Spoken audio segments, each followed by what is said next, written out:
The following is a presentation of the St. Louis Chess Club.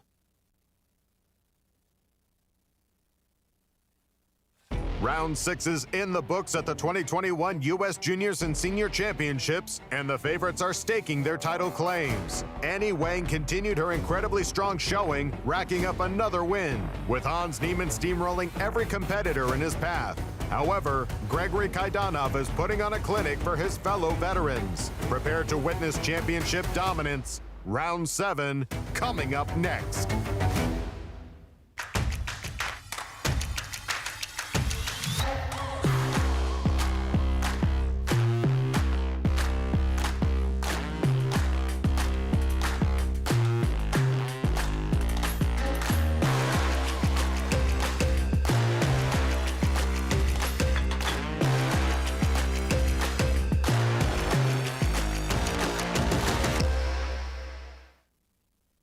Welcome back, everybody, to Day 7 of the 2021 U.S. Junior Girls, U.S. Juniors, and U.S. Seniors, 3 national championships held at the St. Louis Chess Club. We start the day in the World Chess Hall of Fame, where we have the Chess Prodigies exhibition. You can see prodigies ranging from Hikaru Nakamura, Fabiano Caruana, and one Joel Benjamin. We actually have Joel Benjamin in the tournament and many others.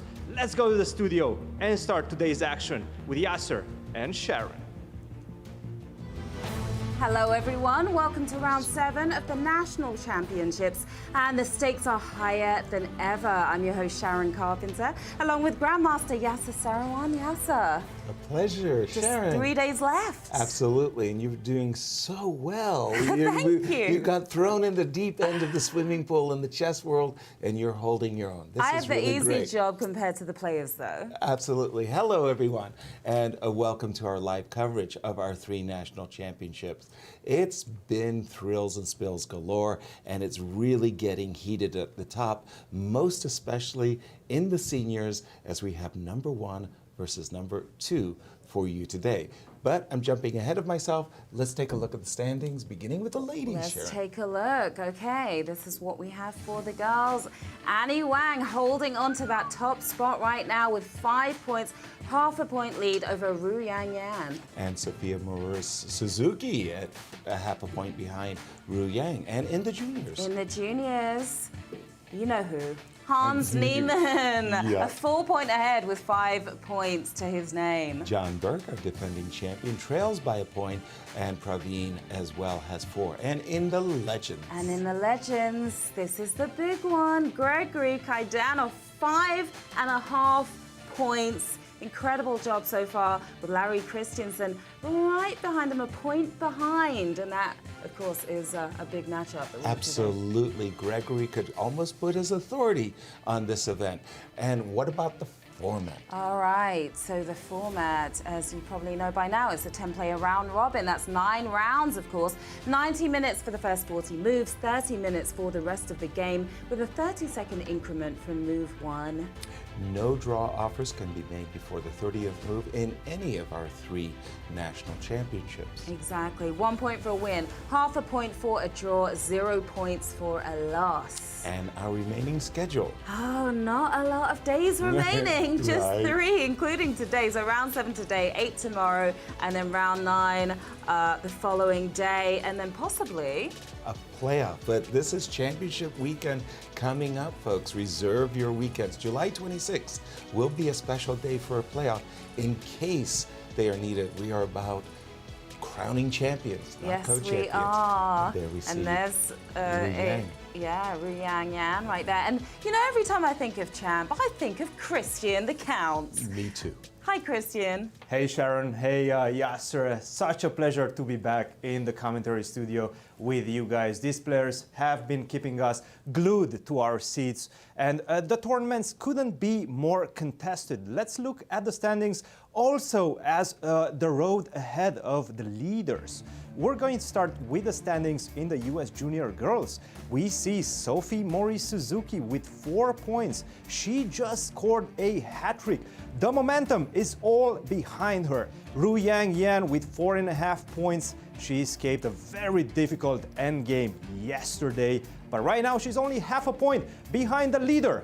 Annie Wang, who scored 5 victories and only one unfortunate defeat against Rochelle Wu. Let's look at the road ahead of these 3 players. We're going to start up with Sophie Morris Suzuki. She will be playing with the black pieces in round number 7. This is a big one, a clash between number 3 and number 2. With a potential victory, she could overcome Ru Yang and take second position. She will be playing with the black pieces in round number 8, another big one against Talia Cervantes with the white pieces. Ru Yang, the second position in the US Junior Girls section. She will be playing, of course, once again today, big clash with the white pieces against Mori Suzuki. And again, another big clash in round number 9 with the black pieces against the rating favorite and the leader, Annie Wang. And Annie Wang, the road ahead for her looks as follows. Today, she will be playing against Sanjana Vital with the white pieces. That is quite accessible, especially for a player of Annie's caliber. And then, of course, a big clash in round number 9, also with the white pieces against Ru Yang. Let's look at the juniors leaderboard. Right now, of course, we have the big man, that is Hans Niemann at the top with 5 points out of 6. John Burke and Praveen are sharing the second position with 4 points. But of course, they will definitely pull themselves together and try to catch up with the leader in the following rounds. Let's look at Praveen Balakrishnan's road ahead. In round number 7, with the black pieces, he will be facing a definitely in shape Brandon Jacobson. And another big clash, that is in round number 8. He will be facing, with the white pieces, the reigning, defending, undisputed champion, Jonathan Burke. And Jonathan Burke, that is a man that we will definitely be having our eyes on. In round number 7, he will be facing, with the black pieces, Andrew Hong, who only has half a point out of 6 games. And a big one in round number 8, with the black pieces against Praveen Balakrishnan. And of course, our leader in the junior section, that is Hans Niemann. He is definitely been doing everything right up to this point. In round number 7, he will be playing with the struggling Justin Wang with the white pieces. Definitely a victory will be quite good for his road ahead. And of course, in round number 8, a big clash against Christopher Yu. Let's look at the seniors standings and road ahead. Larry Christensen, 1 point behind the leader, and he will be facing the leader today. That is the game that you guys have been mentioning. This one is a huge clash, and we will be having our eyes on. Let's look at Larry's road ahead. Of course, round number 7, big one with the white pieces against Gregory Kaidanov. And we have seen Larry just out-prepare most of his opponents. We will see if he can do that once again in round number 7. In round number 9, against James Tarjan with the black pieces, he will be finishing up his tournament with the black pieces. And of course, the leader, the man that has scored the most points in all 3 national championships up to this point, that is Gregory Kaidanov, 5.5 points out of 6. The big clash is today in round number 7 with the black pieces against Larry Christensen. Guys, we have so many amazing games today and in the following rounds. I'm very excited. Thank you, Christian. And before we get into the pairings, there we see Gregory Kaidanov. There he is. Nice shirt, by the way. Nice. I'm liking the red. Nervously pacing as he faces Larry Christensen. And Gregory is going to be tested. All he needs is a draw to maintain a full point lead. If he wins, he basically clinches the tournament. But if Larry wins, he blows the doors wide open on the chase for the gold. Wow, Clash of the Titans, I like to call this. Exactly, you got it right. Let's see who else is clashing. So for the girls, we have Ru Yang versus Sophie Morris Suzuki, which is a big one. We are going to be watching closely. Actually, absolutely, a marquee matchup there. Martha versus Alice, and another marquee matchup. Yeah. Sharon. Annie Wang up against Sanjana Vital. Annie, of course, the clear leader here. Susanna versus Sheena, and Rochelle Wu versus local favorite Talia Cervantes. And in the juniors. In the juniors. All right, this is coming your way. It's Brandon Jacobson versus Praveen Balakrishnan. A half-point difference between the two of them. Very nice matchup. Hans Niemann and Justin Wang is a huge matchup, as is David Brodsky, Christopher Yu. Yeah, Nicholas Checker against Ben Lee. Not a good day for Ben yesterday. And Andrew Hong versus John Bell. And just for the seniors, it's our key game. That's it. Larry versus Here it Gregory. is. This is the one we're going to be watching the whole time. You got it. And the big fight on the fifth board there, but they are underway. And here am we I seeing the bishop's opening? Yes. Sure looks like that. E4, E5. It goes to show how much trouble 1E4 players are having, Christian. Oh, absolutely. When they play E5, they're looking for an advantage in the sidelines. It's not easy to get an advantage in any line nowadays. You can play D4, E4, C4. That's why we see a lot of players just try to diversify and play everything with the white pieces. They play knight F3, they play C4, they try to confuse their opponents in the openings. And we see that right now with this bishop's opening. I haven't seen this in a very long time. Right. No. No, Christian, Sharon, yeah, please. sorry, you had mentioned Larry out prepping everybody. I mean, how much prep is enough prep, would you say, when it comes to a tournament like this? You have to be able to balance it out, because too much prep, you're also going to tire yourself out. And that's Right. key. Going into a game, you don't want to be tired. You want to be fresh as possible. And every player has their own routine, as you, Sharon, have asked most of these players what their routine looks like. Yeah. And some of them say that, yeah, I like to prep for like 3-4 hours in the morning. Some of them are like, no, I just don't want to look at chess in the morning. I just want to take a walk, get spiritually ready for the game, right? And they usually prepare at night. Before they go to sleep, they try to check their lines and kind of go into the next day with a fresh mind. And I Yeah. think this is key. But Larry is not one of those guys. I was listening, Larry was speaking, I think it was with the youngest competitor in the tournament, Alice Lee. Oh, with Alice. Maybe with Alice and her mom. Okay. Her mom was doing most of the talking. But anyway, he was mentioning that he's been preparing for 6-7 hours for each and every game, combining both preparation at night, but also preparation before the game. And we saw that even yesterday against Alexander Shabalov in that Petrov. And we see him right now quite relaxed. It seems like he definitely did his homework. Yeah, doing that stretch that he likes to do as well behind the back. Exactly. Yeah. For myself, what I like to do was prep in the evening and not do any prep in the morning of the game. Okay. And I did that very purposely because of Frank Marshall. Frank Marshall was a U.S. champion from the 20s and 30s, one of America's great, great players. And when he went to bed and he put a notebook and a pencil by his bedtime stand. Okay. Because he often dreamt. And sometimes he dreamt about a move, Yeah. and he woke up and he would write down his move that he dreamt about so he wouldn't forget it. And I thought that if I prepped in the evening and then I went to sleep, my mind, my unconscious Oh, mind then you might would be dream. thinking of Okay. something and I might be inspired. Whereas in the morning, I really wanted to be fresh, Yeah. just as Christian was mentioning. I didn't want to clutter up my mind with all kinds of variations from the night before. No, that totally makes sense. Let's talk pressure, because I mean, it's just 3 more games left Exactly. for these players, and some of them came in here sort of early on, like, no, I've got that. This is pretty relaxed about things. But what about now? What kind of pressure do you think they're feeling on Game 7? Everything has changed for them, especially players who came into this event with the idea, well, you know, I'm here to compete, I'm here to learn, I want to equip myself well, maybe a 50% score would be very satisfactory, but hey, look, you just have a hat trick. Yeah. Boom, you just won 3 games in a row. You're not here to have fun. No, now you see that gold medal and suddenly the pressure just changes completely. It's a different mindset, it's a different moment, and the pressure is on. It really ramps up, especially for those overachievers. Yeah. Right?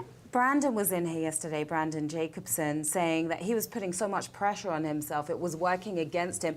But then when he realized, well, I'm likely not gonna, I'm out first place, I'm likely not gonna win the tournament, pressure's off, and now he's playing better than ever. And Annie actually said, so she was trying to, she didn't want to break that string of victories, but when she did lose to Rochelle Wu, the pressure was off to a certain extent there as well. Now I can just focus on the tournament as a whole instead of worrying about these consecutive wins and not breaking that. Yeah, it's interesting. Absolutely. And just turning to the game of Annie Wang for a second, Annie with the white pieces today is essaying one of my favorites, Knight C3, Nimzo Indian with Queen C2. This is a move I really, it's called a classical, but I really attribute it to a former world champion, Jose Raul Capablanca. He favored this move. I did as well. And it was kind of funny because at a time that I was developing ideas for myself in this line, Gary Kasparov adopted it as well. Oh. And it was like Gary was just outperforming me on every variation. His ideas were so creative, it was almost electrifying. And the idea behind this move, Queen C2, is, as we're about to find out, is simply to force black to part with the two bishops. So this bishop on C1, essentially, its counterpart is, I'm going to say, this knight on B8. And in these positions of two bishops, the versus bishop and knight combination, the idea is that the possessor of the two bishops has an advantage. So it's really incumbent upon black to show what we might say compensation. Yeah. Hey, I've just won the two bishops, or even what Bobby Fischer referred to as the minor exchange. What do you got to do? What are you going to do about them apples? Yeah. And normally speaking, captures and queen takes and b6. And since the queen has developed a little bit early at this point in the game, black tries to develop with tempi. Christian, over to you. What games caught your eye? The one between, the big clash between Ru Yangyan and Sophie Mori Suzuki, because we had Sophie yesterday in our studio and I asked her whether she feels the pressure now that that championship is so close to her after a hat-trick. And yes, that goal is coming very, very close to her. But also she mentioned that I'm going to just take it one game at a time. This is what I'm doing. This is how I prepared for this tournament. I'm just going to take it one game at a time. I don't care about the fact that I already won 3 games in back. This one is a completely new game. But she knows that she is behind compared to the leaders, especially compared to Annie, 1 point behind Annie, but also half a point behind Ru Yang. So I think that definitely pushed her to take this decision in the opening and play the very aggressive Sicilian. We see this line with knight to c6, knight to c3, queen to c7. G3 we see from Ru Yangyan. And now after a6, bishop to g2, we have the move h5 on the board. I see on the screen right now the pawn is already on h4. She decided to go with this h5, very aggressive approach. Of course, you want to play h4, but you're also burning some bridges, because once you play h5, it's going to be very difficult to make a short castle. You're kind of leaving this king in the center, at least for the moment. You're going to decide where you're going to put it later on. Maybe you're going to exchange the queens, and then you're going to decide where to put the king. So it's a very aggressive approach by black. And I think this surprised Ru Yang, because h3 was the first thing, well, just a few minutes. And after h4, this was her second thing. I'm not really sure what she was thinking about, because g4 is kind of forced. You cannot leave this pawn. You cannot take on h4. Your pawn structure is going to be damaged for the rest of the game. You have to play the move g4 and try to leave the position as it is. But these past few moves, the dark squares in white's position have been a little bit weakened, right? So I'm going to try to get this knight all the way to f4. Now, what that is going to push white to do is to play f4 herself. Now, of course, once you start pushing your pawns like this, you're leaving a lot of squares behind. So the whole position has changed in the past few moves after this h5, h4 idea. And we have knight to e7 on the board, Maurice Suzuki is playing a la tempo. She's not thinking at all. She has 1 hour and 33 minutes, and Ru Yangyang is only at 1 hour and 26 minutes. Maybe she's trying to remember what she prepared, but definitely we're going to have a very, very sharp battle on our hands on this one. She always has the best masks as well, by the way, Sophie does. Have you noticed that? A very stylish mask. How much did you guys love the audience questions I loved yesterday? the audience questions. Okay. Yes, I really did. I thought some of them were just spot on. All right, so we're going to take some more today. So you guys at home, if you have questions, if you're itching to ask the Grandmasters, Yasser and Christian, a question, please tweet us using the hashtag US Juniors Chess or the hashtag US Seniors Chess. Okay, we'll be looking out for your questions. We'll get as many answered by the Grandmasters themselves as possible. Okay, so send in your questions. Looking forward to it. Absolutely. I'd like to turn our attention to the legends for a moment and the game between Larry Christensen and The Gregory big clash of the Kaidana. Titans. Number 2, Larry Christensen in the tournament, trailing his opponent by a full point, but a win today pulls Gregory right off his perch. Come on back here, says Larry. Can Larry do it? Can Larry do it? Larry opens 1 e2 e4, a king pawn opening. Now, we've been talking a little bit over the course of the show about openings, and we have the E5 response, like anything you can do, I can do better, I'm going to equalize. Oh, yes. And they've got all of these Ruy Lopez's, the King's Gambit with the move F2, F4. And this move that Larry uncorked, he develops his bishop first, ahead of everything else. Hence, we call this the bishop's opening. Okay. Really, nothing Pretty simple, nothing too spectacular. exotic on this one. All right, I'll remember that name. We're going to keep it simple here. The bishop's Thank you. opening. And so the idea behind the bishop's opening is as follows. When you play the move F2, F4 in the King's Gambit, it's very often difficult for white in the King's Gambit to win this pawn on F4 back. He's played the move F2, F4, but now he's having trouble developing his bishop on C1 and winning the pawn. Yeah. So what white does is he plays the move bishop D3, knight F6, attacking the pawn on E4. These are all very standard moves. Okay. And now the move D2, D3 by Larry. So what Larry's intimating is that he's about to play a King's Gambit with the move F2, F4.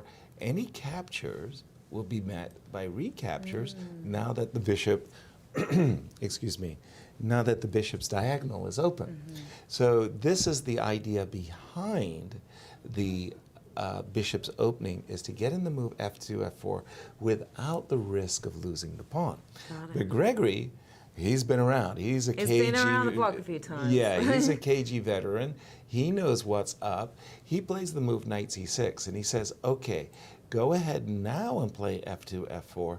I'm ready to play the move D7, D5, and you're opening up your king. This bishop is about to come to the C5 square, and white's king is in trouble. So Larry says, okay, I get you. I understand. You're going to play the move D7, D5. I'm going to stop you from doing that. I'm going to play the move knight to C3, defending the square D5, stopping you from playing the move D5. Gregory says, no, I'm sorry, I insist. I want to play the move bishop B4 so I can play that opening, I can play the move D7, D5. Why is that move so important from black's perspective? Well, you speak to this bishop on C8 and you go, how you doing?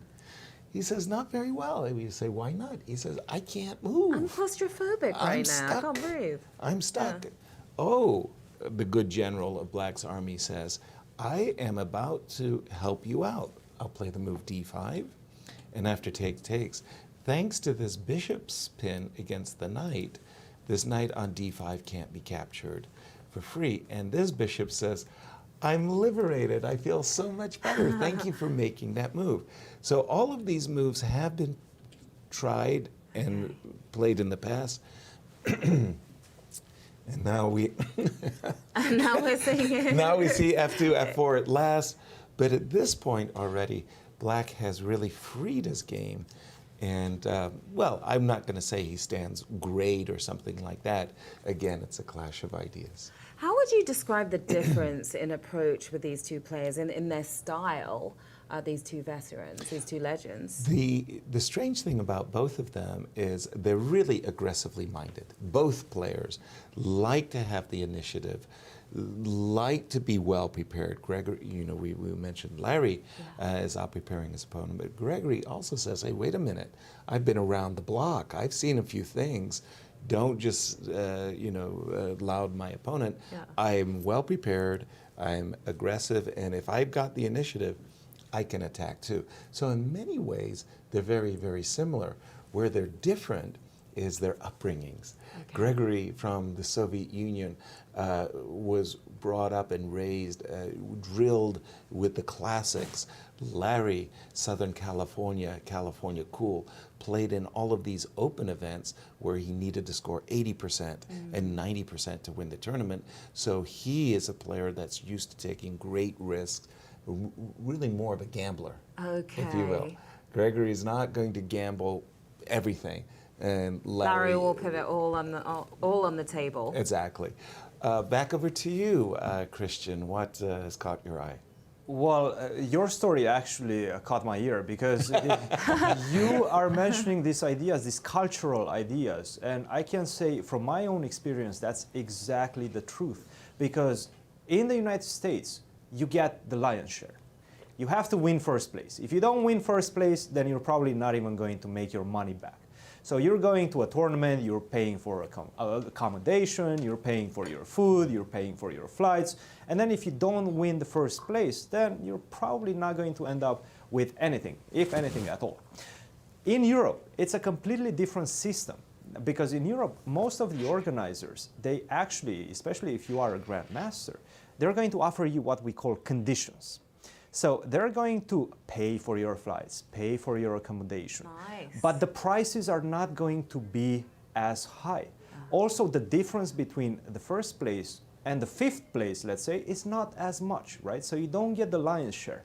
That's why you can play, let's say, more conservative chess. As you were mentioning, Larry has been brought up playing super aggressive chess because he needs those victories in the open section. And this is exactly the clash of styles that we're seeing so very often. And myself as well, when I came from Romania to the United States and I started playing these tournaments, I just didn't have the style to beat these players. And I lost like 30 rating points in my first 2 months in the United States. Of course, after that, I adjusted, and I started kind of understanding what I need to do in order to preserve and improve my rating and improve my play.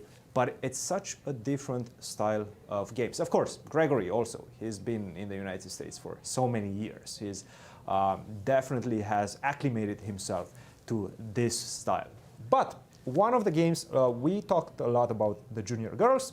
We talked about the seniors. I don't think we touched a lot on the juniors because we have this big clash between Hans Niemann and Justin Wang. And let's see what happened. We saw Hans play e4 against Nicolas Cheka. Then he switched to knight f3 against John Burke.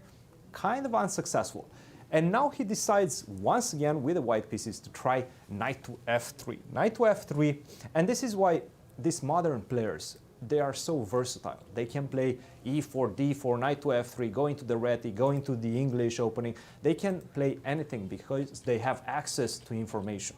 So they access that information and they can prepare so many lines. They can fathom their repertoire, let's say, at home so much faster than back in the days when you could, focus on one opening and spend a month on it.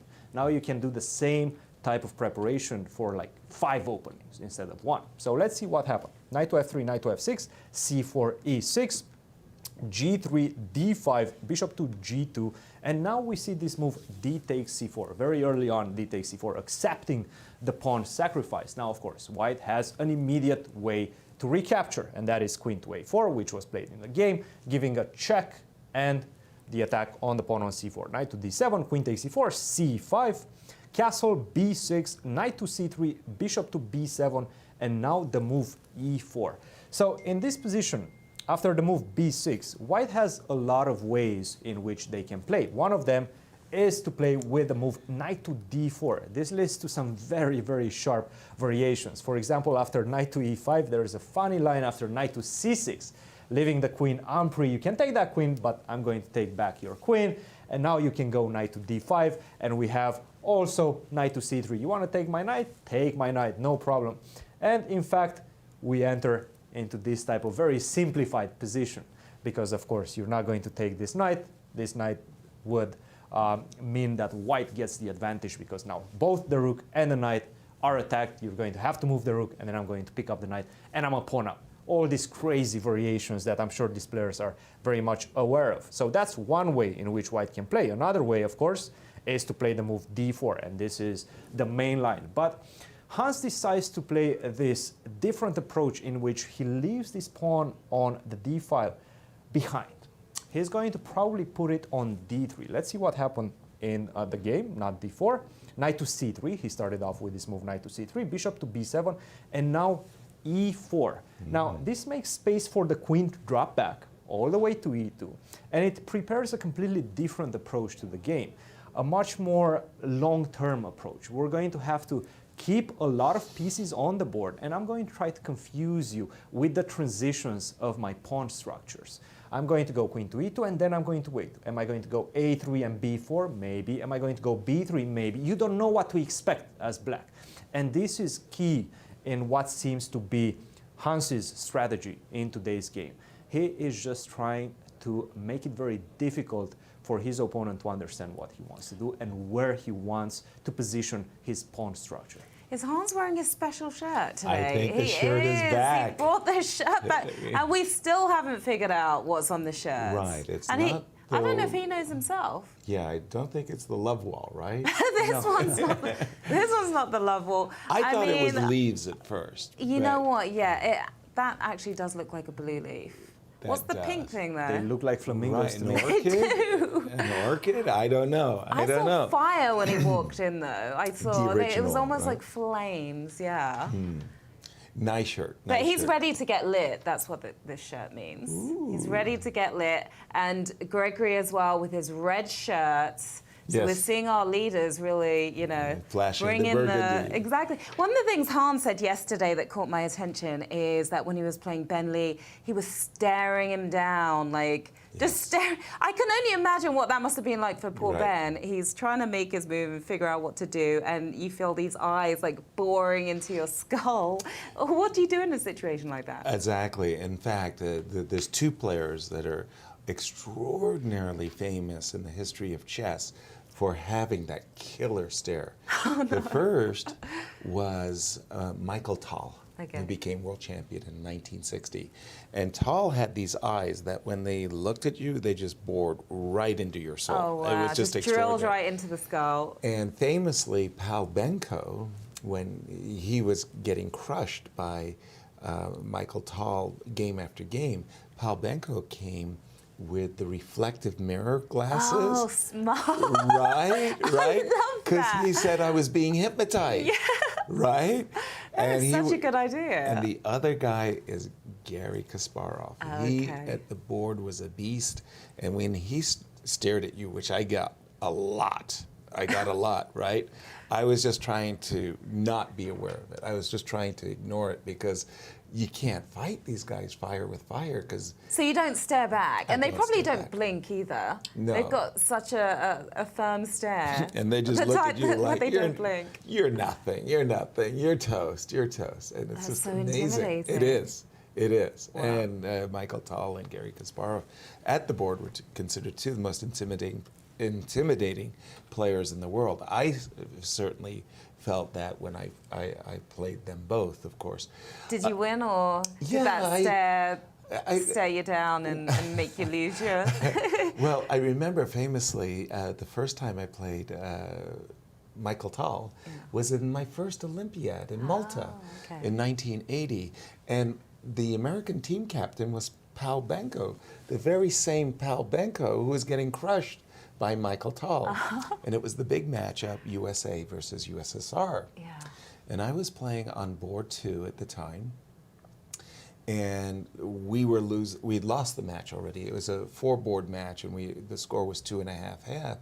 And I stood worse in the game. So my poor team captain thought, oh no, a disaster, we're gonna lose 3.5-half to the mighty Soviet Union. And Tal offered me a draw to clinch the match 3-1. Okay. So our rule was whenever we get a draw from a Soviet player, we had to inform our captain. Yeah. So I said, just a second, I'm going to go talk to my guy. So there's Pal, his head's down, and he's like, oh God, 3.5-half. I come to him and I said, Pal, I just got offered a draw. What do you want me to do? And he turned in this gleeful smile, like, we're only going to lose 3-1. This is great. Well, nothing to do. Do what you want. So I went back to the board, and Tal got up to shake my hand, and I said, I'd like to play. Oh, brave. Yeah, and I had a bad Okay. position, but it was one of those positions that I know I'm slightly worse, but I like the Yeah. darn position. Okay. Long story short, I won the match. I won the game. Nice. So we only lost the match 2.5, 1.5.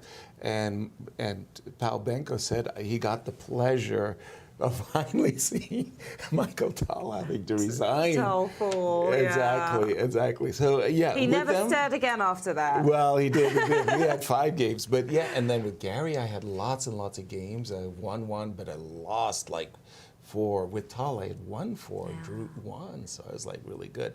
But the Soviet players were really formidable. They were the best players in the world, and I really look forward to playing them. I just wanted to turn once again to our matchup of number 1 versus number 2, or in this case, Larry Christensen, who's number 2, is up against Gregory. And again, I was talking about from the Bishop's opening, the idea behind the Bishop opening is to unleash this move, F2, F4. And why is that so important? Well, in case Black does make the decision of castling kingside, which is the most standard place to put your king, White oftentimes plays the move F5, arguing that with his rook pressing behind the pawn wants to advance to the F6 square. This knight on E2 often goes to G3 and later to the E4 square. So this is all what's in Larry's mind. Now, Gregory, once again, being the cagey veteran he is, he's already noted that. He plays the move F7, F6. The idea behind that move is not only to sidestep any advances, but it leaves the question open. Is Black going to castle long or short? In chess, I like to say, tell me your address. Tell me where your king is going. Which address are you going to? You're going to go to king side and queen side. With the move F7, F6, he keeps his options open. But I wanted to turn to Christian for a moment, because after the move captures, I'm expecting knight captures. You don't want to play pawn captures, because if you capture with a pawn, you're doing me this wonderful service of opening up the F-file in my favor, because the rook on F1, you almost obliged to recapture with the knight. And then I was thinking, well, wait a minute, aren't I going to pick up a lot of tempi against your pieces? What does it mean, tempi? So in chess, we have this idea that every time I make a move, it costs me a tempo. I spend the move, I spend a tempo, just as you think of a rhythm in music, a tempo. Oh, is that where it comes a from? note. I don't know if it comes from music per se, but the idea is I'm going to gain a tempo by attacking your piece. When I attack your piece, you're going to have to waste a tempo moving your attack piece away. Okay. So in this case, I'm not going to gain a tempo, I'm going to gain tempi, meaning the plural. Multiple, okay. Multiple. So I'm thinking. I did not know tempi is the plural of tempo. There you go. In chess, It's amazing what we're going to teach you. We're going to make a player are the walking out of encyclopedia. you. Christian and I, it's a joint team effort. You know, we're going to raise your It's going slowly, but it's going. We're going to raise your rating from 0 to 1,000. I mean, you're going to walk out of here 1,000. Maybe 400. Maybe 400. Okay, Let's not okay. get too ambitious. We are very ambitious. We're grandmasters. That's what we've got to do. Okay, so check this out for just a second, Sharon. The queen on d5 is right in the center of the board, but anytime we attack the queen's got to move. The bishop also now is actually doing nothing, and the knight's on this beautiful square on e5. So I want to attack the knight. I'm going to play the move d4, attacking with a tempo. I want to force the knight away. I'm just going to pick a bad square for a moment. Then I'm going to attack the queen once more with a tempo. Yeah. Now your queen has to go away. Now I want to attack your bishop with a tempo. So bang, bang, bang. You've had to respond to every one of my threats. You haven't gotten a chance to breathe and do something you want to do. Yeah. You've had to move your pieces out of the way. And if the bishop so that's moves... 10p because it's Yes. 3 back to back. Exactly. And I'm thinking that in a kind of a nice way, it's hard to exactly pinpoint it, but I like what Larry has done. What says the theory, Christian? It actually was played quite a few times, this particular position. You don't get those beautiful lines that you were mentioning yesterday because You don't cooperate. I have smarter ways of dealing with your attacks, of course. Okay. Knight takes d5, queen takes d5, and you did mention that f7 is a bad square. It is indeed a bad square. The key is that you have to stop white from going knight to f4 with a tempo, and then rook to e1 or queen to e2 or c3 and just try to open up the position. So I'm going to go knight to g6, and that's going to cover up the f4 square. Now if you take, we take, and now I can just simply go long castle. And finally I got out of all your attacks with rook to e1 or queen to e2 or c3, and then next move I'm probably going to drop the bishop back to d6. It's going to be a very equal position. So I do have ways to stop you. It does look visually better for white, but in fact this position is extremely balanced, and black has nothing to worry about if he knows what he's doing. And to be honest, I don't think the moves are that difficult. Because, for example, if you try to start with knight to f4, which makes a lot of sense, right? You want to start with knight to f4. Switch the move order. Exactly. I will go back. But now after d4, I have an extra move, and that is long castle. I don't have to move my knight away because you cannot take this knight. I'm going to take your queen, and that's going to be an exchange up for me, and much more after that. So you don't want to do that. After long castle, again, my idea is to go knight to g6, offer a knight trade, then go back with the bishop. The material is very balanced. You don't have any imbalances in the material. We have, what, that's six pawns each, one bishop each, one knight each. There's no like two knights versus a bishop and a knight. There's no pair of bishops against bishop and a knight. None of that. No imbalances. So, and also the material is quite limited. A lot of things have been exchanged. Very symmetrical as well. So this is what I'm looking for in this position. I think he's going to peter out into a draw quite quickly. I don't think Larry got what he wanted out of the opening. I'm sure he wanted something much more imbalanced, and you can see it on his face also. I think he knows. Big giveaway. I think he knows. Yeah. Just a quick question before we go to Sharon. What games are they following? So far, we're in the database, the theory. No novelty has been played up to this moment. But who are the big players that have played this position? So there's been 4 games, at least according to my database, in this particular moment. After knight takes e5, this is the position we have on the board. He hasn't taken on d5 yet. Couple of them with the move d4, and this is a game between Zaitsev and Sichev. But the best player that played this position with white, and also the best player with black, is a game between Adiban and Giri. And that did happen after knight takes d5, queen takes d5, and I do believe it's knight to f4. No, not knight to f4. c3 was played by Adiban in his game against Giri. And after bishop to d6, let's see how that played out. Knight to f4, queen to f7, queen to f7, d4, and you can still go long castle. You can still go long castle. That is the key. Even though you don't have a double attack on the queen on d1, you can still go long castle, because if white decides to take the knight on e5, you can give a discovery check. Bishop to c5, picks up the queen, you have to move the king, then I'm going to pick up the queen with the rook, and the position is actually winning for black. So this knight on e5 in the center is taboo for the moment. You have to move the queen away, which he did, queen to a4, and now, guess what? You can still not take the knight on e5, because if you take on e5, now I'm going to give you a check, king to h1, and now this rook on h1 doesn't have a defender anymore, Right, because you moved the unprotected. queen. So I'm just going to simply pick up this pawn on e5, open up the f file.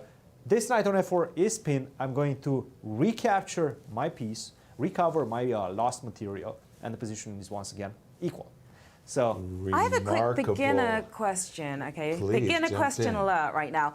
Is there a big difference between a long castling and short castling? Does one tend to be the way to go Yes. versus the other? Okay. Yeah, by far, short castling is much more preferred, and you see it much more often. Now, Yeah. that doesn't mean that there's anything particularly wrong with long castles, and that's featured in many openings as well.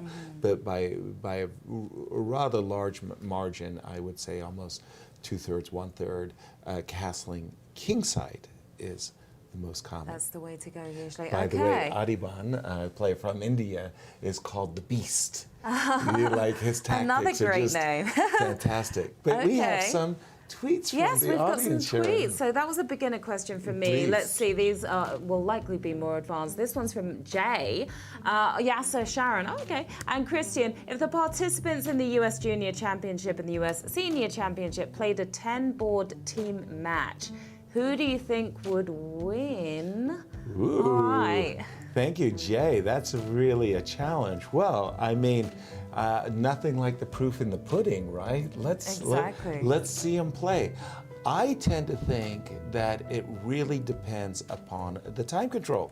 Yeah. What I mean by that is, strangely enough, the longer the time control, the more it would favor the juniors. Why do I say that? Yeah, why? The seniors tire quickly. Okay. Like, they don't want to play 6-hour games because they can't keep the energy levels that the juniors can I keep shouldn't up. laugh about that. That's But so it's funny. the truth. Yes. It really is the truth. Now, on the other hand, if you told the seniors all they had to do was play one Yeah. rapid chess per day, rapid chess per day, Got I it. would think that the seniors would be more competitive. In truth, I think the juniors of today would be favorites, in my opinion. I think that they would be favorites just by the fact that they play with the engines, Yeah. their openings are sharper, they are more motivated. Like, the seniors are like, hey man, we had our careers. I've been there, it was done that." fun, it was fun, and now we're exiting the stage to the young Yeah, bucks. passing the baton. Jump in, Christian. How would you evaluate such a hypothetical matchup? I would go with the juniors as Yeah. well. Nevertheless, I do believe it's going to be extremely balanced. Now, if you want to take the first 5 juniors and the first 5 seniors, then I'm definitely going to favor the juniors. If you want to take the bottom 5 juniors and the bottom 5 seniors, I think I'm going to take the seniors. Because the way I see the roster of the seniors right now is much more Good balanced. point.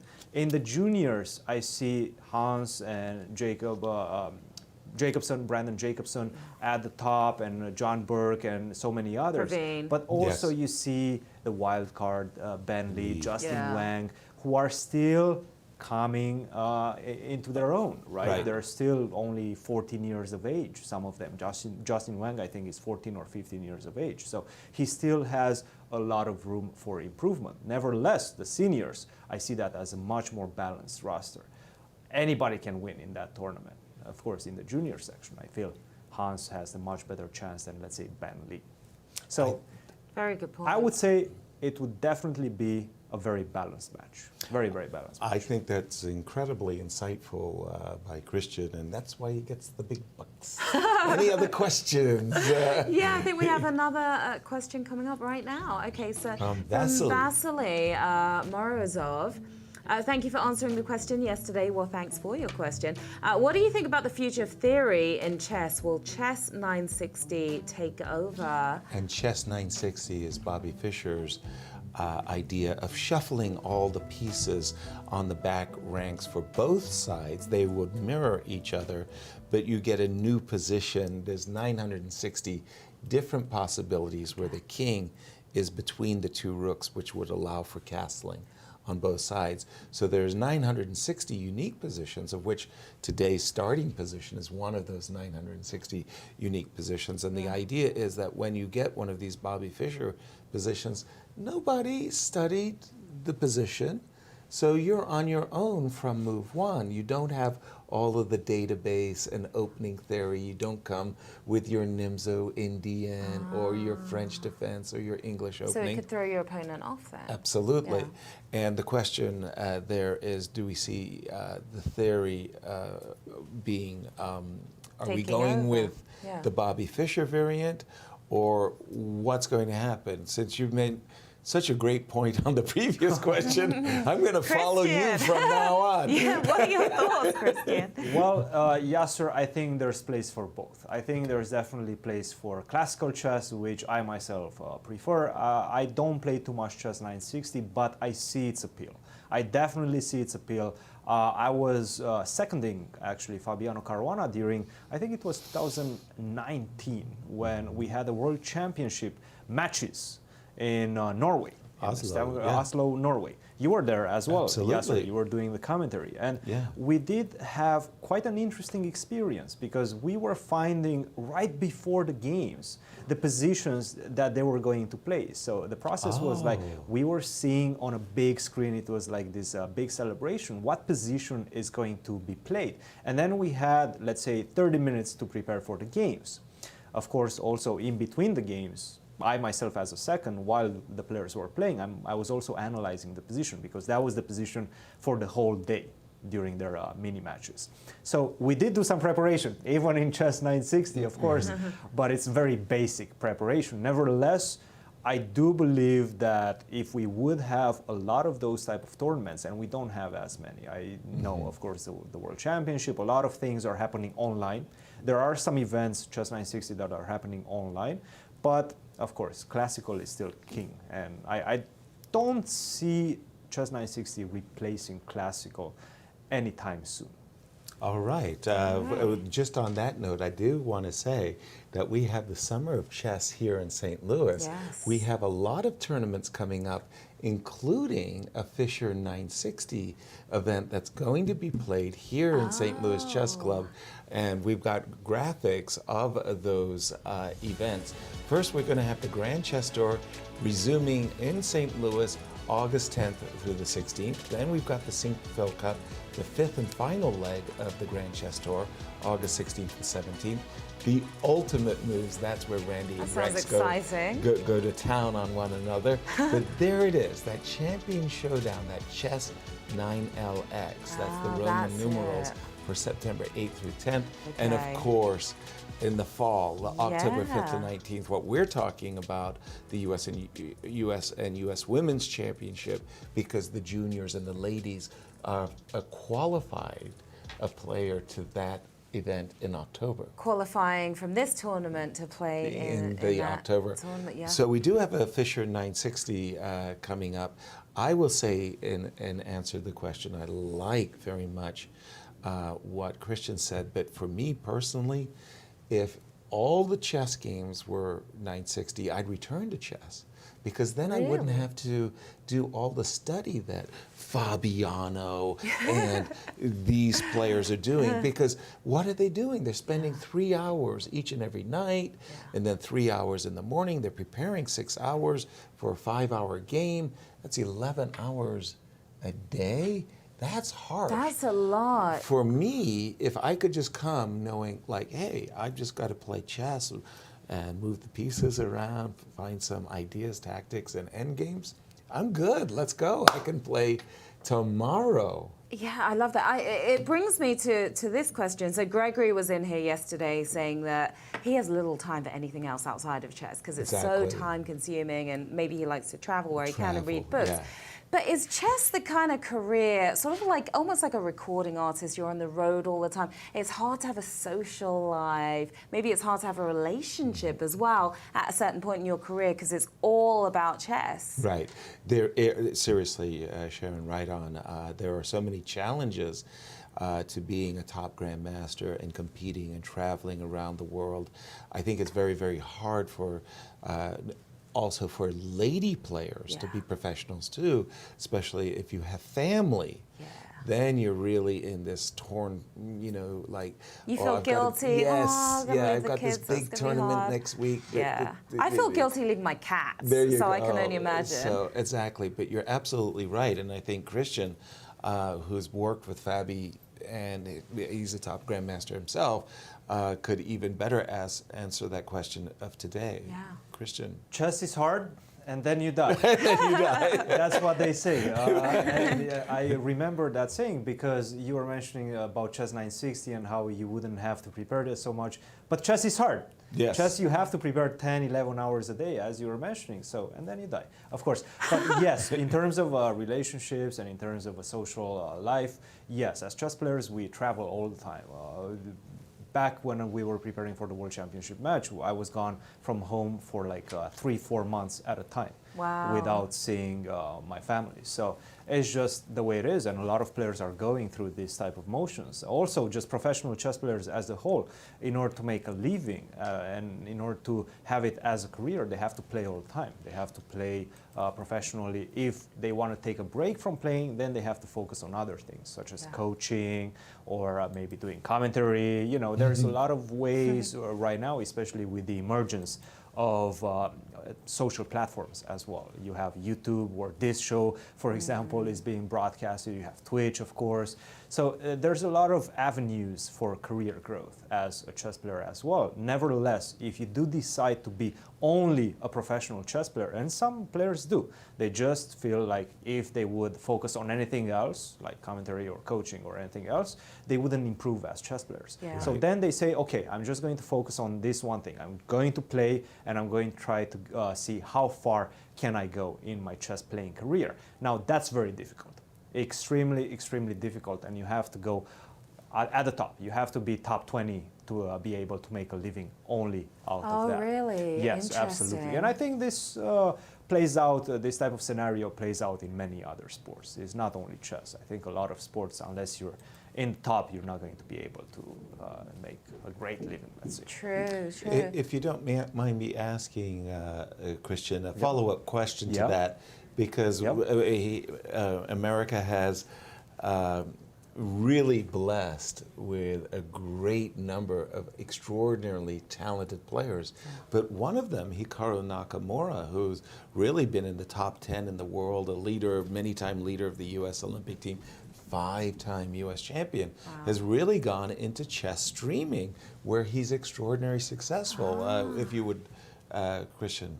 Yeah, that was a move that he decided is going to further his career the way he wanted. And I don't want to comment too much on that because that's a personal decision, right? But Right. you have those options, and this is critical. And of course, he filled a very important, let's say, vacuum in the chess streaming world. No top players were streaming before he started streaming. So he was a big reason why we saw this boom of chess online. On YouTube and on Twitch. He was one of the pioneers, let's say, behind that. Because once again, top players were just simply afraid to play, to stream, to coach, and so on, because they thought that that's going to diminish their chess playing strength.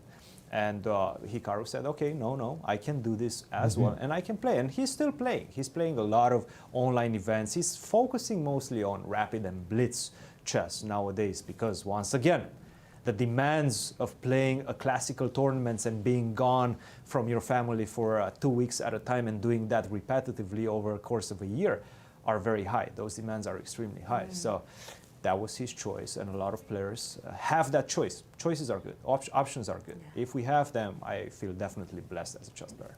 And he can Thank do it you. from the couch now. Doesn't Yeah, have to go and you can do anywhere. it from the comfort of home. Let me just get quickly back to the chess. We have Annie Wang. Annie, of course, is leading the ladies section. Yeah. And when we left it, it was this Nimzo Indian, the Queen C2 classical Capablanca variation, grabbing the two bishops. Annie has just recovered her pawn with the move Queen takes C4.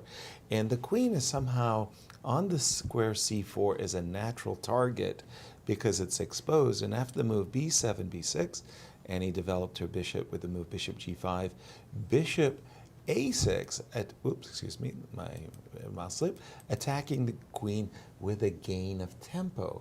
Black develops her bishop, attacks the Queen, and says, you got to move.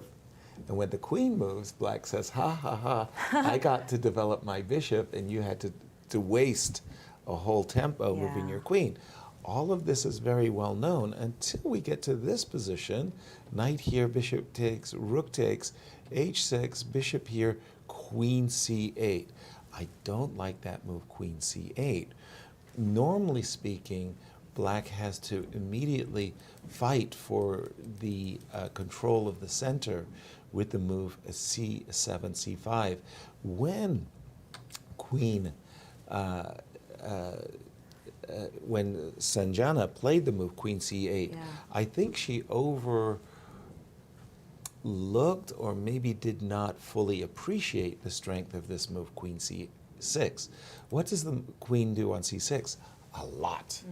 A whole lot. In fact, the Queen is really powerfully placed on the C6 square. First of all, it does defend the pawn on E4, but far more importantly, it secures the position in the center for White. The move C7, C5 is no longer allowed because the Queen is sitting on this beautiful blockading square. Now notice that with the Rook already here, there was a trade of bishops. White has forfeited her ability to castle kingside. She can't do it anymore. So we know almost with certainty that Annie's king is going queenside, and then she's going to go king to B1, and thanks to her powerful central pawn duo, I like her position. She's looking good in this round 7. Christian. Yes, and just to build up on that game, Queen to C8 actually is the main move in that No position. kidding. Yes, Queen to I don't C8 like it. It's the main move. Queen to C8 is the main move. Well, you don't have a lot of other options. C5 I thought was almost necessary. C5, it's a problem. This is a G5? problem. G5, and then I will take, and you already castled.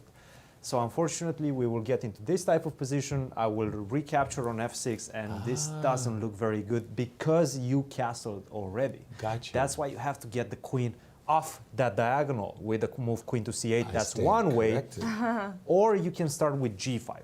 This has Okay. also been played, but obviously it has its limitations because after C5, of course, I Right. can go H4, I can go D5. I have a lot of ways in which I can play this position. So these are your options. Are you going to weaken the king with a combination of this G5 and C5, or are you going to try to preserve the position and the structure as it is and prepare your move C5, which was Queen to C8? Unfortunately, and you pointed out quite correctly, after Queen to C8, Queen to C6 is a very important move. You cannot allow your opponent to go C5 and open the position because Black would be perfectly fine. If she manages to go C5 and Agreed. open up the position, absolutely no problem. But this Queen on C6 is going to be very difficult to be taken away from that square. To free up, that's the key. You need space as Black. If you manage to gain some space on the queen side, then your position is going to breathe once again. Without space, then it's very, very difficult. So after Queen to C6, probably we will be, once again, another thing that I want to point out is the fact that Annie has 1 hour and 28 minutes on the clock, so she knows exactly what she's doing. Played quickly. That's because we're still in theory right now. And her opponent, 53 minutes right now on the clock. And she we played have rook to B8. Rook to B8. Is that Has been also a played, standard yes. theoretical move? Has been played. So played. rook to b8 is one of the moves. Queen to a6 is another one of the moves. And now the main move is supposedly knight to e5. Now I'm trying to understand Wow. what the idea of this move rook to b8 is. I'm supposing it's queen b7 to get rid of that dominant queen. Exactly. Christian. Exactly. Queen to b7 is the key. So there were a couple of ways in which you can get rid of this queen. They're all going to take some time. Queen to a6 was the more radical approach because I'm going to attack this queen with a knight. I'm not going to just propose a queen trade. And we could probably be seeing something along the lines of long castle, rook to c8, and then the next move is going to be knight to b8. Now, the thing with knight to b8, well, you're also going to go away from the defense of the knight on f6. So I can go stuff like king to b1, knight to b8, then I retreat. And whenever you go c5, I have the option of always going d5. So we're going to see this type of structure. Now, she decides on this more conservative approach with the move rook to b8, preparing the move queen to b7. The problem with that and the limitation of this plan with rook to b8 is that once you land on b7 with the queen, I don't have to move my queen. I can just keep that queen there and reinforce it with a move such as rook to c1. Now, of course, if you go here, I'm not going to take here. That would probably be a very bad move. First of all, I can take on e4, but also rook to c8 is a big problem in white's position. So I'm not going for your pawn with this move, rook to c1. What I'm going for is just to reinforce the defense of this queen on c6. I want to keep something on c6, whether that is a queen or a rook. And we're going to maybe see something along the lines of, let's say, well, h3 is a move just to make some normal move, but you also have to figure out how to defend this pawn on e4. Right now the threat is to take, and take on e4. So maybe knight to d2, maybe e5. It's a very complicated position. Nevertheless, the material is quite limited. So I do like black's chances to equalize right now. Let's see what Annie has in store for her opponent, because she seems to be the better prepared player. Now, the question is, when is her preparation going to end? Yeah, exactly. Well, okay, that's really kind of shocking for me, I must say. Theory makes so many advances and it moves so quickly that for a player like myself, who is not up to date with the latest and greatest and what's going on in the world, my first knee-jerk impression was, golly, I really like Annie's position. So Christian really shocked me by saying, yes, this is theory, it's been played before, it's in the databases, and this actually works. Can you tell the difference sort of when theory ends and non-theory begins? Used to be able to tell you. Today, obviously, I can't, but the databases are so prevalent, it's really easy for our audience to go and use the tools that are on the internet to say, yep, you're absolutely right, that's the novelty, and that's not in my database. Okay, so once you see the novelty, that's the dead giveaway right there. That's the dead giveaway. Okay. Really, a great game that's going on is between Ru Yang and Ru Yang and Sophie. Sophie. Yeah. Again, that's such a key matchup at the moment for the fight for second place. And so much is going on in the position.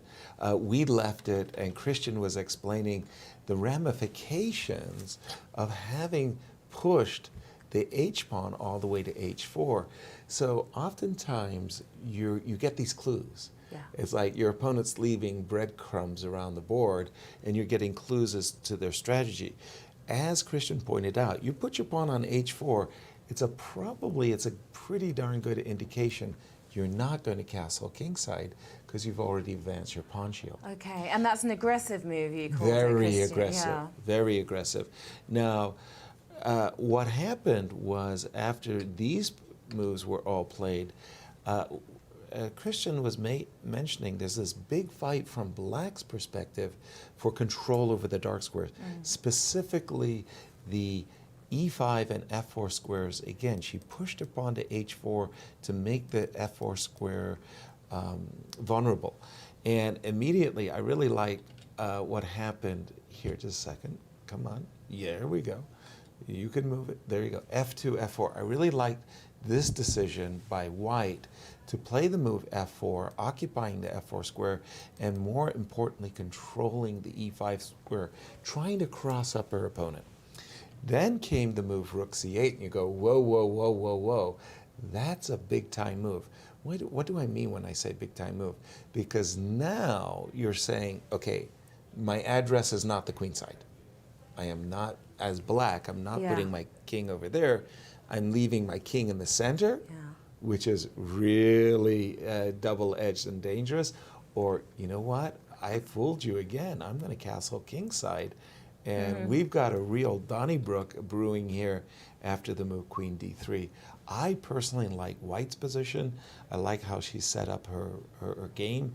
She's ready to develop her bishop, bring her rooks. In the opening, what you're trying to do is develop and connect your rooks. For the moment, Black's king is in the way, stands in the way of the connected rooks. So I like what Ru Yang has done. And critical game for these two chasers as well. Absolutely. Right behind Annie. But Christian, you also got a great strategical fight brewing on your board. Also, watch her play castle right now. The commentator's curse. The commentator's curse. Watch her just play short castle. No way, not going to happen. I just wanted to go through all the games around the horn from the senior section, and maybe you guys can take the juniors after that, because we do have a lot of battles, and of course we will be focusing on those key matchups, but we cannot forget about all the other players, because there are some really, really big fights in those ones. And one of them is the one between Igor Novikov and Alexander Shabalov. Alexander Shabalov, of course, he's a very aggressive player and very uncompromising player. And he chooses all these strange openings quite often. Now, after d4, he played the Dutch. This might be one of your favorites, Yasser, since you're living in the Netherlands. d4, f5, g3, knight to f6, bishop to g2, g6, the Leningrad Dutch. Knight to f3, bishop to g7, c4, castle, castle, d6, knight to c3, a very typical way of arranging their pieces, both for white and for black. c6, rook to b1, trying to go b4, expand on the queen side. a5, not allowing that expansion. We have b3, getting ready to challenge this bishop on the long diagonal, the bishop on g7, that is. Knight to a6, bishop to b2, rook to b8, d5, e5, a very typical way to respond against this move, d5. Try to take a advantage in the center, try to take space advantage in the center. Well, you also allow this move, e5. And now white has a couple of options. They can leave the pawn on d5 as it is. They can take on c6 if they want, or they can eliminate this pawn on e5. Unfortunately for white, if they don't eliminate the pawn on e5, well, this pawn is going to go down the board and is going to take even more space in the center. And that's going to allow black to create quite an explosive attack on the king side. So what they usually do as white, they take on e6 and eliminate that pawn. Bishop takes e6. Queen to e7, knight to g5. This is currently the position we have on the board. A much healthier pawn structure for white. You can target this pawn on d6. Of course, black has some dynamic play due to the fact that his pawn's f5 especially is quite advanced and ready to launch down the board and potentially create some damage on the king side. Nevertheless, I have to prefer white in this one. Let's move on to the next one. This is one that is developing quite fast, and that is the game between James Tarjan and Melikset Kachan. Let's see how we got here. c4, c6, knight to f3, d5, e3.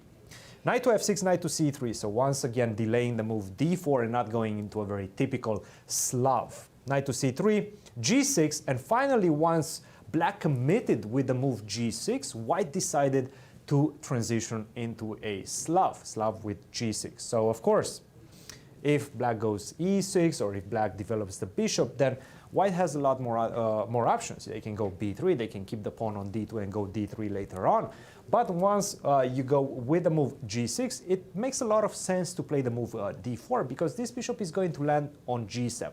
So its point of action is going to be on the long diagonal. You want to eliminate that action on the long diagonal by putting a wall in front of it. So you're going to play the move at d4. It makes a lot of sense to respond like this. Bishop to g7, bishop to e2. And now we have this type of position. White did win the bishop pair, but black immediately launches into an attack in the center with the move e5. a4, take on d4, take on d4, knight to b6. And now we have this position. Let's see how we got there. Knight takes b7. That's a pawn. It's a pawn. Give me the pawn, yes, sure, why not? Look at black's pieces. Knight on f4, beautiful, but it doesn't seem like it has a lot of targets. Rook on f6, very unnatural. Yeah. What is this rook doing on f6? It's going to connect with the knight to do what? To attack the pawn on f2? Well, the pawn on f2 is completely protected, and there's no way to get to it. Right. So this rook on f6 makes no sense to me. The bishop on g7, well, unfortunately, the rook on f6 is in front of him, so it doesn't really do much as of now. Bad bishop. Bad, well, not necessarily bad. Badish. The rook Not is so pretty good. bad. The rook is the rook Okay. is just terribly placed. It shouldn't be here. The rook should be somewhere on e8. I don't even know why. E7, yeah. Rough have- rook. There's Rough a new rook. one. Rough rook. Very rough rook, yes. Rough. But look at the quality of white's pieces. The bishop on g3, well, of course, keeping some pressure on this knight on f4, keeping some defensive tasks as well is very close. The king is going to be very difficult to create an attack as black. The knight on c5, beautiful knight in black's position, past the midpoint, also attacking the targets, the b7 square, potentially going back to e4 and centralizing itself. It has a lot of active duties. The bishop on b3, the same, keeping a very nice active duty on the a2 g8 diagonal. The queen on e4 centralized, the rooks on the c and d file quite nicely placed. So the quality of white's pieces is much higher than the quality of black's pieces. I give this one to James. It does seem like he just got a pawn. I don't see the compensation. The computer says queen to e8 is the best move. If queen to e8 is the best move in the position, then I have to give quite a big advantage to James. So let's see what we got in this one. Oh, they did, in fact, end up in the position that we are looking at. Anish Giri versus Adiban. This is the Or game Adiban between versus Adiban Giri. versus Giri, exactly. And right now you can just simply play the move a6, and black is going to be just fine. So Larry Christensen, big game, 49 minutes. Gregory Kaidanov, 1 hour and 20 minutes. Gregory is looking pretty good in this one. Let's go down the horn, and that's going to be the game between Alexander Fishbane and Alex Yermolinsky. How did we get here? Let's see. This seems to be some sort of a Najdorf. Yes, Najdorf with bishop to e2, e5, then knight to b3, bishop e7. Now we have a typical way of developing our pieces. Knight goes to d5, bishop takes d5. Very strange pawn structure in the position, but it seems like the game is quite balanced because, of course, you can win this pawn, but that's going to allow me to take the pawn on d5, so you have to prepare for that. Also, the black rook is coming on the a file. Seems to be quite an intriguing and complex game. Nevertheless, it seems to be within the boundaries of a balanced position. So let's go to the last one from the senior section, and this is the game between Joel Benjamin and Leonid Sokolin.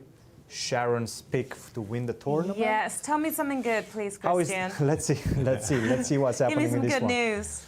good E4, news is you're C5, knight competing. F3, knight C6. Well, he's definitely taking an aggressive approach. He's playing the knight C6 Sicilian, and let's see. After bishop to B5, he chooses, well, white chooses the Rossolimo, and he decides to go with G6. This was a big discussion in the 2018 World Championship match, and after that, as trends usually go, when some very strong players are playing a certain line, everybody starts playing it. So we're seeing Rossolimo pretty much in every single tournament. G6, C3, E5, D4, and now we get this position, and as you can see, Leonid is taking a little walk Stretching right his there. legs. Yes. Yeah, he's Keeping the relaxed. blood. He's definitely Keeping the blood relaxed. flowing to the brain. Yeah, circulating, yeah. This is the position that we have still in the opening phase. Nothing much has happened. Very, very balanced position, and this is what we have right now in the senior section. Yasser, what do we have in the other sections? Well, we're going to give the junior section a pause. When Yeah. I promise that when we come back, we will look at it. We'll go around the horn. Before we go for a break, you had a special discussion with Tani. Yeah, so the juniors, obviously, prodigies, and even younger prodigy is Tani Adewume. Incredible story as well. He's from Nigeria. He and his family came to America to flee terrorists, a terrorist threat. And he's now a chess master. So I had the chance to sit down with him, and we're going to take a look at part of that interview and then head to break. amazing story. Let's take a look.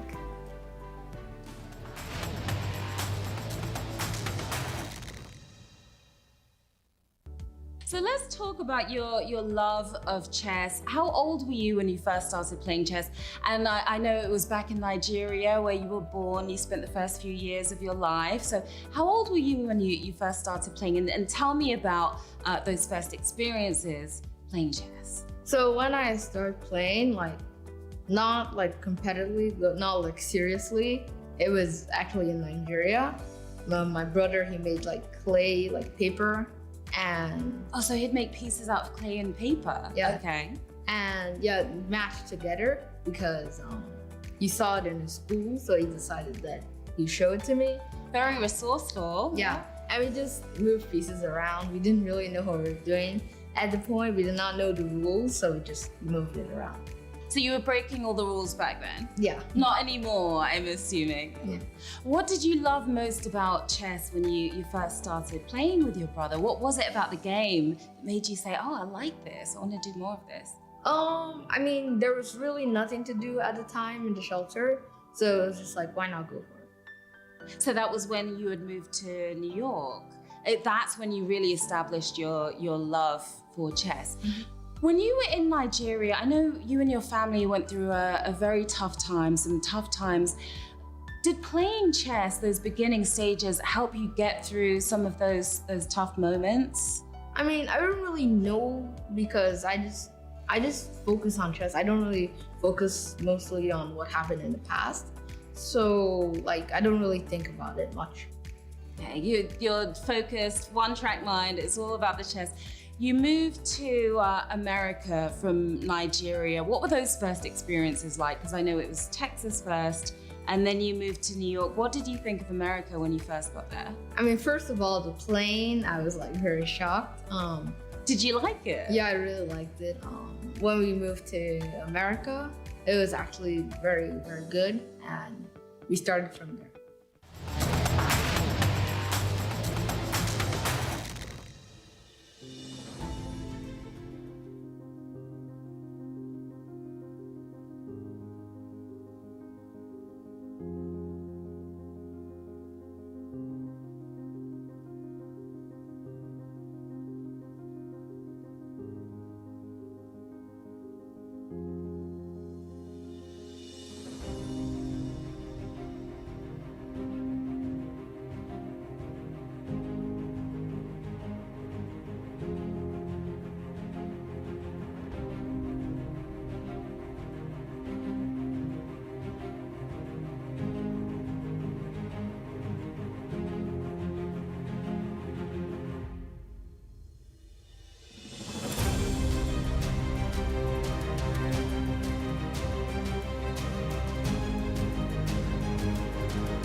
Welcome back, everyone. Guess what Yasser was doing on the break? Eating cookies. Can you believe it? Yes. From Hotbox, they had sent over a batch, and I tell you, it was like the locusts. They came out of the Locust club, swarmed. the production team. I said, look, these are for the commentators.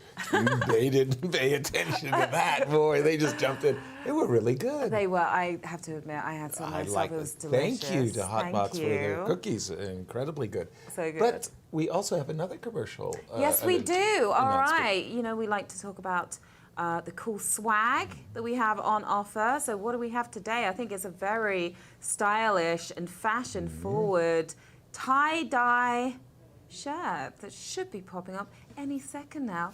Oh, no. All right. Well, let's talk about your tie instead. How much is There's that? Okay, there it they is. are. Very Okay, nice. look at that. You've got the purple, you've got the blue, you've got the, what would you call that? Teal, aquamarine? What's that? I'll go with aquamarine. Okay, I like aquamarine's that. nice. I like that. Flows off the tongue. Junior, seniors, and ladies, girls championship Yeah. T-shirts, and all of them are available on Q Boutique, Yeah. stlouis.com, as well as tons of other things, all the way from chess sets to you name it. Q Boutique Yeah. should be your shopping choice destination. Totally, it's really stylish stuff. chess garb. Absolutely. I like it. Garb. I like it a lot. Nice, You like that nice. word, don't you? Yeah, that's the British rub. Garb. I just want to turn our attention to the junior that I chose very unfairly. I've been looking at Nicholas' game, and he made, to my eyes, a very strange decision exactly at this point, Sharon. Yeah. For me, what the players are trying to do is create weaknesses in one another's position. And this rook on e6 is stationed in such a way as to defend this pawn on b6, but also putting pressure on this pawn on e3. Now, to my mind, it's incumbent upon white to make this rook work and this pawn a weakness. So the automatic move for me, if I was playing blitz, bullet, rapid, I would play a5 a la tempo, as they would say, with the intention, the very clear intention of capturing that pawn, opening up my rook, and targeting this pawn on b6. Nicholas, however, made a very, for me, strange and awkward decision. He played the move f2, f3. Excuse me. He played the move f2, f3. And what he's saying here is, look, I intend to play all over the board. I have this move, a5. I'm keeping it in reserve. I can open up on the king side, but also he's intimating that he might play for the move e4. But when you play the move f3, and again, this is why I find it so consternation, I want to say. He's given his opponent a very clear target. In other words, we were looking to try to target this pawn on b6. Yeah. Instantly, Black says, I know, I'm going to target your pawn on e3. And that's forced Nico to drop back with his knight in order to defend the pawn. Now, from Black's point of view, he wants to bring the heat. He wants to put his knight on f5 in order to attack this pawn. And for me, a move like, for example, knight e8, knight d6, knight to f5, that's kind of an automatic maneuver, as well as knight g8, knight h6, knight f5. But it's just strange in this battle of ideas, these two very strong-willed opponents, if you will, to present your opponent and say, hey, I'm going to gift you the idea of I created a weakness to help you. What? No, that's not That's the way. confusing. Yeah, that is very, very confusing to me. Now, having said And all top that, seed versus bottom seed, by the way, in that Nicholas versus particular Ben. matchup, we should, of course, pay our respects to the leader of the junior field, in this case, Hans. When we left it, we more or less left it here, and Christian was explaining in this specific position, the move e2, e4 by Hans gave the queen a square to retreat, and White's not declared his intentions. He may play d4, he may play d3, he may try to fianchetto his bishop, and Christian was kind of warming up to the idea that white is for choice because he has more options. I found the next move very intriguing. The move c5, c4 by black. Yeah. Normally speaking, we coaches are very principled people. We have lots of principles. And if you don't like them, we have other principles that we'd like to share with you. Being a principled person, a principled coach, all the coaches across America would say, develop your pieces, castle. But in this particular case, Justin said, it's more important that I interfere with your development. If your intention was to play d3, I'm ready to capture that pawn. Furthermore, I'm interested in effective squares for my pieces. With the pawn on c4, maybe one day I can land on d3. So he went for c4. White said, look, I'm very happy to trade a flank pawn for a center pawn. He played the move b2, b3. In the openings, Sharon, one of the things that both players are trying to do, this is an overarching strategy, control the center. That's it. So with this trade of this c4 pawn for this a2 pawn, white is patting himself on the back. I have more central control, and I've opened up my rook. Now, Justin, of course, knows all of that, but he has his strategy.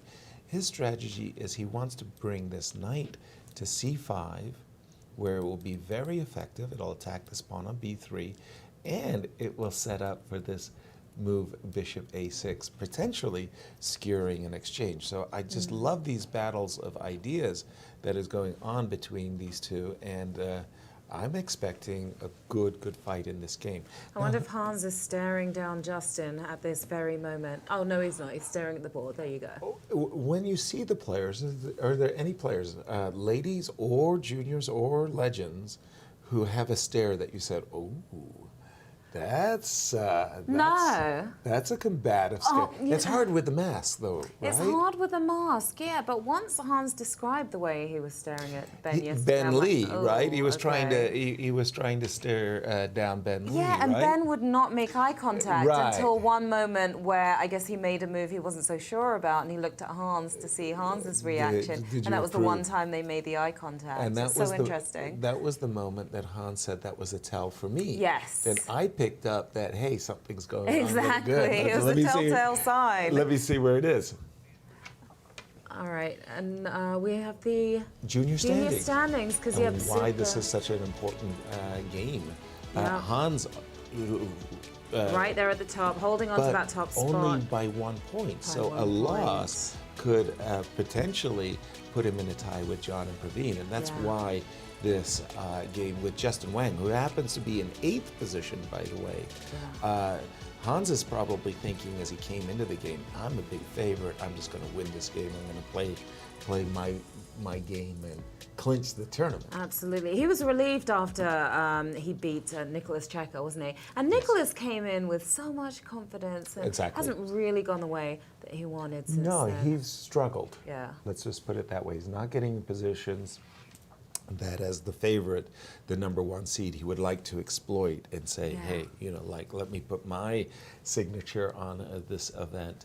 How are these players' ratings going to be affected by their participation Always, in that? of course. Every single game. Right, and Yeah. one of the nice things about these tournaments, as they're in progress, you can see a thing called TPR, Okay. and that's Tournament Performance Rating. Okay. So when you saw Annie Wang getting off to a 3-0 start, her tournament performance rating was really high. And then conversely, when we had the player who was struggling, he went 0-5. Yeah. His tournament performance rating. That's Andrew. Andrew, Hong. sorry, Yeah, thank you. Andrew Hong. Andrew's TPR was really, really low. So the ratings are constantly fluctuating. Christian. Guys, there is a very intriguing story developing in this game between Brandon Jacobson and Praveen Balakrishnan. We will get there in just a second. Let's see how these players fared. First of all, Brandon Jacobson hasn't won a single game with the white pieces, has won 3 games with the black pieces. So far in this tournament, he has been playing very cagey way with white. He's playing b3, knight to f3, g3, the double fianchetto occasionally. Now we see him with a completely different approach, and that is with d4, c4, knight to f3, very principled, very main line openings. e3, a6, knight to c3, and we're going to fast forward quite a bit, because what I'm seeing right now is Brandon Jacobson not spending a single second on any of his moves. Wow. All the way down to this endgame. This is move 20, guys. This is move 20, and Brandon Jacobson has 1 hour and 37 minutes on his clock. Oh my gosh. His opponent has only 20 minutes left on his clock. That's an hour crazy. and 10 minutes time advantage. Differential, And yeah. we got into this endgame in which white definitely has a pull. White has the better structure. White has the better pieces. Those rooks are much more active than black's rooks. And right now, the plan is to just exchange 1 pair of rooks and then just simply try to grind down this pawn majority on the queen side. And that's exactly what he's going to do. But again, he's going to have, in my opinion, a very good chance at doing that because of the time. Praveen only has 20 more minutes left, and he needs to make very precise defensive moves. He's on the defensive right now. There's absolutely no way that black is going to be better in this endgame. It's a tight shot of Hans right there. Hans' ear, everybody. right, yeah. I can say for sure he doesn't have pierced ears. Sorry, Christian. Yeah, but you're right. Extraordinary preparation. Extraordinary preparation, and these are the type of positions that you want to achieve out of the opening with the white pieces, risk-free, completely risk-free.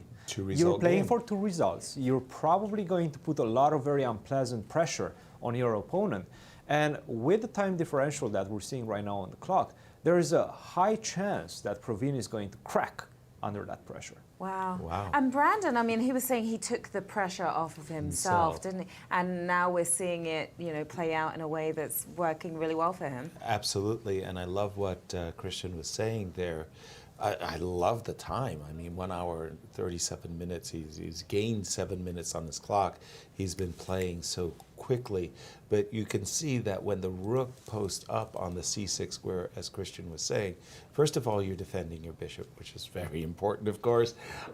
Secondly, by keeping your bishop on the c6 square for that just extra tempo, it gives you the time to play the move b2, b3, and that secures the queen side so that when your rook is on c6 and you withdraw your bishop, that rook will be menacing the pawn on a6, and it will tie the opponent down so that there's absolutely no question that Praveen is on the back foot. His chances of winning are really, really slender. Let's Yeah, try this was it. his yet- chance to try to catch up with Hans, but As you were saying earlier, it was a must-win game for Yeah. him as we were looking at those standings and the pairings. Well, so guys, it's not gone his way. Let's just try to continue this position. Yeah, Because after- now also the question is whether black can force the trade of the pieces. So after rook to c6, I'm wondering whether rook fc8 It's a followed by, I would assume you want to play rook c1. Yes. And now I'm going to take on c6 and then immediately try to go with bishop to d8. Yes, and I think you're going directly. If you take into on a- d8, I think this is very close to equal. No, on the Oh. contrary. I think that this is almost lost on the Really? spot. Like just Wow. lost on the spot. Wow. The reason is first of all, the majority on the queen side is far more meaningful than the majority on the king side. You don't have a chance to create a candidate pass pawn. Secondly, it's that tempo of you've got to defend the a6 pawn. So let's go g6. You're going to give me this pawn. I So you don't actually just want know. to take it. 'Cause I'm about to go- No, you're right. Yeah, you have to go passive with the move rook a6. And That's a then I problem. got b4, and then my king journeys faster than the black king. So I'm just thinking that what you just said, though, Christian, it's so natural to want to trade pieces when you're defending, Yeah. the idea is to trade pieces, not pawns. Okay. When you're defending and you trade pawns, you open up the position for your opponent's better pieces. But if you can trade off the attackers, you lessen the pressure. So Christian made the instant first moves that he's trained to know, which is get rid of this great rook. So he started with, let me trade a pair of rooks, Yeah. and then this bishop is bothering me, said Christian, let me trade a pair of bishops. But then I think when you get through those two trades, gosh darn it, you're in a position that really, nope, don't want to play. Praveen's somebody who's been able to sort of turn the tables, though, last minute, isn't We he? have, we've Yeah. seen that. He's very resourceful. Yeah. So, fingers crossed for him. Maybe not in this situation. It's going to be hard. Yeah. What kind of form is Brandon going to be in? Let's see, did we go through all of the? I don't think so. This was the Nico game. We haven't been, John Burke and Andrew Hong, we have not visited, I don't believe. Okay, this was a very curious opening game for me. I wouldn't doubt at all that it was actually prepared by the players, but to my eyes, this move that Andrew played in the opening, I was really stunned by. And again, it's a very likely theoretical move. He played the move knight a3, moving the knight to the side of the board. To my way of thinking, you play knight c3, 100 times out of 100, Yeah. maybe only 99, but okay, you play knight c3, and when the guy kicks you, you go kingside, knight e2, knight g3.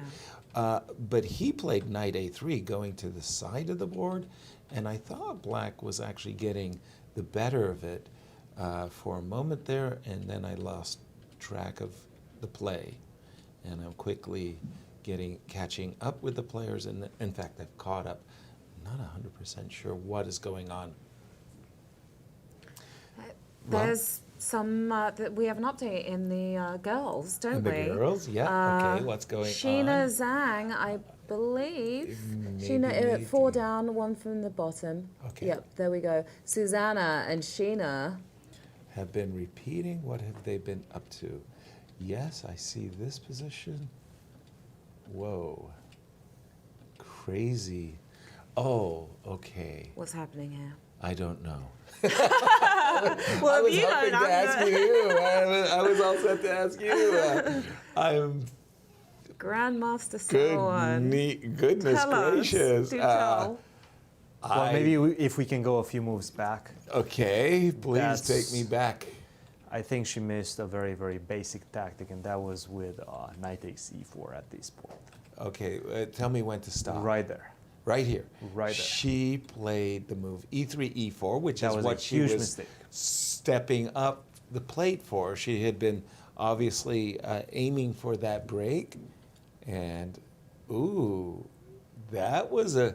Did you just see that move? She set up a nasty discovered attack. But she's just sacrificed 2 knights, got 1 bishop, got a couple of pawns. Then she sacrificed a rook. And that was the key move. I think this is what Susanna missed. Rook takes e5, and you cannot take on e5 because you're just getting checkmated right now. How? Why? Bishop to c5, which Bishop was to played on the C5 board. check. Yes. Then, okay, I agree wholeheartedly that I'm just getting checkmated if I move my king. If I move my king either to g2 or h2, king h2, let's put that checkmate on the board. The bishop on c8 defends the queen, nowhere to run, nowhere to hide. But Suzanne said, I've got an idea. I'm going to play knight to d4, and I would take where's with the bishop, yes. the check? Bishop takes h3. But I'm wondering Then you're gonna go why queen to White h2. played bishop to h7, because here I was hoping that queen h2 would save my bacon. Correct, yes. So let's go back a little bit. First of all, I can probably take on h7 right now and still be okay. But I don't want to mess with rook f3 at that point. So right, let's or see rook if- f4 either, right? Rook f4 either. So Yeah. right now I have options. After king to h1, I can also just take on h3 with the queen, Right. and then pick up your bishop. But is that enough?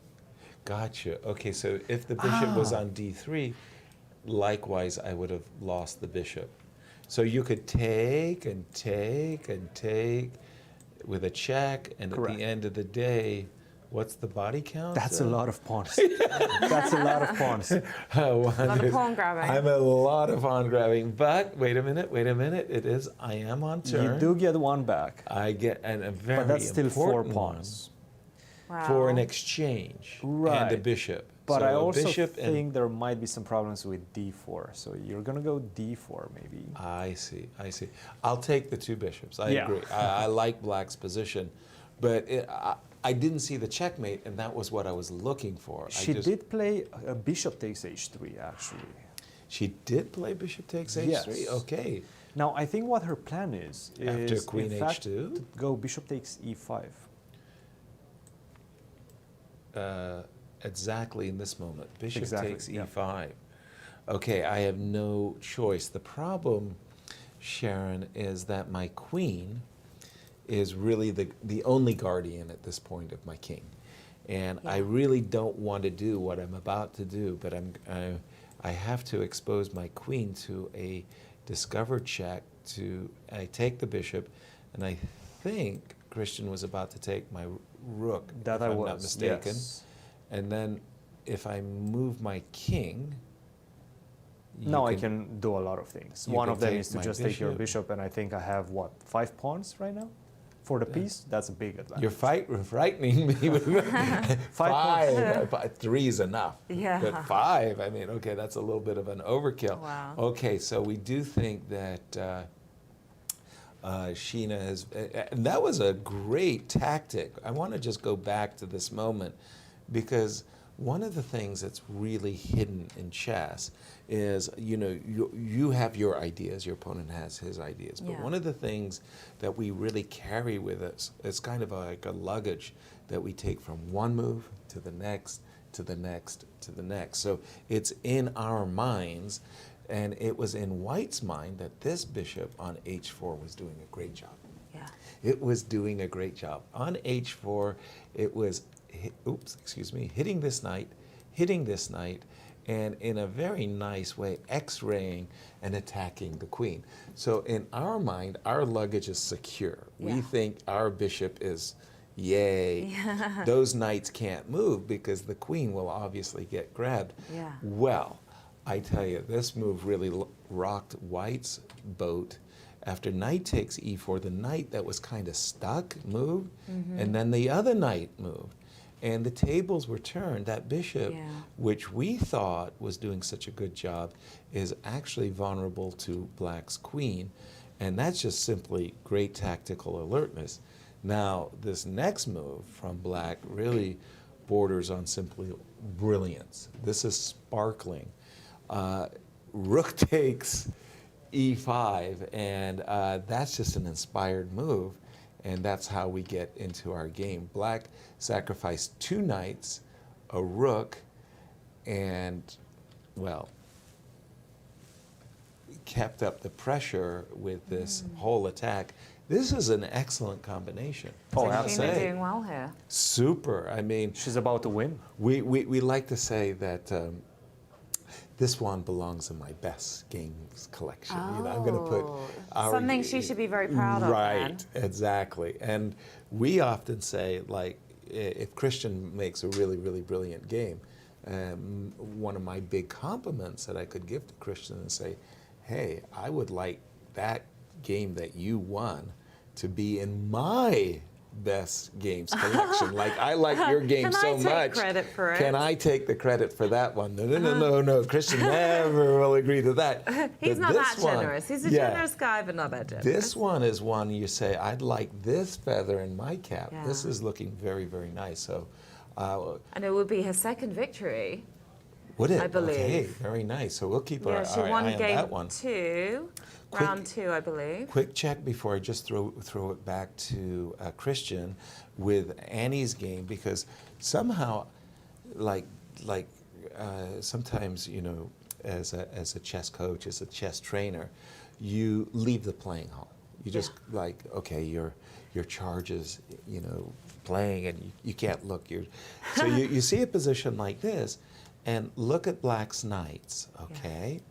These knights are passive. They're on Black's side of the board. Yeah. The next position that you see is there's a Black knight that made a magical, mystical leap to the middle of White's position. And you just come back in the playing hall, and you think to yourself, how did Black get a knight from that D7 square all the way to D3? And it was really a nice idea from Vital, which was she went knight to, that this rook protects White's queen. Yeah. So she interfered with the protection of the queen by putting her knight in the way. Annie happily captured queens and said, you know, are you going to recapture with a knight? No, this intermezzo, this Zwischenzug, an in-between move. This is a tactic. Instead of going for the queen. Instead of capturing the queen right away, she attacks White's king first with a check. Annie was forced to move her king. Notice the alternative, king to e2, would have been met with another Zwischenzug, this time capturing the rook again with check. So Annie couldn't bring her king up, had to move her king to the side. Now Black said, okay, I will recapture the queen. Yeah. By the way, that little knight journey produced a result. I have a threat to the pawn on b2, as well as the rook to c1. And I think, is Annie still on move? Our clock is ticking. It's hard for me to tell. Yeah, I from can't. I this. need a pair of binoculars again to see that clock. Right now it's Sanjana's move.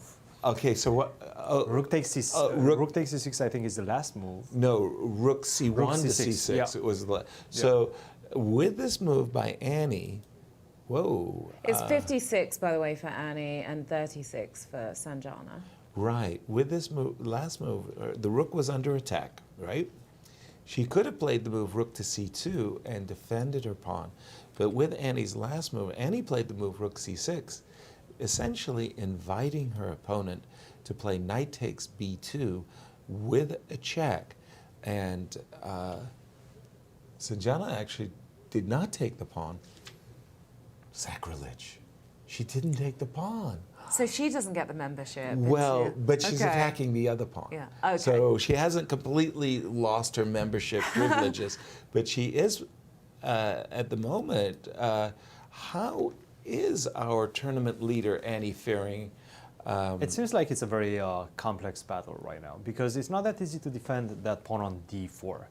I did try to find some variations, and I did find some quite interesting variations. Knight to f3, for example. Knight to f3, Knight to defending f3, yes. the pawn on d4. Yes, knight to f3 is a move, and I think g5 could potentially come on the board after that. Wow. Yeah. This is, but now what, aren't I losing? Isn't Annie losing the e4 pawn? Or? It's not, because after g5 you can play the brilliant move king to c2. Oh my goodness. And this what that does crazy. is taking the knight from a very safe position on d3 to f4. And now we see, oh my goodness, we have breaking news, guys. Whoa. Kaidanov's game is over. Well, let's see. What happened? What happened, guys? It happened quickly, whatever I was just it was. Wait a minute.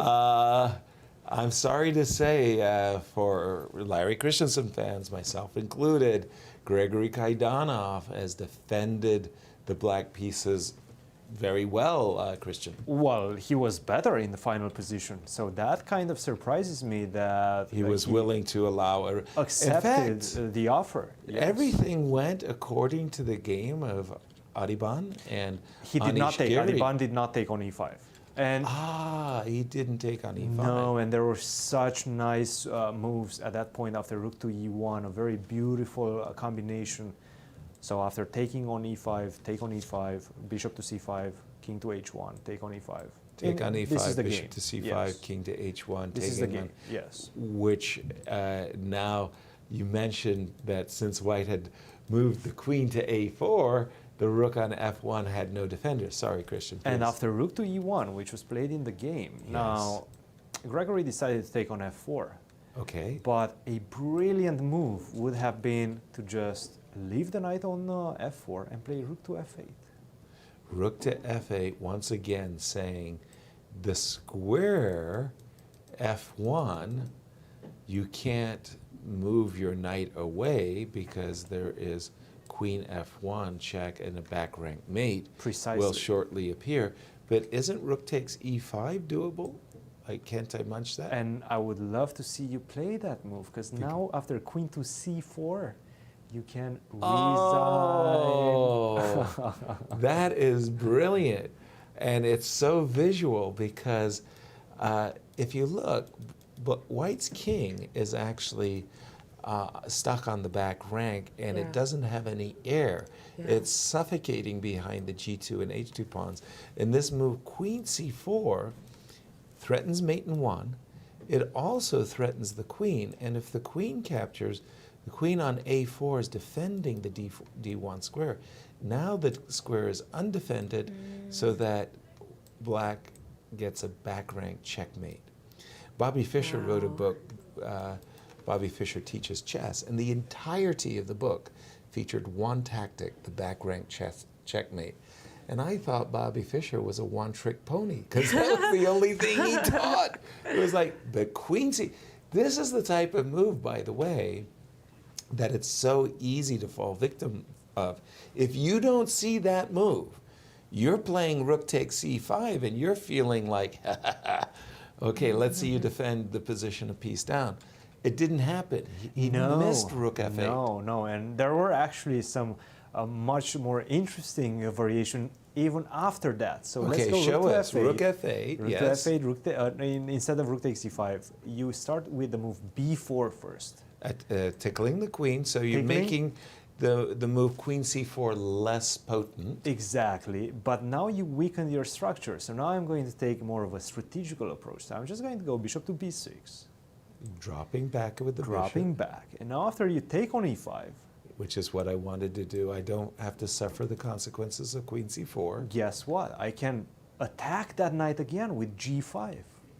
No. Yes, and if you take with a rook, Yes. now I can just simply go queen to e7. And I'm Okay. checkmating. Maurice Ashley, Grandmaster Maurice Ashley, who is not here, Yeah. introduced us to the concept of the boss chair. Boss chair. The boss chair. Nobody knew what the boss chair was.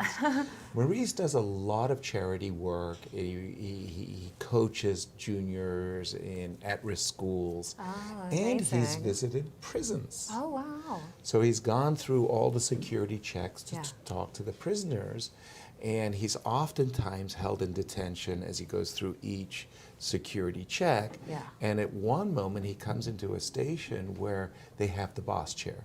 And the boss chair is kind of like an X-ray exam to make sure that the prisoners have nothing inside their bodies. Okay. They're not smuggling anything.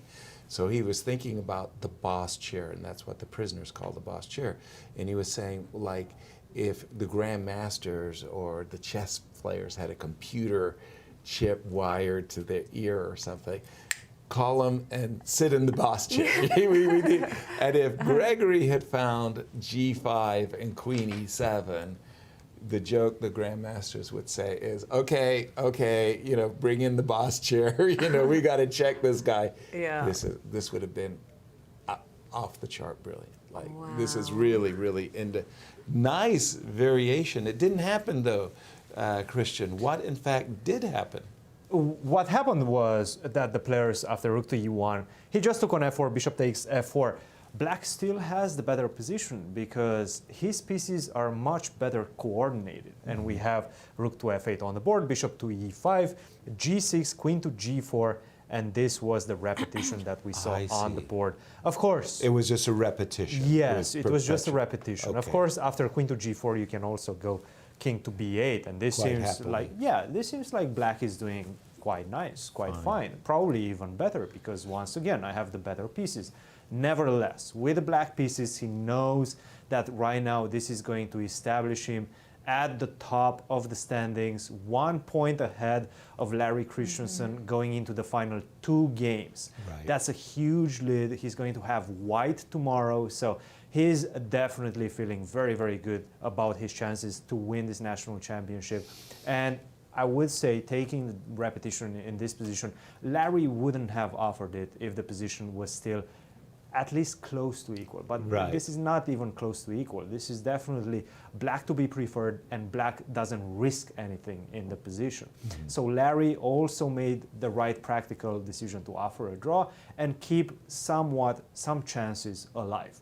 Because if he would have lost this game, the tournament would have been over for him. Effectively. Did So you it's still a expect this? window of opportunity. Yeah. Did you expect this it was as a the clash of the titans? So- Yeah, well, in this case, this particular case, it was really sometimes you just got to tip your hat. Yeah. In this case, you got to tip your hat to Gregory Kaidanov, whose opening, he was so well prepared. It just seems that Larry was trying to surprise him with this little bit offbeat bishop's opening and saying, okay, like, do you have this covered?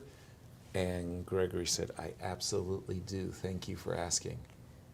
Incredible stuff. Nice. Yeah. So Gregory really in cruise control as this marquee Still leading the matchup. charge. Well, you know, we have another audience question for you please. guys. Oh, please. All right, you excited? Sharon, you know, like, I like challenge. this. All right, this is from Eric Hoxter, who's saying, if you're having an event like Andrew Hong is having, which is not a good one, right?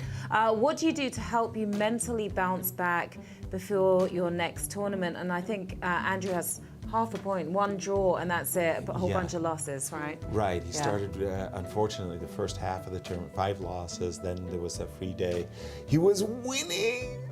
Yesterday, The he was so victory close, was wasn't almost he? in his grasp. Against Praveen. And then he drew. But the question is a very, very good one. And every chess player, I was also going to say every chess grandmaster has asked themselves that very question. There is not a grandmaster in the world that hasn't had a bad result, like a real howler or a series of bad results. An And- entire tournament that's just Right. been going the wrong way. Everything went wrong. Everything went wrong. I mean, even the positions that you prepared for, you messed them up, and so on and so on. And then the question is, how do you bounce back? How do you get up and mentally deal with the next event? And that's really, really a question like every grandmasters have themselves. And all I can say to you is like having been a diver in high school. Oh, you were a diver? Oh, yeah. You I are was full like- of surprises, yeah. yes. Fun facts for the ASA. Yeah, lifeguard too. I have my lifeguard certificate and stuff. Well, I can't swim, so you Is- have to dive in and save me. The number of belly flops, Yeah. the number of, wipeouts that I've had, and you just go, oh, God, that hurt. Yeah. I've got to try it again.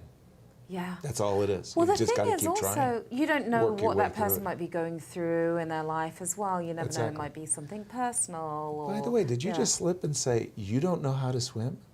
I don't know how to swim. How is that even possible? I know, especially as I grew up on an island, right, in the UK. Right, the UK, but right? no, a lot of us don't know how to swim. And I used to love going underwater. I just never learned how to swim. Now I'm scared to go underwater. So I don't think I'll ever learn. I'm stunned. I think Is it that surprising? I'm like the Yeah. only person you've ever met. It's almost as surprising as me finding out you don't have a cell phone. Which is more shocking, guys? Tweet us and let us know. Yeah, the polls are open till 3 in the afternoon. You don't know how to, I okay. don't know how to swim. Wow. Yeah, Okay. Not even the doggy paddle. Not And even the everyone doggy. always says, well, just lay back and you'll float naturally. No, Right. that doesn't happen. Not to Swim me. or It's sink or swim. And for Sink me, or it's swim. sink. Sinking. Christian, as I recover my composure from the shocking news, The tell us shocking, what. scandalous. Yes. What else is happening? What games are you looking at? Remind me the question again. Did you want me to answer that question as well? Yes. How do you recover from a bad tournament and what do you do mentally to get ready for the next Like one? what Andrew is going through. That's a very difficult one, and unfortunately, that bad tournament usually follows another one and another one and another one, and that usually goes on sometimes for as long as a year and a half. Nevertheless, the only thing, as Yasser was mentioning, that you can do is take a breather, understand that this is all over, the tournament is over, and you have another chance. And you should go into that chance as well prepared as you can. I think this is key. You have to continue, because whenever you're taking a hit like that into one of these tournaments and play half a point out of 6 or just have a disastrous result, your ego takes a huge hit, and also it demoralizes you. So what that does, it saps into your energy levels, and it saps into your motivation levels to continue and look for chess openings, ideas, and so on. Train for chess. So you just simply don't want to train. You just sit on your couch and want to watch Netflix or something like that. You don't want to. You don't and even not want the to Queen's see Gambit chess. either. You don't want to see chess. No Queen's Gambit. You don't want anything that reminds you of chess.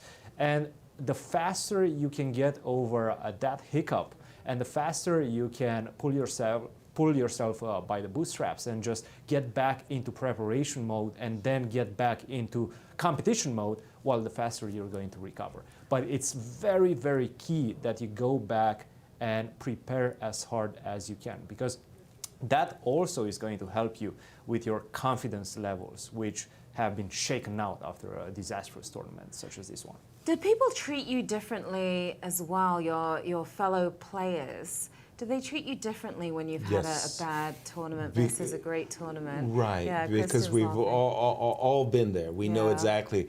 You don't want to rub it in. You don't, but it's very hard But you to kind of say. want to. Yeah, it's very hard not to go up to the rival that you admire the most and say, "Would you like some coffee with your donuts?" I mean, that just makes you The so smack wanted. talking. Yeah. So there's some subtle smack talking that But goes on I between remember some an players. interview that Michael Jordan did, one of the most celebrated basketball players ever. Yeah. And he would want to take the last shot. With the game on the line, he would take the last shot. And they said, well, Michael, you want the ball and you're so great. He goes, no, I failed. I failed more often taking that last shot than actually hitting the last. I'm known for hitting the last shot, Okay. but I failed time and time and time again, but I still want the ball. And I thought that was very powerful. I guess if you're not afraid of the failure anymore. Exactly. That's what Veselin Topalov says. Yeah. I'm not afraid of the loss. I'll play for the victory. That's the key, isn't it? But Christian, you were laughing to yourself when I was asking about that. Just other players treating you a little differently depending on whether you've been successful or not. Well, you treat yourself differently. Yeah, that's the big thing. And that rubs off on other players, and of Okay. course you sometimes get insulted by other players as well. You played like a bip, and you also say those things to yourself, right? So whenever you're getting those sentiments reinforced by the outside world, then it kind of puts you down and down and down. That's why you have to just pick yourself back up and say, hey, it's just a tournament. It is what it is. It's just a tournament. We all have bad results. Just continue train as much as you can and go on and show your medal in the next one. Do you have to have a tough skin? Like, for example, Yes. with You what do. we Yeah. do, we're Yes. on camera, we Yes. got to have a tough skin because you never know what people are saying We in the have comments, very, right? very But- fragile egos Yeah. around here, as you Yeah, can tell. exactly. I know right? you do. I've offended you about 50,000 times in the few It just days of knowing water each other. right off the duck's back. Yeah. Yeah. No, it's true. It's true. And I think that, unfortunately or fortunately, however it is, it's the mark of those great champions that, the Bjorn Borgs of the world, these great, great superstar athletes, they get critics coming out of the woodwork. Yes. Unfairly. Very unfairly. Really We're your unfairly. biggest fan until you lose the lose. game. Now You're Yeah. bad. And the point is those guys just, believe in themselves and they just Yeah. constantly reinforce it. But it's a great question.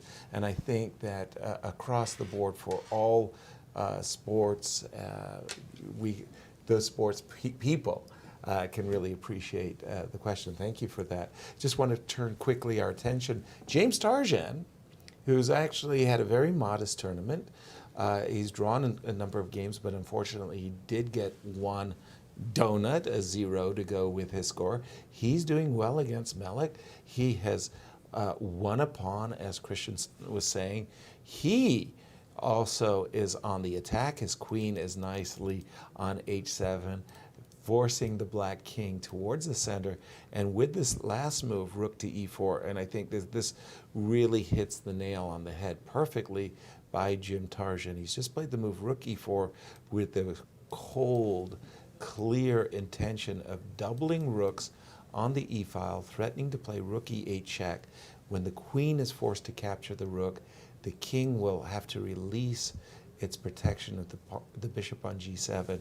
And in my opinion, to go with his pawn, Jim Tarjan is winning this game rather handily at the moment. Let's see if he can still reel in the point, as they say. Talia, we haven't checked in on Talia. Oh, you know, yes. she's my pick for the girls, so I would love to. I'm not sure if that's the one that you have pulled up. Just to stay within the Yes. senior section, For a because moment, this yes. is another game that we need to be looking at, is the game between Joel Benjamin and Leonid Sokolin, because Joel Benjamin also hasn't won a single game in this event, Yeah. and perhaps he's going to get his first one Oh, wow. in today's round Off the against your schneid. pick, Sharon. I'm sorry. But it's not It had to be that way. not didn't looking it? good. Not looking good. Let's see what happens. So I think we got somewhere around at this point, and we were mentioning that the position remains extremely balanced, of course. And now we have queen to c7, queen to d6. Now we get a trade in.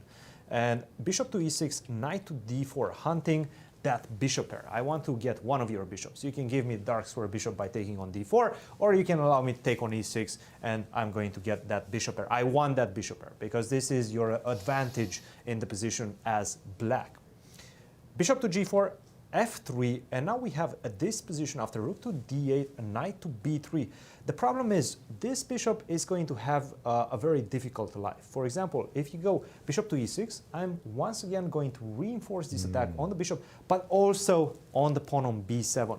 The pawn structure on the queen side for black is very immobile and very easily targeted by my pieces, specifically this knight on c5. Now, if you try to defend like this, well, first of all, that just loses on the spot after bishop takes e7. So you have to take, and now take on e7. Now, unfortunately, there's a check on the back rank, which creates huge problems. So let's say you want to retreat all the way back to c8. Well, once again, that's a taboo square. You cannot do that, because I'm going to take on e7, and we're going to do the same tactic. Take on d1, recapture, followed by rook to d8, and you have problems. So the only way after rook to d8, knight to b3 to defend and not lose material is to go knight to c8. The problem is that after that, once again, I'm going to retreat, and you're still going to have the same problems with the bishop. And now that the c8 square is not available for the bishop, there's no square to defend that b7 pawn from.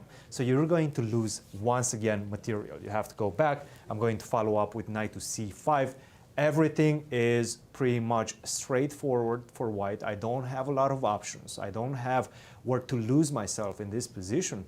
I just have a very straightforward path that's going to lead to a position with a pawn up, and it doesn't seem like black has a lot of compensation for that missed material.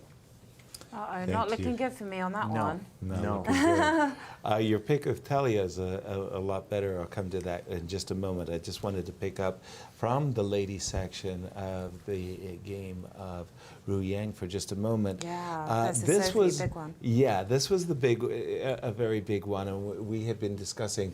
Where's your address? Where are you going to park your king? Inquiring minds like to Want know. to know. Exactly. Yes, we do. We just saw the move queen d3, and we got our answer. Castles. Oh, so this was a very, very big decision, and I really like what white has done to this moment. I love this move bishop e3, and now this move d7, d6.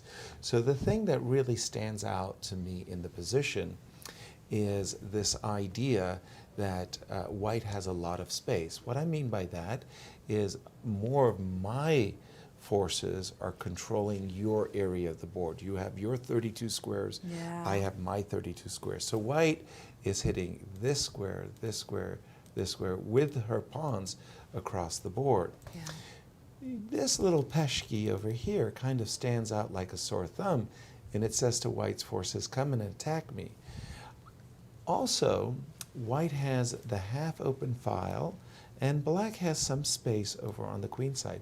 So exactly in this moment, I would really have liked Ruyang to play the move b2, b4, attacking the bishop, provoking the trade of bishops. Bishop takes, queen takes. Now what I've done, I've weakened my knight. I absolutely agree with that. But the queen side is now stuck. The queen side is now stuck. And what I'm going to do is I'm going to spend the next few moves lassoing this pawn on f2. I'm going to play queen f2, f5, and I'm going to take it. She didn't do that, unfortunately. She dropped back with the bishop, and I think that was a real waste of tempo. And black had the opportunity to play this move b2, b5, b4, keeping the queen side open. And after this move, queen d2, it was just this moment that black said, since you're not seizing the initiative, since you're not the one who's playing very aggressively, let me make this move f5. And the situation, I still think I like white's situation, but it's not as clear as, in my view, the other one was. The other one had a clear strategic perspective. In this case, there's like crazy things happening. It's even possible that white's king could, in some variations, come under attack. So big miss, I think, in that game. Does somebody have the upper hand on that game? I at this want point? to say it's double-edged, dynamically balanced. I think it would be, in practical terms, easier to play black. Now, I just want to say, before we go on a commercial break, and I think you too want to jump in here, Christian, Christian's got something. is Annie, the pawn on d4 just got taken. Christian, you had the same position. I was just going to I'm going to steal your thunder if you're not careful. Go ahead, go ahead. I don't have a problem with that. You know, I'm going to give my thunder to you, Yasser. But yes, the situation is not looking good for Annie. This would be a huge Wow, a huge loss upset. for her in the heat of the moment. Well, in the championship rounds, because this would allow both, well, one of Suzuki, Maurice Sophie Suzuki, or Ruyang Yan to catch up with her Here if she we are. loses this game. There we go, Sharon. right there. Annie with 5, of course. Ruyang right behind her, though, just half a point difference. And Sophie 1 point difference, so super close. Any loss by Annie just opens up the tournament, but Christian. Plenty of game left, but right now she is a pawn down for Right. not much compensation. Let's see how that happened. Rook to d8, and we were discussing this position specifically with this very beautiful idea, knight to f3 and after g5, king to c2. This was Right. critical. If you don't see this move, king to c2, and if you don't understand that the idea behind it is that after knight to f4, now these two knights are able to be attacked by the bishop on g5, forked by the bishop on g5. If you don't understand this, then you're in trouble, right? Because this idea you're going to miss, and unfortunately, you're going to have to give up a pawn. And this is exactly what she did. She played, She after missed it. rook to d8, she played king c2 first, but this just allows me to grab a pawn, bishop to g3. This is the position we currently have on the board. And now I can just get my knight out. Finally, my knight escapes. It was kind of stuck here. I didn't want to take that pawn on b2. That would have allowed white to get a lot of initiative and also bring the other rook on the c file. That would have been very beautiful for white. Unfortunately, right now after f3, well, I can defend like this. I can also go rook to d7. You're going to have to fight a very long fight before you can recapture this pawn on c7 and reestablish the material balance. Right now, this is looking really good for black if she can manage to keep her nerves in check as Consolidate. black, because Sanjana is definitely feeling the nerves right now. She knows that she has the rating favorite and the leader right now of the tournament on the ropes. That was daylight robbery. She just robbed the pawn right out of White's position in broad daylight. It's nail-biting stuff. Yeah, yeah. And you wait till we get to the weekend of the championship rounds. I know, Then I'm it's really excited. night and nail biting. But unfortunately, we have to take a break. Yes, we do. We're Sure. taking a cookie break. A okay? cookie Those break. Cookies were delicious. Hot Box, thank you very much. Thank you, Hot Box. We're coming back for more. So stick around, guys. We'll be back soon.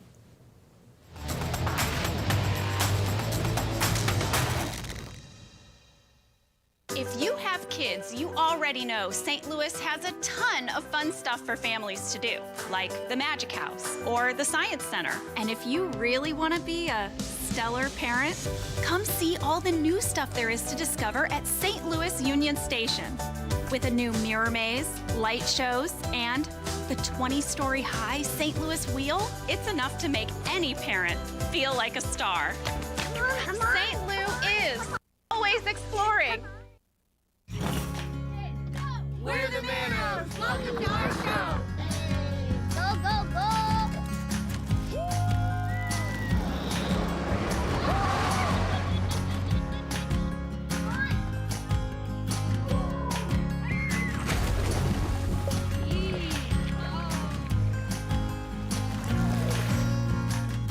That's our show. Now go play yours at visitmo.com.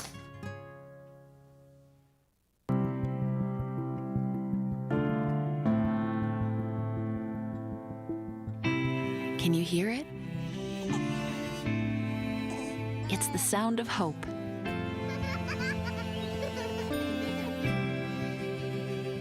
And health. And strength. It's the sound of compassion. Of open doors. Where people and machines are in tune and miracles occur. It's the sound of personalized healthcare and active communities. It sounds like life, and it's what you hear when you really listen. Listening to you, caring for you. We are Ascension.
Welcome back, guys. And Yasser, we have a new result in. Yes, An we- exciting result at that. Yes, we do. Sheena Zhang has sacrificed the house in a sparkling tactical brilliancy, and she's with Christian to discuss her win.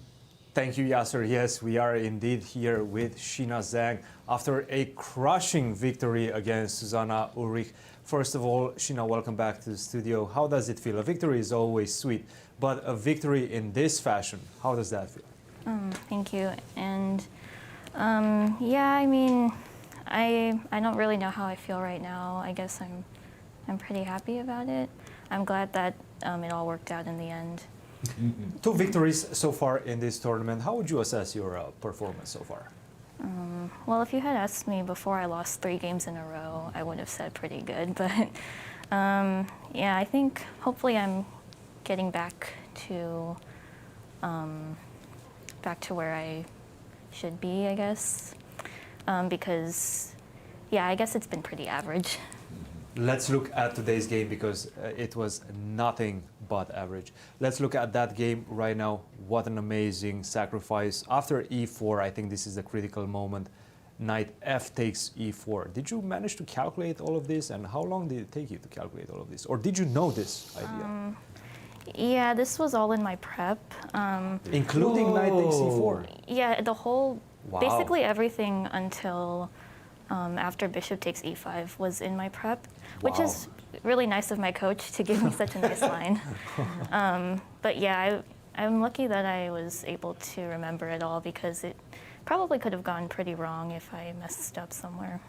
So, excuse me, Sheena, just right up until this moment, you had this in your homework, if you will.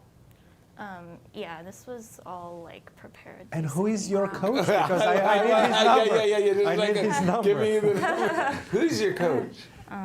Sheena. Can that be a secret for now? Yeah, Oh, it can. of course, It can. of course, Yeah. of course. Of course. We've talked about We've that talked in the about back, this, how- why yeah. we like it. So, I'm stunned. Sharon, Speechless, I mean, it was yes. all prepared. Amazing. I know. Stunning. Absolutely incredible. Do you have questions for Sheena? I I'm do. just like, So Sheena, yes, it's a little thrown off. Sheena, my question for you is, how old were you when you first fell in love with the game of chess, and what was it about the game that made you say, I want to take this seriously, I want to follow this path and see how far I can go?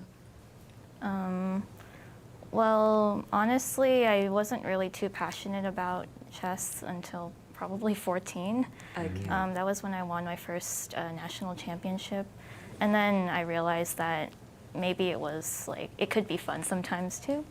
And yeah, I mean, before that I found it fun sometimes, but after that I realized that I enjoyed it a lot more than I thought. Yeah. Is it the feeling of winning? Is that sort of the most fun part of playing in these tournaments? Or what is it that drives you, makes you want to compete? Yeah, winning is pretty nice. But I guess it's just just playing itself is also a good feeling.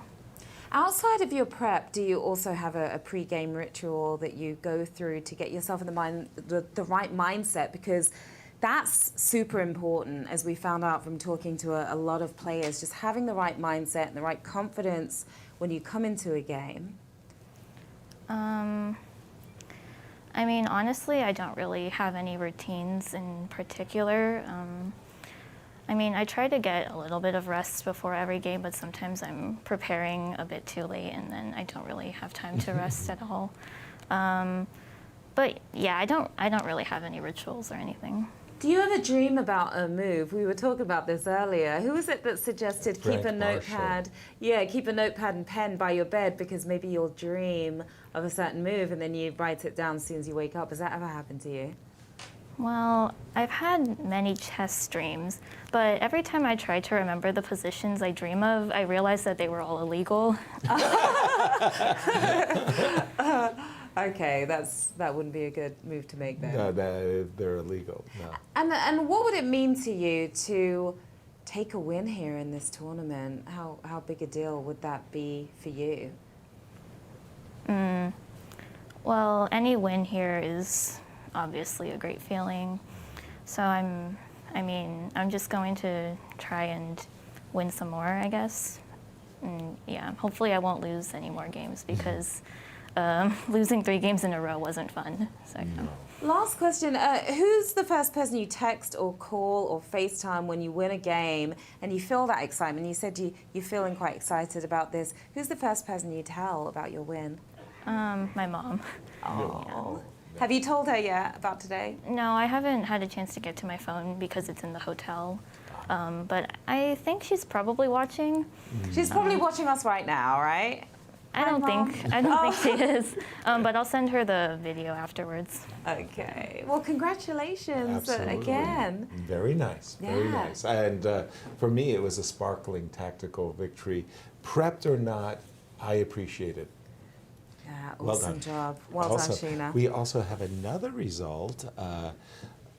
Alice Lee has Alice has won her first game. her first game. That's The- exciting. The youngest player in all the competitions gets her Wow. first victory here in the national championships for girls. I'm so happy to hear that. I She's know. just 11 years old. It's amazing. Yeah. I didn't even play chess until 12, and these ladies are masters already, so I'm like, I feel like they're she so was good. 5 as well when she began Yeah, playing. exactly. Goodness knows what I was doing at 5 years old. I Was I know. even I don't- talking? Yeah, did I have a coherent thought? I think not. Christian, you have the position where Alice turned it around. Is that what I'm seeing on your Yes, board? that is exactly what I'm looking for right now, but I'm sure we will have Alice in just a second in the studio, and she's going to explain each and every nuance in this position. So how sweet stay it tuned. is. Okay, while we get our guest all set up, I'm just going to go around the horn a little bit Okay. and look at our junior competition because, again, we do have a this result in the junior. Oh, A senior, this is, that's I'm our sorry. senior. I clicked the wrong tab. I have these Easy to 3 do. tabs. And, Okay, here are- yeah. all games are still in play actually in the juniors. Okay, so we'll check back in on these in a few. In the meantime, Absolutely. our youngest player, Christian. Thank you, Sharon. Yes, we are here indeed with Alice Lee. Alice, first of all, congratulations on a big victory and welcome to the show. How does it feel to be playing chess here in St. Louis? And is this your first time here? Yes, this is my first time playing in St. Louis. I played last year, and it's really great to be playing in the chess nation of the capital, or What- chess capital nation. It is indeed. And how important it is for you to get your first victory. And is it at any point intimidating for you to be playing these older players, let's say? It's great to be playing people who are older and more experienced, and the games have been really tough. It's great to have a win finally. That's very important. And actually, let's take a look at your great win because it seemed like a quiet game. Nevertheless, your preparation looked quite good. And then in the end, she made a big blunder. Where was that moment? Yes, I think that Queen B3, because now on move there, Queen B3, because now I can do knight takes G4, and she can't take back because if she does knight takes G4, which is what happened in the game, I can do knight f3 check. And the point is she will lose an exchange because if she does king f1, which is the only way to defend the rook, I have knight d2 check, and I fork her queen. Oh. Otherwise, she could take my queen on b8 instead of doing knight takes g4. And after rook takes, knight takes g4, I think it'd be slightly better. I would play knight f3 check, king f1, knight takes e1, king takes, and now rook b1 check. And my point is I will do rook b2 check next, and I will win the a2 pawn. Were you surprised when she took on g4 first before exchanging the queens on Yes, b8? I thought that this endgame with a knight and 2 knights versus rook and 2 pawns would be good for me, but it wouldn't be easy to win. And here I calculated to this point, and I thought it'd be winning. Well, Alice, that's a tremendous victory. Congratulations from my part. Yes, sir. Very nicely done indeed, Alice. That was really, really good. First of all, I can't help but remark how young you are, and I just have to ask the most obvious questions, which is, how old were you when you started playing chess? I started playing chess at the age of 6, and when I was 8, I became an expert. And What? In 2 years? Yeah. Wow. Sorry, and where is home for you? I live in Twin Cities, North Oaks, Minnesota. And is there a chess club that you visit, or how did you get to, people spend their whole lives trying to get above Class A. To get to expert in 2 years is amazing.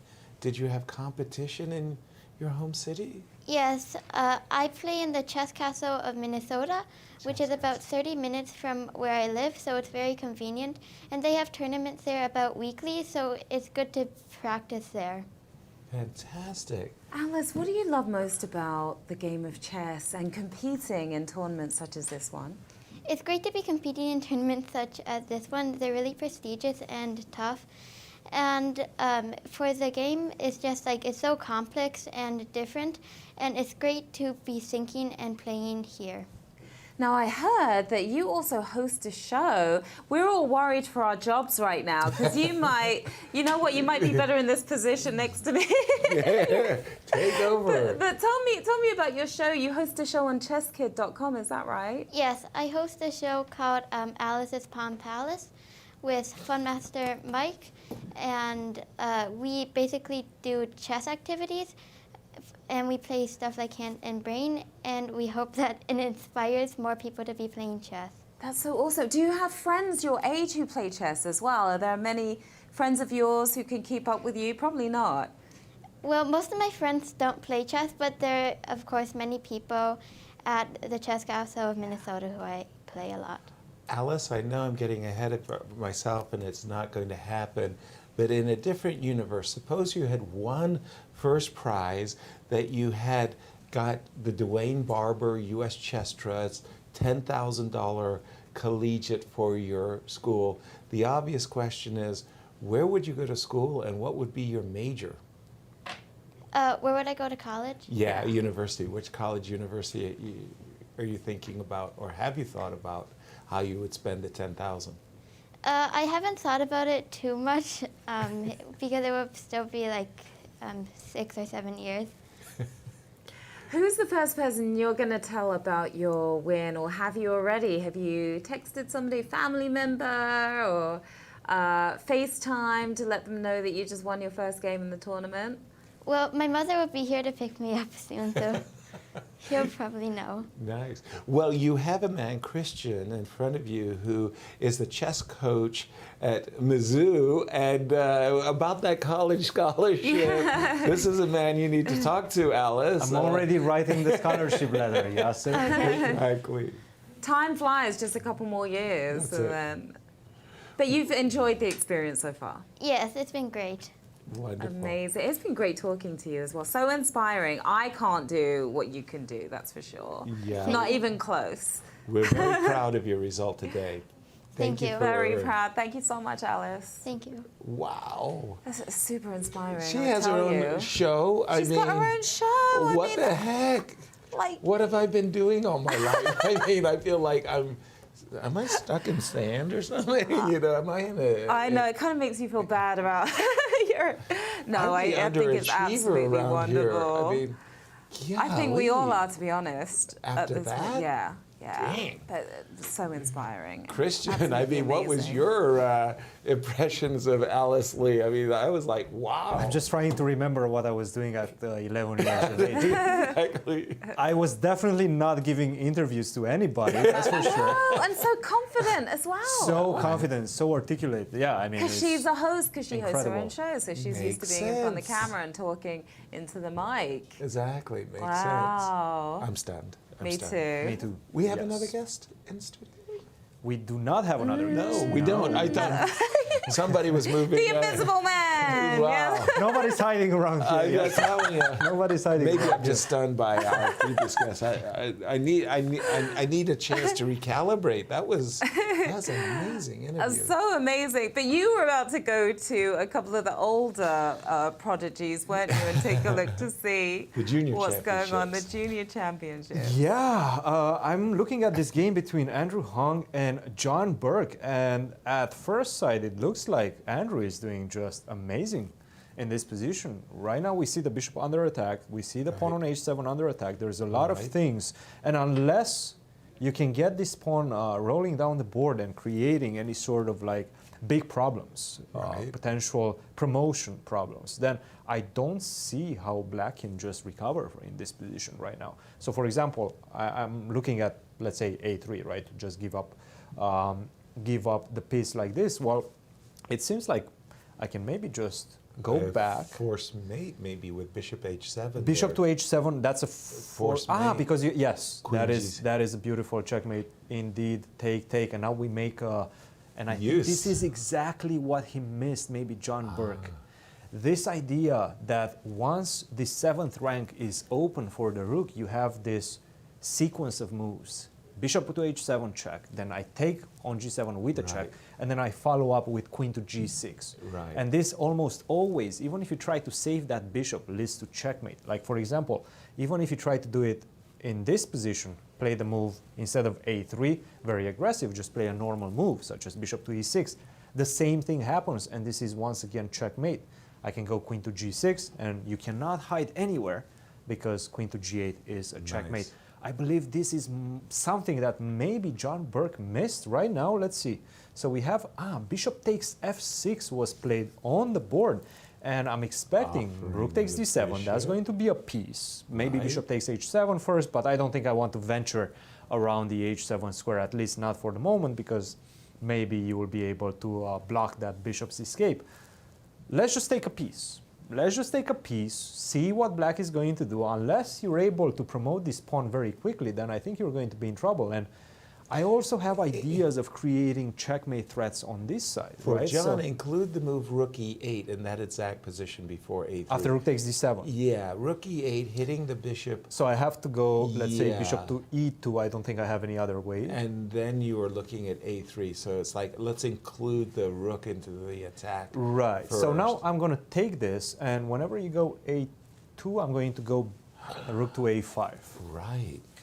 And that's going to trap the pawn. Also, is going to capture the pawn in the next move. So you cannot go that route. Now, a3, rook takes d5. Do you have a way to stop me from going to a5? It doesn't seem likely. Queen b2 doesn't work. Queen to b2, then you have bishop d3 at the end. I do, but then you go rook to b8. So maybe I don't want to exchange the queens. Okay. No. I just want to go, let's go rook to, maybe, no, queen to a4, you're going to take that. So let's go rook to c5. By the way, Sharon, this is where the competitiveness of the tournament is so vital. I mean, in a sense, Andrew has been, you know, the target for everybody. Yeah. Yep. And John Burke, who's doing very well, trailing by a point, you know, he's looking at this underrated, he's looking at this game as a game that he needs to win because, again, Andrew is at the very bottom of the cellar. 10th place with just half a point. That was a draw yesterday. Right. So John's thinking, I got to win today. I'll get 5 points. Somebody please stop Hans Newman from speeding ahead. Yeah, and I'll catch up with him. So this is a very, very important game, and John just 1 point away from Hans. Yeah. Just and speaking of Hans, let me just go to a second to this crazy position. 2 pieces for a rook, but the problem from Black's point of view is that his king is stuck in the middle of the board and that knight is pinned, and it's really, really easy to see that White's just going to double up or triple up in this case against that pin piece and simply capture it. So that's pretty obvious.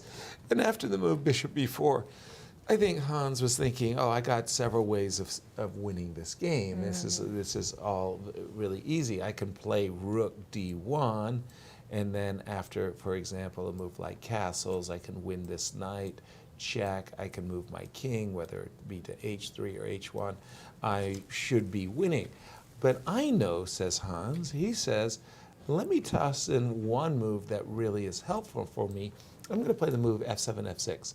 Why is this move especially helpful for me? Well, first of all, stops any ideas of king e7, not that they were valid, but also it just means that when Black's king does eventually land on the king side, this pawn on f6, is going to be really a bone in Black's side. After the move Thorn, thank you. After the move G5, however, now he's starting to have some doubts about maybe he shouldn't have invited this pawn to I'm not 100% sure how he had anticipated some position like this, where suddenly there's a check, and maybe if your king ends up taking a walk, maybe it's okay, but maybe there's more counterplay than he had intended to allow his opponent. And he went king to h3. Immediately? Immediately king to h3. That's an expression I like from Walter Brown. He was a 6-time U.S. champion, and he would have said, well, when you do this, I do this immediately. Immediately, with a J in there. Yeah, and I was like, wow, what's immediately? So he played king h3 immediately. Okay. Well, an indication that something was not as completely smooth as maybe, and maybe it's just simply winning. It looks like Hans is in great shape. I mean, that pin is simply, as they say in Missouri, awesome. Awesome. That's a word I use way too much. Yeah, to be honest. awesome. Yeah. Yeah, they like it here in St. Louis. It's just an awesome position for White. What do you have first, Christian? Well, let's go to the game between Brandon Jacobson and Praveen Balakrishnan. This one is a huge one as well. And we were seeing Praveen down to his last 20 minutes, and Brandon up to 1 hour and 37 minutes. Well, what's the situation right now? Whoa. Praveen with, what is that, 1 minute and 47 seconds. Crazy. Wow, against 37 minutes. So it seems like Brandon took his time, and we got to this position in which it just seems like he's going to pick up that a4 pawn, and Black's compensation for it is non-existence. Once I managed to get that pawn on a4, the position collapses. Exactly. It will be 2 versus none. 2 versus none, and you have 4 versus 3, but unfortunately the f pawn is doubled. So Right. that's a problem, because you're not going to be able to create a majority on that side. Exactly. It just seems like completely crushing at this point. It really does. And unfortunately also for Praveen is White doesn't have to like instantly take this pawn. You might try to claim that after rook takes a4, rook takes a4, you could, take the pawn on h2, the Bobby Fischer pawn that was taboo. In the 1972 World Championship match in game 1, the game was completely even, dead, and everybody was bored. The player should agree to a draw. And then for absolutely no reason, Bobby played bishop takes h2, got his bishop trapped, and famously lost the game. So that pawn on h2 is taboo. In this particular moment, White, that pawn on a4 is not running away, and White could actually take a timeout to say, hey, I don't know if your intentions are to take the pawn, but I'm not even going to give you that opportunity. I'm going to defend the pawn with h3. And I agree with you, Christian. This looks like, Brandon all the way. No, absolutely, and he's going to get his first victory with the white pieces. No more missteps with the white pieces. Exactly. Those were very costly for him. Very, very costly. But I have to say, right now he took the very mature decision to change his approach to these games. He understood that things are not going very well whenever he plays b3, knight to f3. These guys expect it. Right. Also, this type of repertoire with knight f3, b3, the double fianchetto is a repertoire that you see very often online, in online chess. Given the fact that these juniors, they spend so much time online and they play so many thousands of weekly games on different platforms, they play against this type of repertoires. So they kind of know, they already have a very articulate idea of what they need to do against b3, knight to f3, g3, this type of things Brandon was playing. But right now he decided to change things up a little bit. Let's go for the main lines. Let's go d4, c4. Let's go into a Slav. And I'm going to out-prepare you. And this is exactly what he did. He out-prepared his opponent. He understood where his weaknesses are, Province, that is. He understood that Provin has been in time trouble in every single game. He put an early pressure on him, and right now he's reaping the rewards. Absolutely, he certainly is, as he played, I'm going to guess, 20 moves in less time, and he actually had 97 minutes. He started with 90 minutes. He gets the 30-second bonus And for each then move. was And then it was suddenly adds up to- 97 minutes instead of 90. He had played so rapidly, he got exactly the end game position, Yeah. his preparation on the board, and it's all flowed ever since. Yeah. I was Sharon. just going to say, is this a good time for fun facts with Yasser? Oh, geez. My favorite new segment. Oh, no. Oh, Yes. no. Oh, no. Oh, I was yes. hoping No, it this was is a good tweet. one. So, guys, did you know Yasser was actually the star of a big budget Hollywood movie and didn't even know it? Thanks to a hot Brazilian date, you found out. Can you tell us that story quickly, and then we'll get to the next game? It was hilarious. I just don't even know how to say it. So I was in Sao Paulo, Brazil, and I was going to a movie theater, but the movies are in Portuguese, and we were going to go voice original. And the point was, it was like this, what do they call it, multiplex Yes, theater? multiplex I don't cinema, know. yeah. Eight movies that we could... Multi-screen. Multi-screen. We could choose from 8. The young lady was invited to make any choice she wanted, and she picked this movie, Night Moves. She was aware I was a chess player, and it had some chess connotations to it. It looked like, at least from the poster. I So heard it's Christopher like the Lambert, slasher version of the Queen's Gambit. That's how they something describe like it online. this. Right. So Christopher Lambert plays the role of a chess grandmaster. And he's in Victoria, BC, and there's a series of murders in Victoria. And it turns out that the killer is going around the area making these night moves, and Christopher Lambert, being the chess grandmaster that he is, can figure out where the killer's going to strike next so they can ambush the killer. But of course, he's playing in a chess tournament while he's solving the murder, and all around him he has all this chess paraphernalia. And on his desk, bedtime reading desk, he's got these chess magazines, a stack of chess magazines, and on the very top, I'm on the cover of the chess magazine. You And came face to face with yourself. my watching date this turned movie. to me and did a kind of one of those double takes. Was that you? And I was like, damn, good choice of movies. How did Hilarious. I hope you got your royalties from that. I can't. I don't know if I did. But that was really funny. That was We just love a your blast. stories. That We was love your crazy. stories. That was crazy. By the way, I just see that in the game of Nico, lots and lots of reduction of the pieces. However, I do like Nico's opportunities here. The reason is all of these black pawns are actually really tender. This one is dropping on g4, this one may be next, and this one may be next. Again, very, very reduced material. Oftentimes when the material is so reduced, a draw might be the result, but this is for sure a 2-result game favoring white.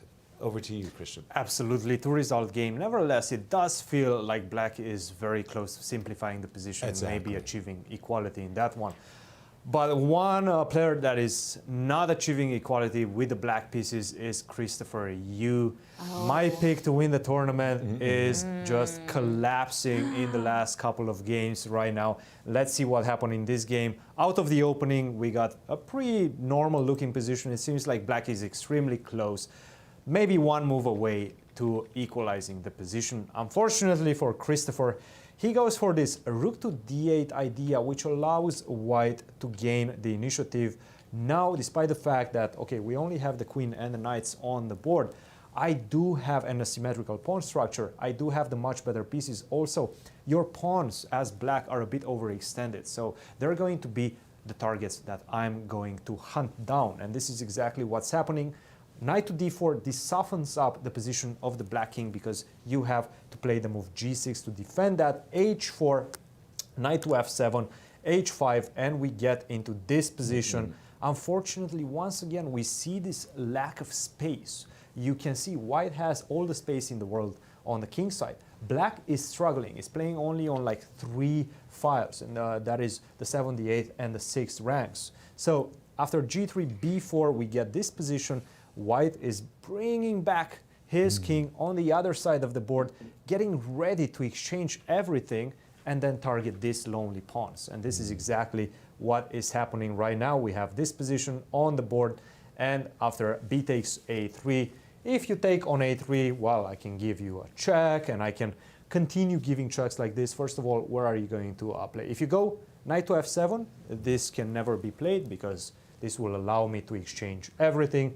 And then after king to b3, well, you're very far away from my pawns, and I'm going to promote my pawn whenever I want. So white has all the time in the world right now. We can see something along the lines of this: queen to b7, king to g8, queen to b3, king to g7. Now, I can choose to just simply take your pawn.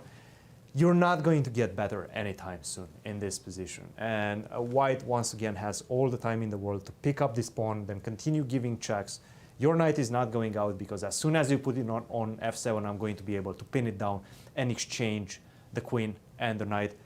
Black is completely paralyzed. He has absolutely nothing to do. He's going to die a painful death and slow death at this point. Ouch. Ouch, indeed. And I was also wondering, was there a ladder check with the white queen to be able to pick up the pawn on a7? Like go queen a8 check? Yes. And then after the king, like queen takes a3? Yeah, you can do this. Well, Just you to can do pick this it from up. this side also. Oh, okay. Right, so queen to b3 again. And Knight to, then- you cannot go king to f8 because of knight h7. That's Right. That's easy. That's a fork right there. You cannot go knight to f7. So that's how I'm just going to zigzag my way into Exactly. picking up the pawn on a3, and then slowly push the pawn. Every Gotcha. single. I'm going to get on the 7th rank as well. You can never leave with this queen because you're going to get checkmated. And there's no checks in the position. Maybe you're going to get one lonely check, but I'm going to be able to cover up very quickly. As the players are making a stretch run, a run for the roses of the weekend coming up, shall we just take a quick peek on our prophecies? Yes, our own personal predictions, right? Exactly. I don't know how well they're going. Well, let's start with the ladies. All right, so I've got Talia. We need to check in, and I'm keeping my fingers tightly crossed. I went with Annie, and immediately, of course, I had company. Wait a minute. I see how it is. That's my story. You I'm guys went sticking for with the it. easy You're staying option, with it. okay? Listen, I'm the outlier here, okay? Outlier, what happened to our Yes. junior pick? Okay, so I'm in good shape here. Oh, I you have certainly no are. issues here, okay? None whatsoever. Hans, hands down. Hans, hands down. I went with our number 1 seed, Nico, and an inspired choice by Christian. Well, I thought, look, the 14-year-old Christopher just came on the show and he said he has this flaming rivalry with Hans. So I said, okay, this is it. He will give all his momentum and his energy Right. to dethroning Hans. And I thought remember that him he's going to saying be it. able to do that, but unfortunately in the last few games, he's just been slowing down. Yeah. Great ideas meet reality. All And right. the seniors. I don't know if I... Okay. None of All us, right. none of us, we're not Leonid. even close on this one. I'll blame Leonid. yourselves because I'm the closest. Well, in this one, I could have I'm went. in second. We just didn't want to go with Gregory because at the Exactly. point where we picked our picks, yeah. he was already extremely dominant. I think he was Yeah. on That's true. We don't want to be and a too half- obvious. 2.5 out of Right. 3. That is a good point. Yeah, And I 2.5 went for the out of 3. underdog, so, I knew I was taking a chance, no risk, and it hasn't paid off yet. Maybe it never will You see, in life.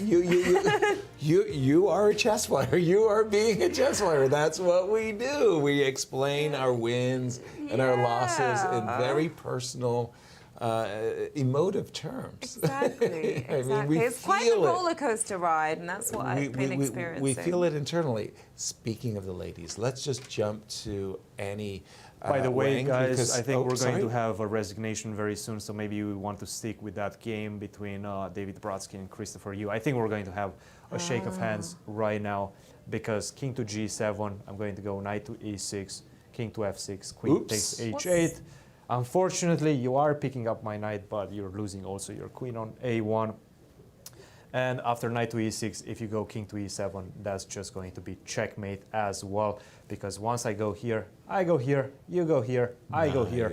Knight And mate. that's the mating net right now. And I think we do have knight on e6 in the position right now. It looks Christopher is pondering his final move. Nothing. Or to maybe ponder. just a simple resignation. will Yeah, the suffice. demise is imminent here. Looks like a knight mate.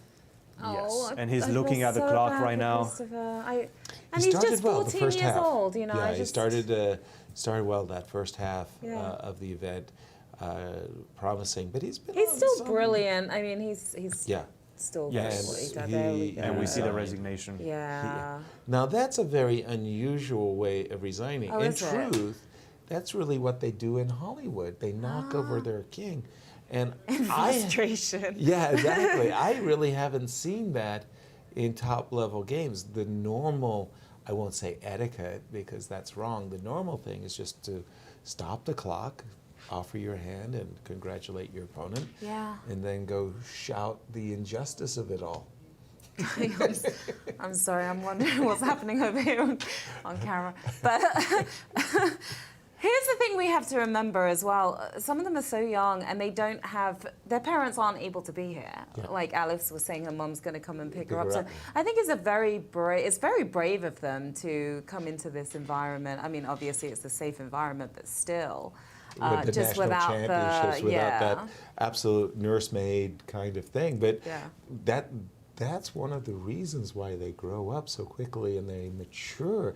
I mean, again, Alice Lee, and just the interview she was having with Christian, I'm just saying, this is not any 11-year-old that I know. I mean, like, Have what is ever going known on? in life. Yeah, and she's got her own She's show, brilliant. and she's like working with And Mike Klein, confident. and absolutely. Because this can be intimidating. You come into the room, you're not really sure Right. what to expect. You're walking into Exactly. a studio, you're being put in the hot seat. And You might be interrogated. And Christian is such an intimidating, grandmaster. That, like, the kids are like, oh my God, I'm going to be talking to Christian. What am I going to say? And Exactly. He's got them it's trembling. tough. I think you're the only one in this room that actually made one of these competitors cry. No, Oh. it's not true. That is true? Yasser, It's an urban what- legend. What It's did an you do, urban Yasser? legend. You made a It's an- young lady Not cry. so fun Yasser. fact. Not so I- fun fact with Yasser I on this was one. playing bug house chess, and I checkmated the girl, and she didn't like it. Now, that's my story. How old was she, Yasser? And you took no mercy, did you? Oh, absolutely not. No, are you kidding me? We believe in beating them while they're young, but it's not the true story How that he's talking young? about. Don't tell me like 5 years old. 18 or something like that. Okay, that's not so bad. Then. All right. See, I'm off As long the as hook. it's not Just 11 or under. A few gentle lies, and that's all it took. Go a long and I was way. off the hook. It was like, you're too easy. You don't understand. Damn it. I wanted to turn our attention to our Annie tournament leader, Yeah. because she has absolutely turned this game around. Oh. I'm not kidding. Sanjana, when we left it, Black was doing really well. Let's just leave it at that. Yeah. And we thought that this knight was going to come back. Let's say knight to b8. We were a that little somehow- worried about Annie, weren't we? Absolutely. Yeah. She's a pawn down. Her pieces were going to get kicked around. None of that happened because instead of that, knight h5 was essayed. Then after bishop e5, this very important move, trading off this passive rook for this rook that was defending this pawn. And more importantly, that pawn, when it was well defended, it meant that this knight could come back into the game. Now if the knight moves, well, that just costs the pawn on c7. But then it got even worse for Sanjana, because after knight f4 came this move b5, and then I don't like this choice of knight c5. I thought she had to go back. Yeah. And now, by just a forced sequence of moves, take the knight, you got to recapture, take this knight too. Get rid of all of those knights, and then just take this pawn with this sequence of moves. Annie is going to recoup her pawn, and in the meantime, just compare the rooks. This rook is defensive. The white rook is very offensive-minded, and Annie has got the sunny side of the torture. Back in the game. Exactly. All right. And Christian's with someone very sunny, with a big sunny smile on his face right now, I'm sure. Christian. Thank you, Sharon. Yes, we are here with David Brodsky after another brilliant victory. David, welcome back to the show. How does it feel to win against a young prodigy such as Christopher Yu, also such a dangerous opponent? Yeah, I'm very happy to win this game. We played once before, and he beat me with black. So I wanted, and he was one of the opponents who scared me because he plays his opening repertoire is all over the place, so I had no idea what to prepare for, and I didn't expect what he played in the game. Did you feel like you surprised him in the opening? Oh no, he surprised me. He Other way surprised you. around. Let's look at the game and actually go through the motions. Yasser? And after knight c6, just go ahead and take us through. Even though he surprised you with the Caro-Kann, and you've got this advanced variation, this is still a position that you knew pretty good, right, David? Yeah, I knew it. I just hadn't reviewed this before the game or anything. Precisely. So, in fact, you both were following theory for a number of moves. Tell me when at least your prep started and when you were more or less on your own. Yeah, I knew f4 and queen d. If I remembered correctly, f4 and queen d3 existed. Okay. Like I think I remembered if knight d2, then black has d4 or something, and there was some maybe Dreyev game where black drew. Maybe I'm making this up. Like knight d2, knight d2, d4. Right, and you thought that this was a game that black drew. Yeah, Fair enough. I like queen d3 actually. Yeah, I think Truth be told, I mean, you gain a tempo and you cut that nonsense of d5, d4 out. But he was still playing extremely fast. Yeah, he at played this point. very quickly. He played f6 like immediately, and I was like, Like, no. wow, right? Did that move surprise you then? No, it makes sense, but okay, knight a3. Did you still feel like playing for a victory at this point, or were you considering pulling the brakes? I thought I had some pressure. Like maybe it's objectively equal, but this feels more comfortable for white. Like I have, okay, the rook. I have the rook in the d file. I can get my queen to b3 and maybe bring the knight to c4, knight d6. You know, there are all sorts of, smothered knights are real in this kind of position. Yes. But yeah, I mean, if black gets a couple moves, he's completely fine. But yeah, Rig d7 was interesting. I had a pretty big choice, but I like Rig d7. Yeah, if he takes, then I had something in mind. Yeah, if he takes knight c4, and then if queen takes a2, I go queen c3. Oh. I hit g7. That's a surprise. Yeah, blessing. Because I can't go knight queen e6, knight d6 because his queen is on a2. Right. Okay, and here he has rook f7. Or f6. Which one? f6. f6 or f7? What did you? Which I one? Actually, I missed rook f6. I only thought about rook f7. Okay. Then maybe I can take, and then I thought rook a1. Whoa. Yeah, rook a1, queen e2, rook e1. I want to bring my last piece into the game. Right. And then, okay, I stopped my calculation around here. I thought, okay, I'm going to have something. Knight d, he moves back somewhere. I go knight d6. Right. I can always take in b7. It's just. It feels good for you. It feels good for me, even though the thermometer thinks it's okay. So Right. maybe black has to play like this, but this is just so hard for a human to play. Maybe queen h5 and that defends all the light squares somehow. But it looks so dangerous. Yeah, right? exactly.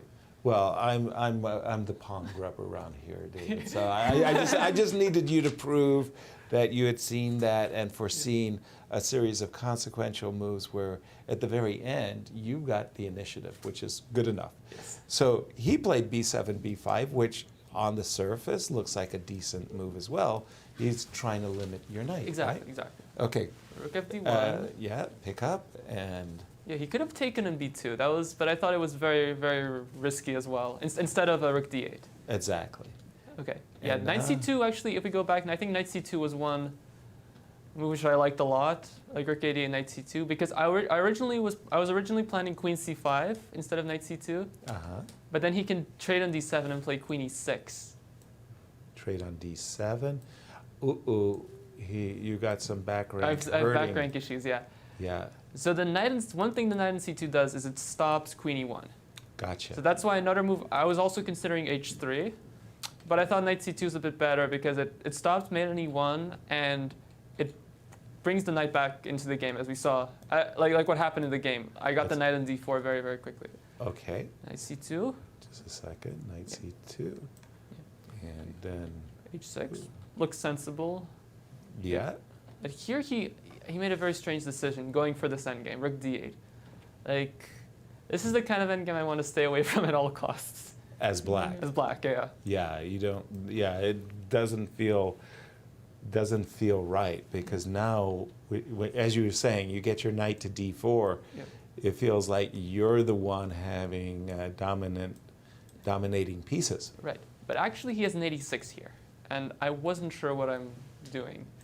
Knight e6 in this moment. Yeah. So Queen the desirable queen Yeah. C8. check, he drops back with his knight, right? Yeah, yeah. And I'm not sure what I'm doing there, because my knight on d4 is hanging, For and like knight sure. f5, queen takes b2. That's getting a bit murky. Right. Yeah. Good point. So he missed an opportunity. You're saying. No. I didn't go for this. I Oh, I excuse played me. queen d5 instead before trading. I think that was very important. Makes Queen d5. sense. Rook d8. Sorry, for some reason my keyboard doesn't want to cooperate with me.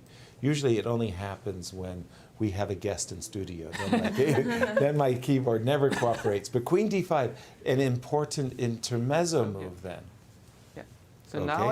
now I Now you traded took. a knight d4. And now knight d4. Now you're getting the positional domination we just spoke about. And he played this. Oops, Oops, excuse me. g6. I thought he should. g6. Like the critical line is queen b6. Like he has to try to activate his pieces somehow. Otherwise, he will suffer for a long time. Okay. And queen and b6. I think my plan was king f1, get out of the pin because he's actually threatening knight e6. in that moment, right? And then Knight- and then if queen c7, I just go g3. Okay. And my king, if he checks and takes in b2, my king is going to hide on h3, and then he can't save the knight. Right. His knight will end up trapped on d8. Yeah. That's a nice variation, Yeah. David. Yeah. Yeah, the queen dominates every square the knight can go to. Okay, very nice variation. Yeah. So you were calculating well, and you were aware of the fact that, hey, I'm seeing a lot of things. You Yeah, feel good when that happens, right? Yeah, I think I was calculating pretty well today.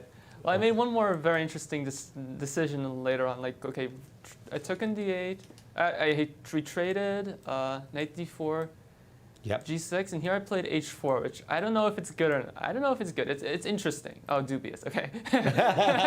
No, because originally I said, okay, I'm just gonna improve my position, just play h3. Right. But then if h3, knight f7, so now he's threatening queen d6, which just throws me off balance, and the knight endgame is going to be fine for him.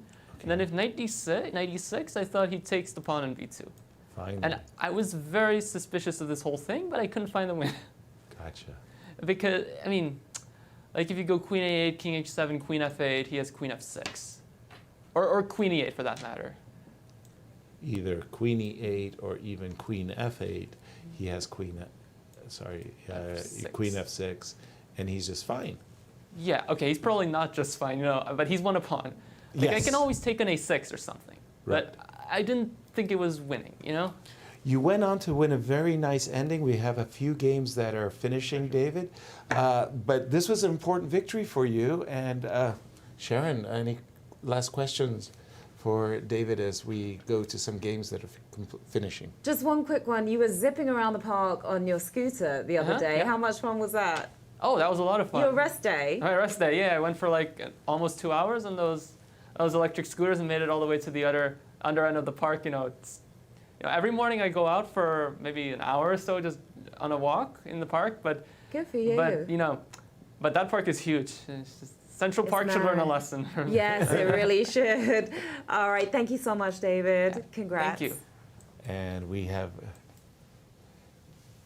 our And defending breaking news. champion, Joel Benjamin, yay, has won his game. And who His was, first win. I know, it's stunning. He was such a dominating winner last year in the U.S. Seniors, which was played online, by the way. Yeah. So very different, playing remotely versus playing over the board. And he he's was the not the champion only last one. year. In He's not the 2020. only He is one. not the only one. James Tarjan also won his game Wow. Okay. Okay. Melik. He Against defeated- Melik. So two first-time victors in this tournament. That's awesome. It would be fun to talk to them. Absolutely, they haven't been on the show. So No. wait a minute, Toe Jam. I know, and you guys Sharon, go way back, so I've got some. when Jim comes on the show, you don't say Jim and you don't say Tarjan, Mr. Tarjan or anything like. You go Toe Jam. Quick question. What? Yeah. You're trying to get me into trouble, aren't you? And he Am I gonna get cursed he out will online? love you for Sharon, it. If don't listen he to what will Yasser love says. you for it. He will not march Never out the listen to- building and never talk to you again. But I think he would love you for it. Back me on this one. Does he know don't that that's his nickname? Don't listen Does to he what know you Yasser call him says. this? Of course. Everybody. I'll say, "Excuse me, everybody Mr. calls Toe it. Jam." That's it. That's it. Drop the Mister. Just All right. the familiar We'll Toe see Jam. if I feel brave enough. With the Okay. familiar Toe I'll Jam. surprise you. and- Everybody will be happy. Trust Yasser me. is a sneaky, foxy man. Don't do that. Don't do I that. have a voice in my head He's telling trying me, to just have some telling fun me with you. don't. No, teacher Get Christian to do it instead. Christian knows Teacher better. Romanian, Christian. No, absolutely not. Come on. I know Yasser very well. I know Yasser very I'm well shocked. and his Shocked. tricks. Well, I'm going to ask about their wild Hollywood nights then. How about that? That's 'Cause- excellent. yes. That works for me. Take us to. Well, let's just. Can we go to Talia? I feel like we haven't looked at Talia, and she was doing by pretty the well. way, And hold on. Let me just double check everything. Okay. I was going to check with Annie Wang's Okay. position. Whoops, where is she? she's right there, middle. Yep. No, up there. Yeah. Yeah, just against as- Anjana. Holy smokes, she didn't take the knight. What? I was expecting her to go into a much more favorable endgame position, but that didn't happen. Takes A4. She didn't take the knight. Oh boy. Okay, but she's still doing very well as Annie is leading the tournament, and this is our current position. I like her Okay. position very much. Yeah. But we have a special guest in studio. Yes, we do. Christian, who are you with? Thank you, Sharon. We are here with the defending champion, the 2020 champion, Joel Benjamin, after his first victory. Joel, first of all, welcome back to St. Louis. Welcome back to the studio. How does it feel to be playing chess after such a long period of inactivity?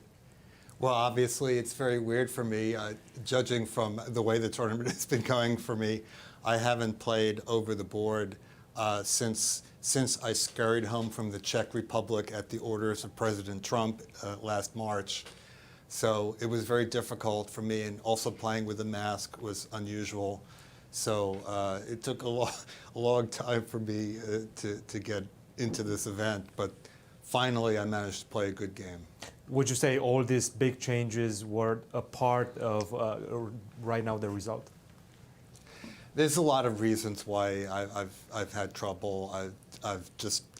I haven't followed chess as much as I used to in the last year, and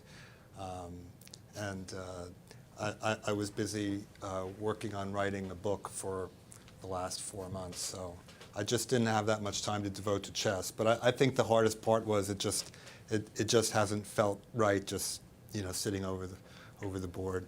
And how did you make that transition from online chess, which I would assume you played quite a lot of games in this year and a half, to face-to-face chess? And how was your training leading up to this tournament? I almost never play online chess. Almost actually. never? Yeah, no, I've been virtually completely inactive on the chess front. Obviously I played in this tournament last year, and somehow that went well for me. But I've only played just a few tournaments in the last year online. Just haven't really gotten enough reps in there. I noticed that I looked on the database of my opponent, and he's played more, online in the last few years than he played in 10 years before that. So a lot of the other guys were getting a lot of practice in, and I wasn't. So not surprising that things didn't go well for me. Difficult tournament so far, but still a huge victory today. Let's actually go through that Sure. game. Point us to the critical moments, Joel.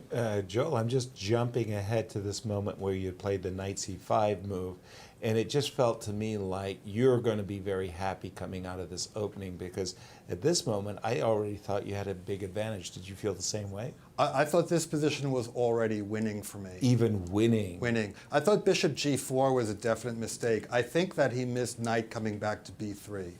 Right here. This Yeah, was maybe where you maybe bishop d7 is playable and not good for black, but a Better much than- better version of what he got.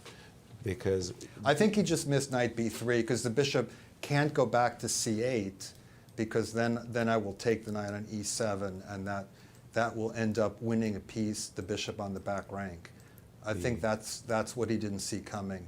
And because the bishop can't go back to c8, black really has no way to defend the position. exactly, he drops the bishop, and that's what you mean in this position when the bishop is hanging.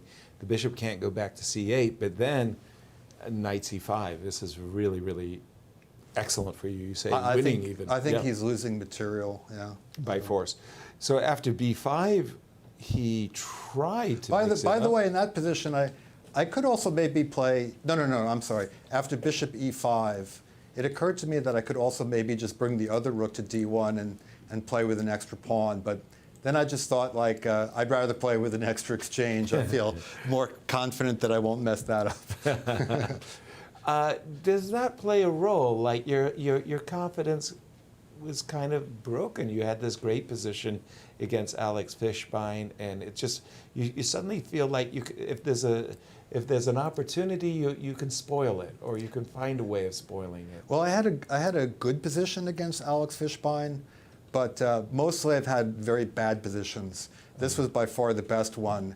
And I actually did think that I was going to be able to win Okay. once I got the position. Once you going. got to the position where you really had your grips on. At this point, it's all smooth sailing, I assume. Yeah, the extra because exchange. rooks are rooks, and if I just use my rooks, he has no way to defend. A particular problem for him is that even though he has the bishop pair, that knight on e7 just has nowhere to go. Exactly. And that dooms him. Okay, so after bishop b5, b3, that's a nice touch. Uh-oh. This looks like it's got a world of hurt. One way or another, the rooks are going to crash through on the 7th. Exactly. And there it does. And he allowed you to checkmate He him did, at the yeah, end. it was kind of him. That was very, very kind.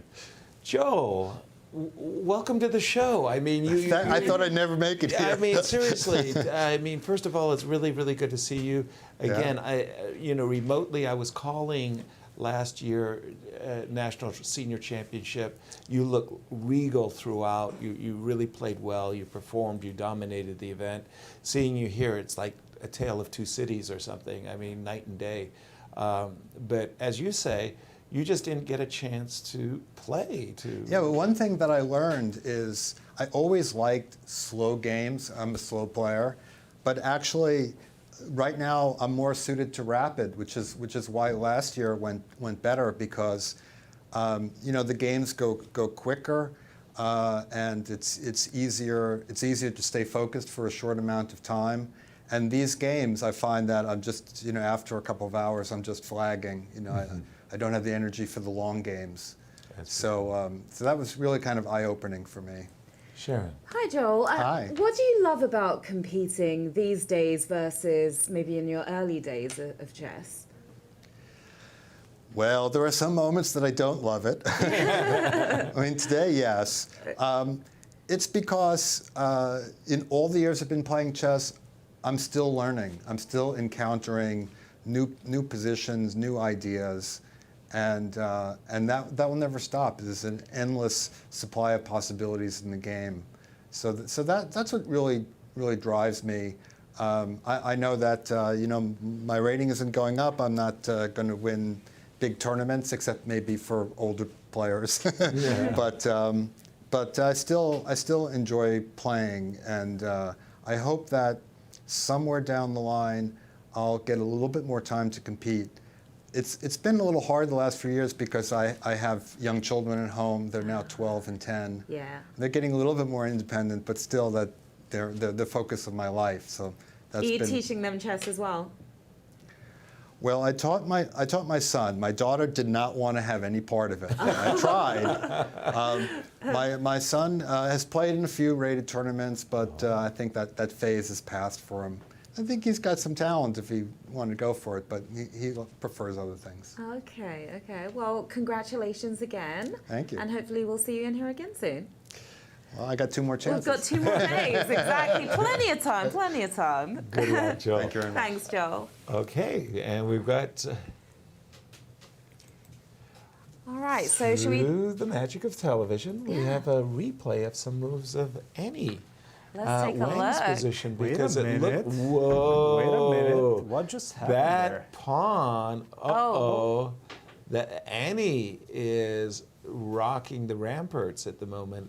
She is going to bring her king right up to the passed pawn on c4. She wants to capture that pawn and drive the knight back.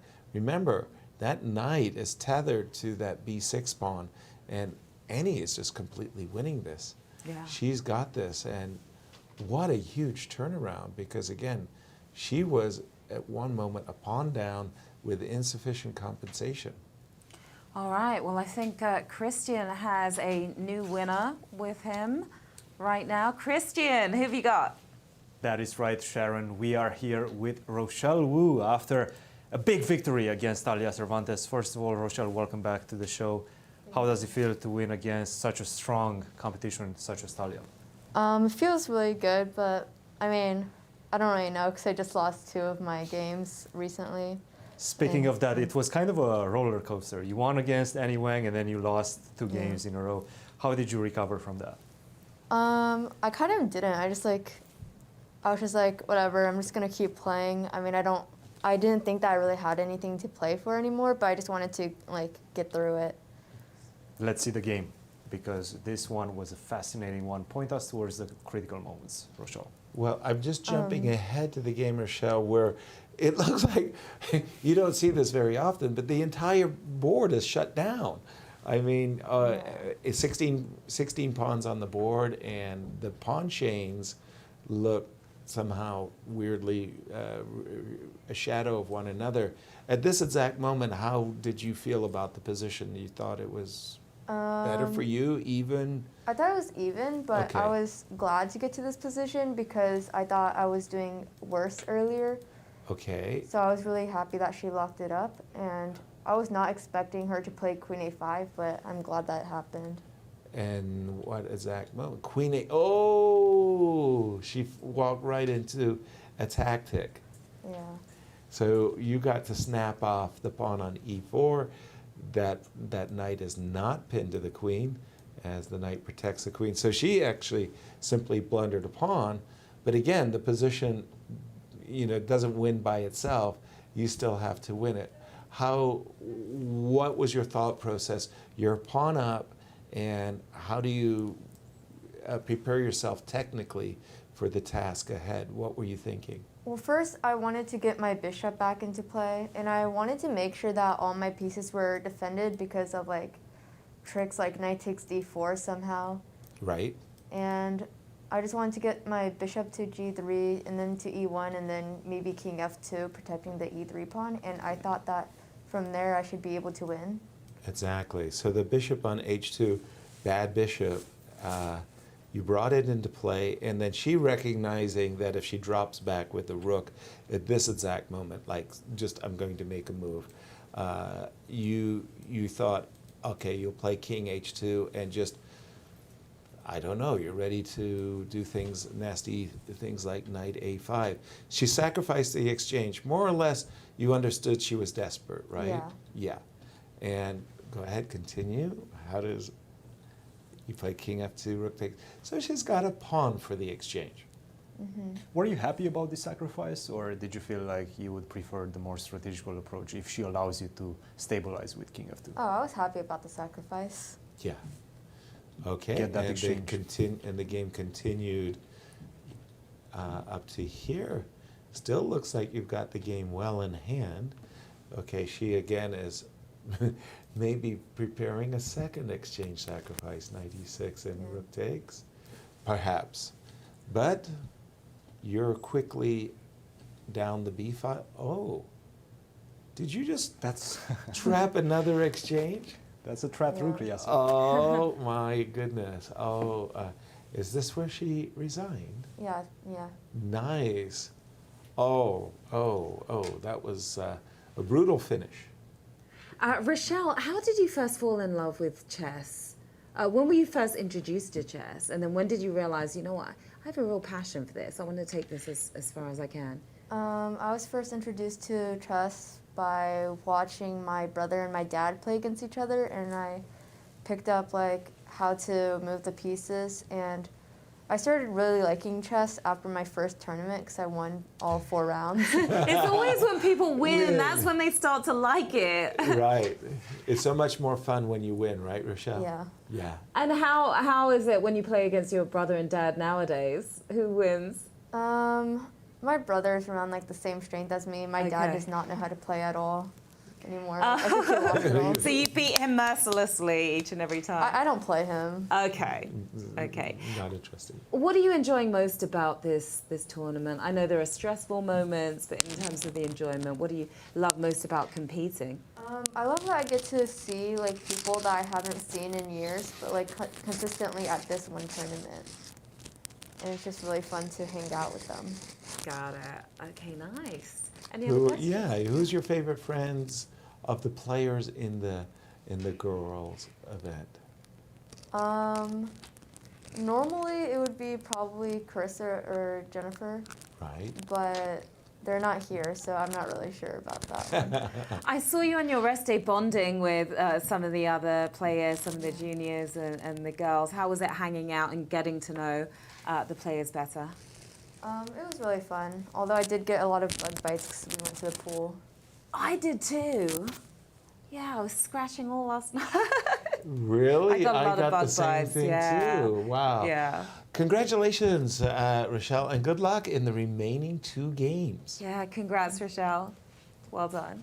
Wow, and let's see, what other game is remaining in the ladies? So we've got Ru Yang versus Sophie, and This is a huge game the big for- one. Yeah, for Ru Yang. Well, for both of them. Absolutely. Yeah. Okay, so the last move really sets, I mean, black is ahead material, but white's king is actually putting some pressure against black's king, and we can realize that there are some mating patterns.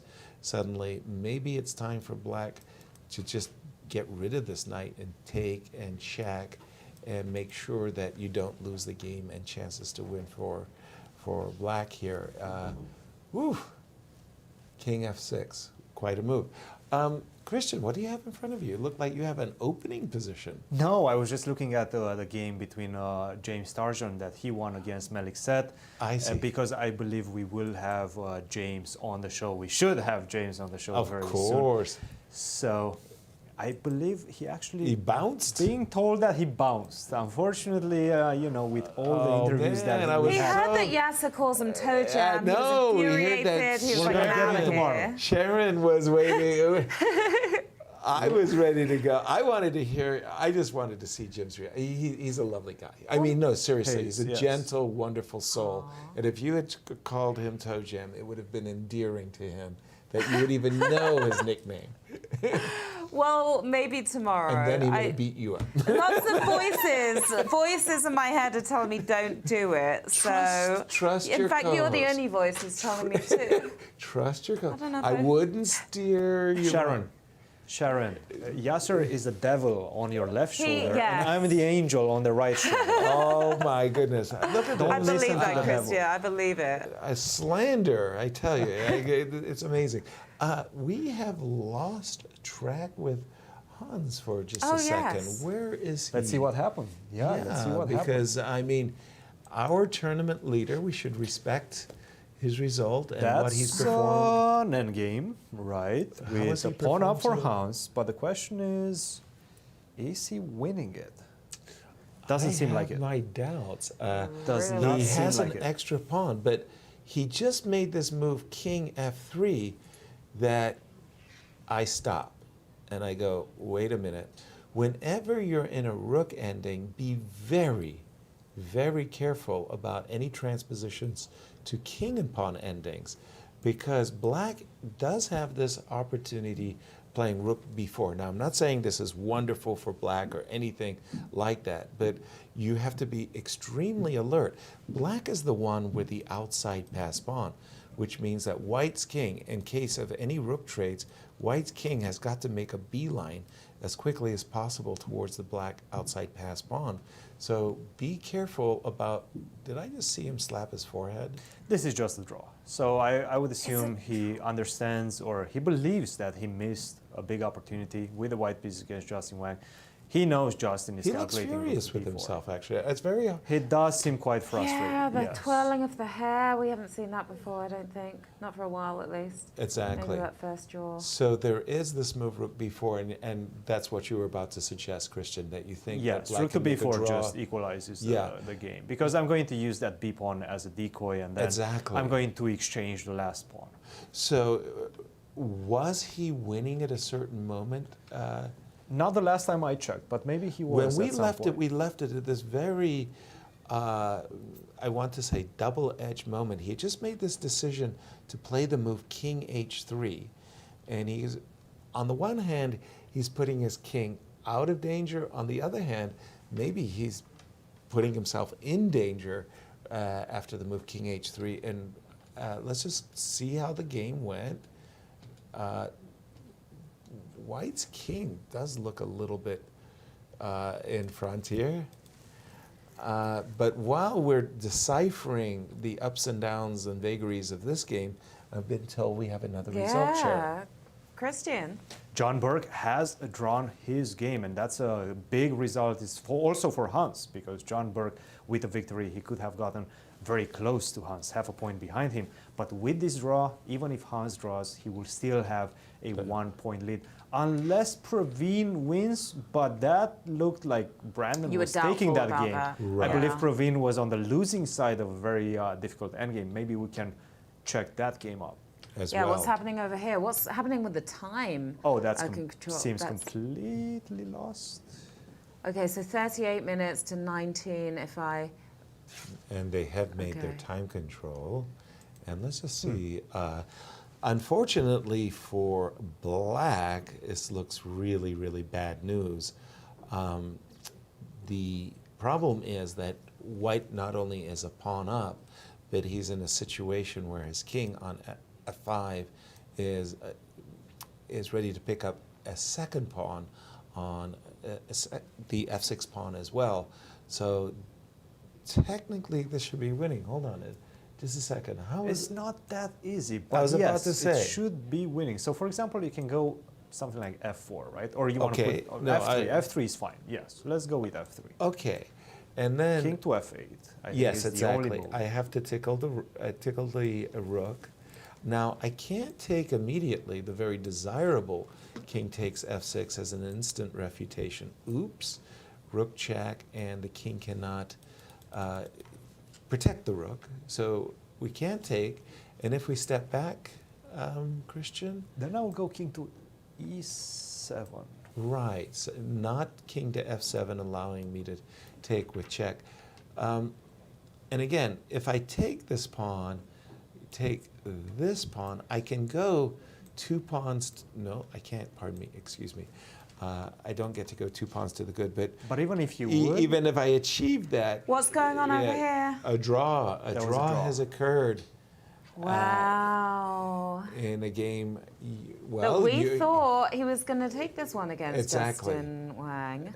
We thought this was a no-brainer. which means that this weekend there's still a question mark as to who's going to be the U.S. Junior Champion. Had he won this game, Yeah, I he would would've say been- cruise control. He's got this. He's got it. But this leaves even though the door is almost closed, it is still a bit ajar. We can only imagine how frustrated he is right now, gauging from that first interview we did when I know. Hans had reached a draw and he was So not self-critical. happy, Not at so all. self-critical. Exactly.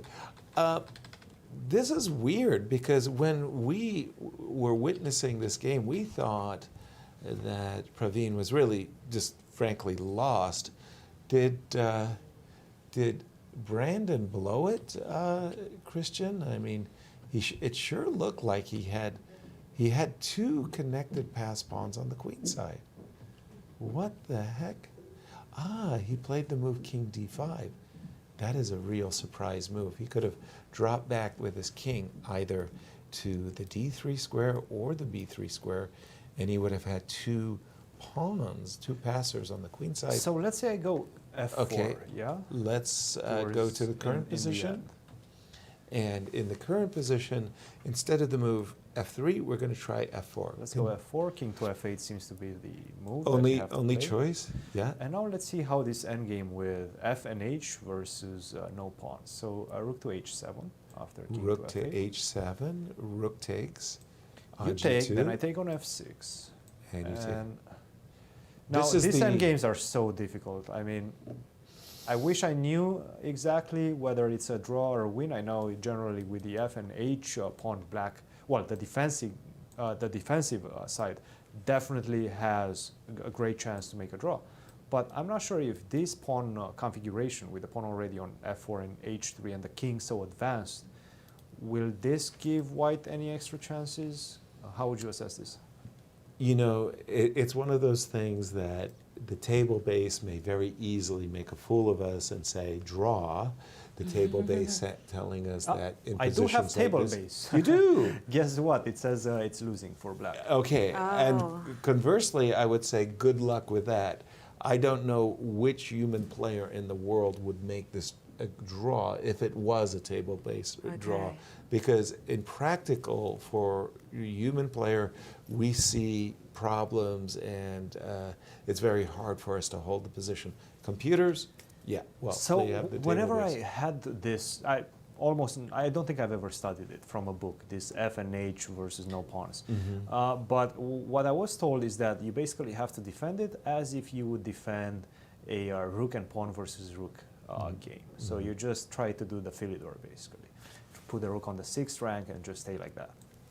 But now the problem is that that king is already on the 6th rank. Yeah, the king is in such a menacing position. I've got to figure that it's, well, actually, maybe my rook is a little bit messed up. Let me first just bring my rook into a more aggressive position, shall we say, rook e5. Okay, so you want to go to e6. I kind of You want to stop check me. your king maybe and try to wrong foot your king. I'm not 100% sure I'm doing it the right way by doing that, by the way. No, I think that makes a lot of sense. And I'm actually curious whether any other move and allowing me, let's say, to kick your king back is still a Helpful? win. Yes, it's still a win. Still Still a win. Even if I manage to kick your king back, it's still a win.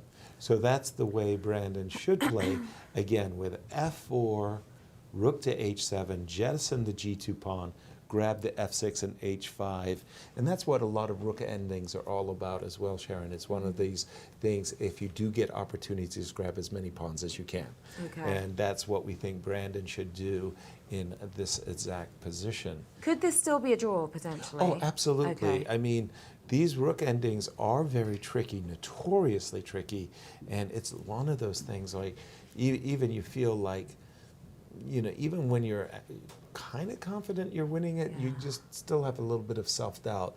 These are tricky, and no question, a lot of half points have been lost on the table. I think we should definitely move to the Annie Wang game because we might see a resignation very soon in that one. Okay, when we left it about, here. And Annie had just played this very cagey move. I was a bit surprised by it. I thought she was just going to move her king in, but she was going to move her king in, but she wanted to make room for her king, so she first dropped back with the bishop, anticipating that the king is going to crawl all the way to the c7 square. Let's see how it happened. And it sure did, as she hoped. And now she's thinking that she's going to play bishop to c3. See, this knight is trying to stop this pawn from making a queen.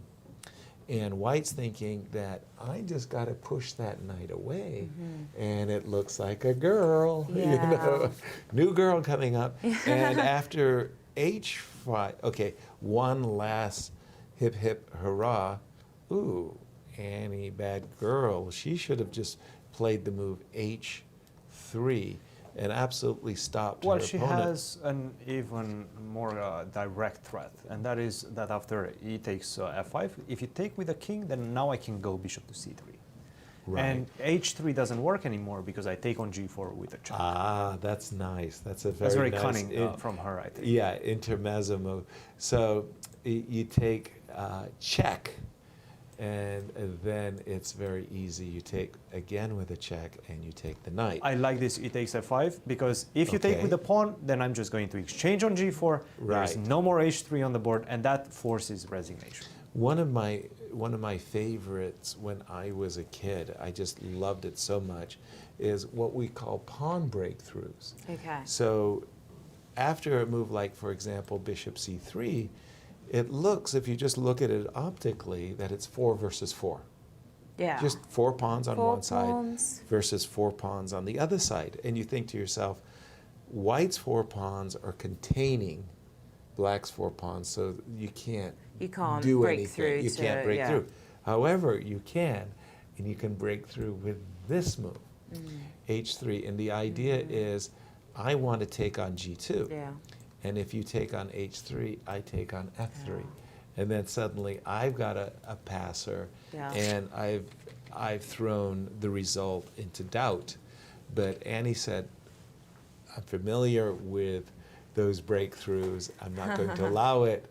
I take with a check, and I think you're right. I think we're ready to see resignation.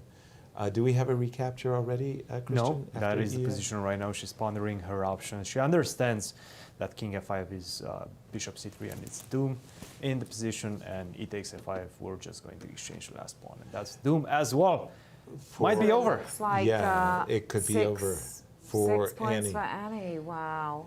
This is what I mean, Sharon, when I tell you that chess, a lot of people really don't understand this, but it's the God's honest truth. Chess is very emotional game. Yeah. And you think, wait a minute, stop it. Chess is intellectual. Yeah. You guys are just playing with your minds Yeah. and you're moving the pieces around. No. Sanjana in this game, she had won a pawn. She's got the butterflies in her stomach, that competitive butterfly. She's playing the #1 seed in the tournament anyway. She can take her down. She's got the better position. She knows it. Annie knows it. And she's all excited. And then over the course of the next 5, 10, 15 moves, she gets slowly outplayed. And Annie shows her class and turns the game The around. frustration, I and can only now she, from that moment earlier in the game when she's thinking, my gosh, if I were to win this game, what would it mean for my career? All I need to do is keep it up, keep it up. And now she's in a moment where, unfortunately for her, she's probably going to resign the game. And she's going to say, you know, what might have been It's going to be hard to sleep tonight, I'm sure. the emotional Sanjana. roller coaster that you get on when you're playing in these national championships. And so many people are watching, and a lot of people don't understand that. The players feel the pressure, not just of their fans, but the pressure that they put on themselves, and maybe a little bit even their coaches and parents. Like, I'll have to tell you, I didn't have a coach myself, but today it's very... You didn't have a coach? No, I did not. You taught yourself? Well, my friends. Okay. My friends and I, you know, we played. But today it's very common for parents to hire trainers and coaches and really make a big investment. I mean to say a financial investment. Obviously they have an emotional investment already. But they make a big financial investment so the kids are aware that their parents are paying for their success, they're paying for their education, and if they don't win, and it's the extra pressure. It's the extra pressure. And you see it as well when they come in the room and we get to chat with them. I mean, you don't see it so much here, obviously. Yeah, they try to keep their poker faces. Exactly, but once they're in the room, I think you can really feel it with so many of the players, and some have admitted that it's taken a toll on the end results as well. It sounded, Christian, that like you had played in a number of these junior cadet world championships, and You put pressure on yourself. Obviously, you were very ambitious. You wanted to win, but you wanted your parents to be proud of you, your coaches to be proud of you. Your dad who taught you. How did you deal with those types of pressures? No, of course. I mean, the pressure was always on because, especially in the national championships, I was expected to win. I was quite ahead of the competition at the Romanian national championships. I think I won maybe 10 national championships at least, yeah, since I was like 7 years of age, all the way until I finished my junior years. I was winning almost every.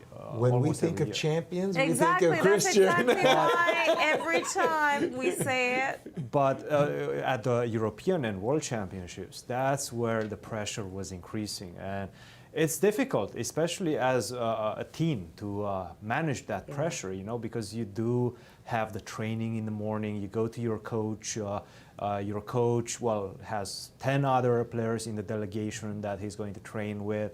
And then you're going to have to get that slot of time, try to cramp everything up, then try to go back home and revisit what you've learned. It's a continuous pressure throughout 12 days, pretty much, for the most part, 2 weeks almost of competition. And at the end of it, you're just completely exhausted, just simply exhausted. And I remember I was feeling every single time after this type of tournament, I needed, even at the young age, months.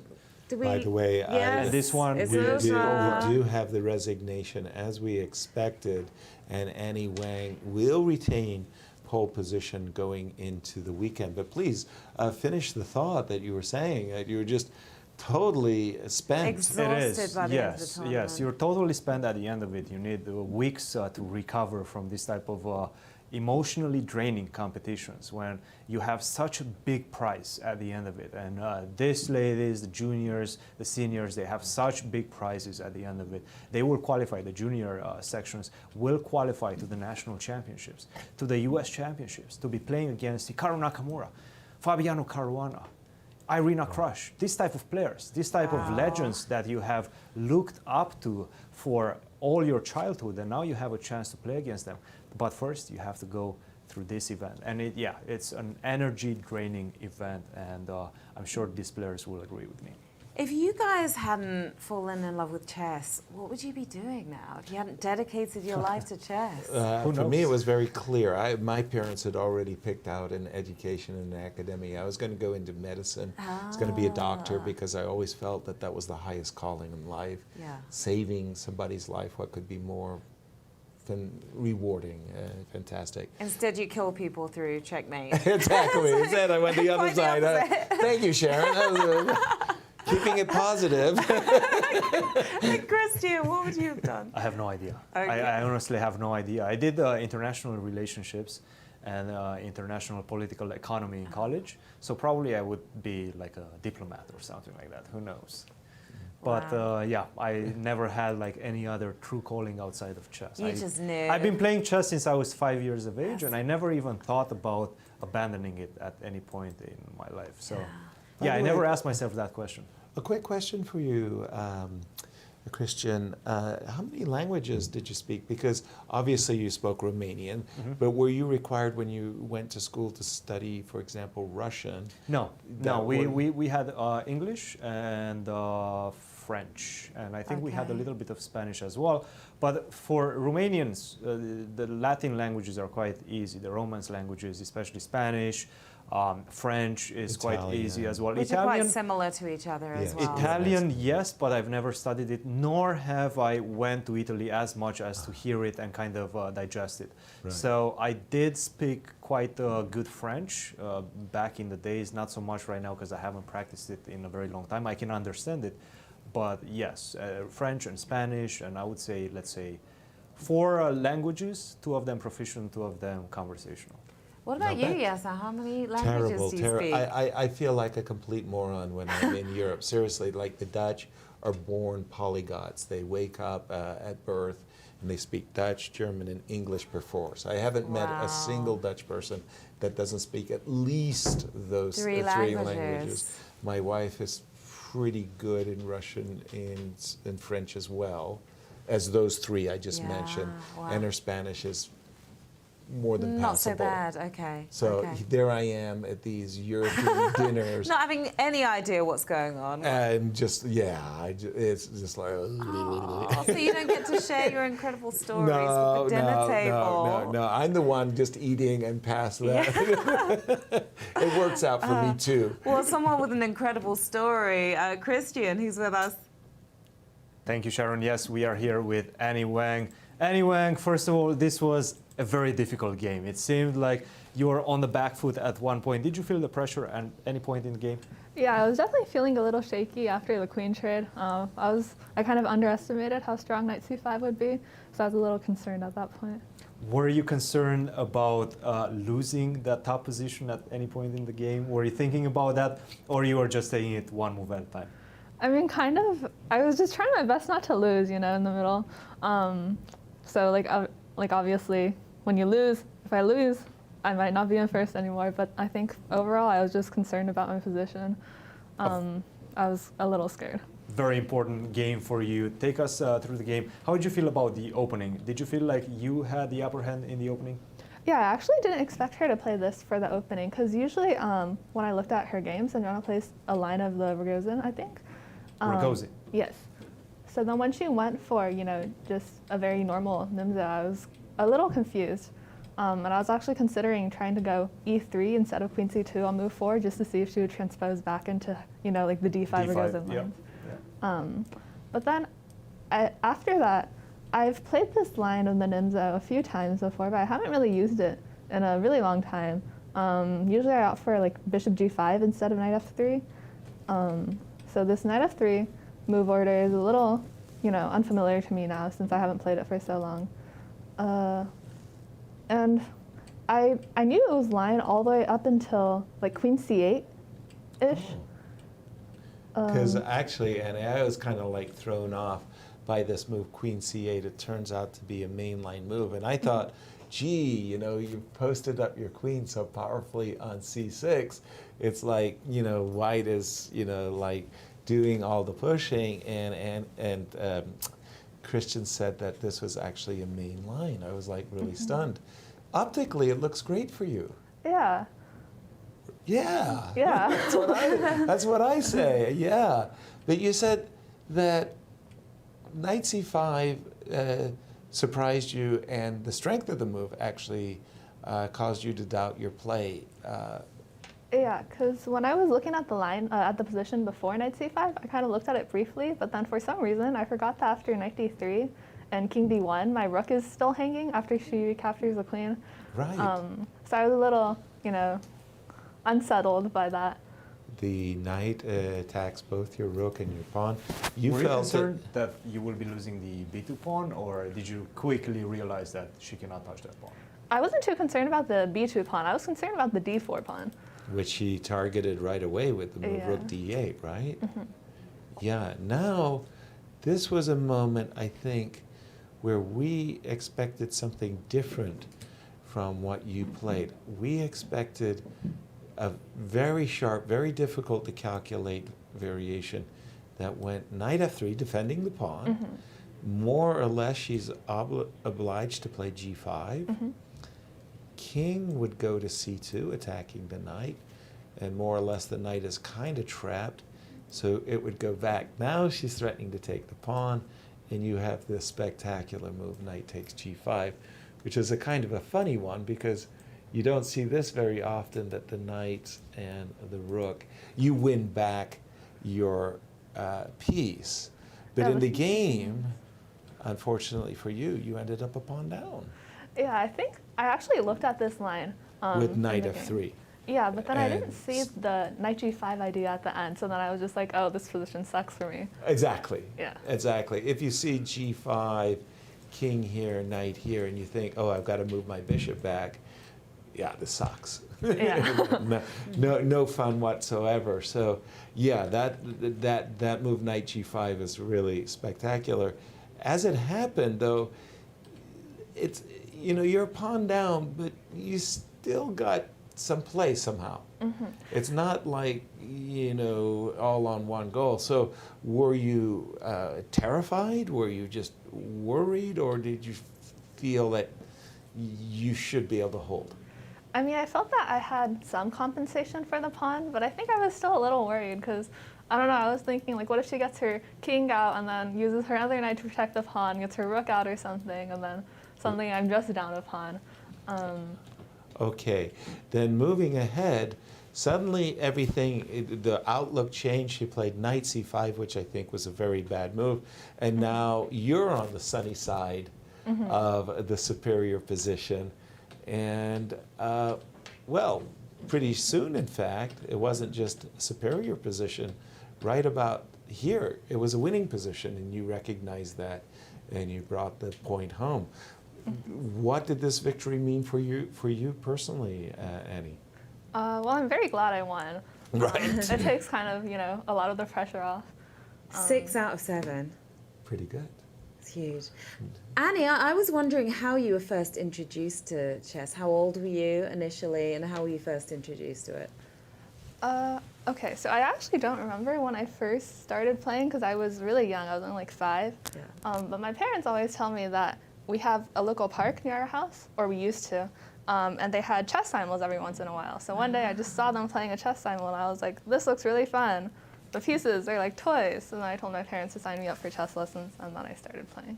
When did you realize that this is something you're actually really good at?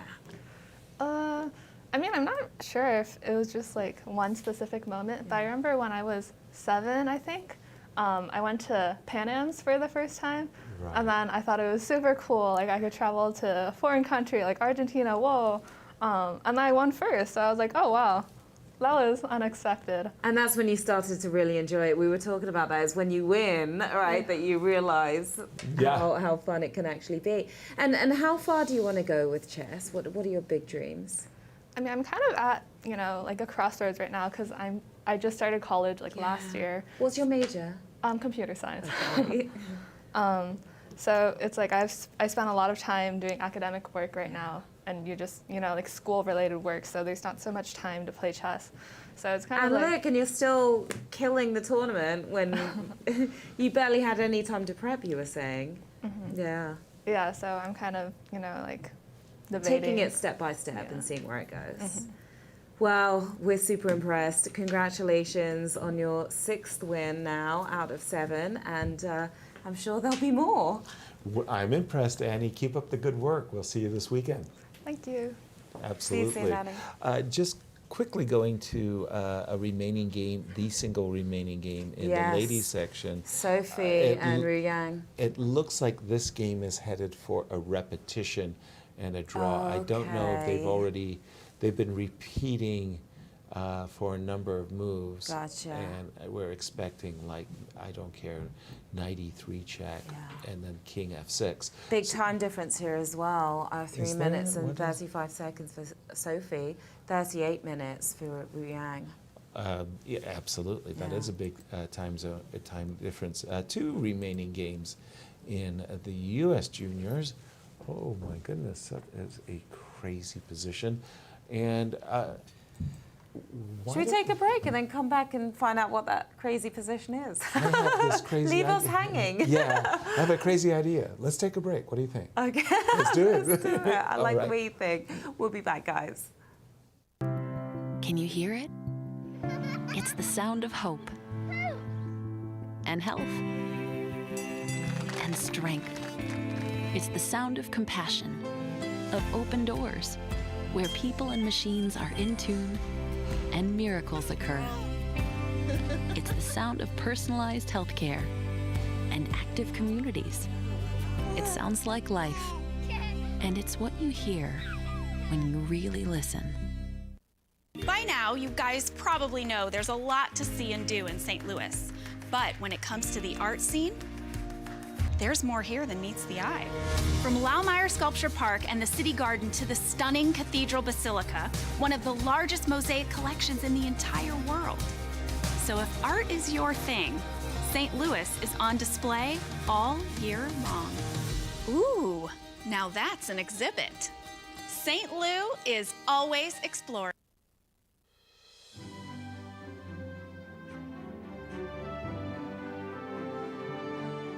No matter your age or skill level, chess is a great game to learn and play. The St. Louis Chess Club offers affordable memberships for families, students, and individuals. There's so much going on at the club with lectures, classes, ladies' nights, and tournaments. In addition, there's always a Grandmaster in residence to help teach, learn, and play. Come join us at the St. Louis Chess Club and see what chess has to offer.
welcome back, guys. Just 4 games left. Absolutely, Sharon. We have 2 in the Legends and 2 in the Juniors. All the girls' games are completed.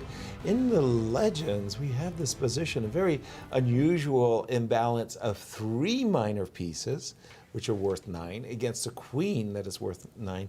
But white also has an extra pawn.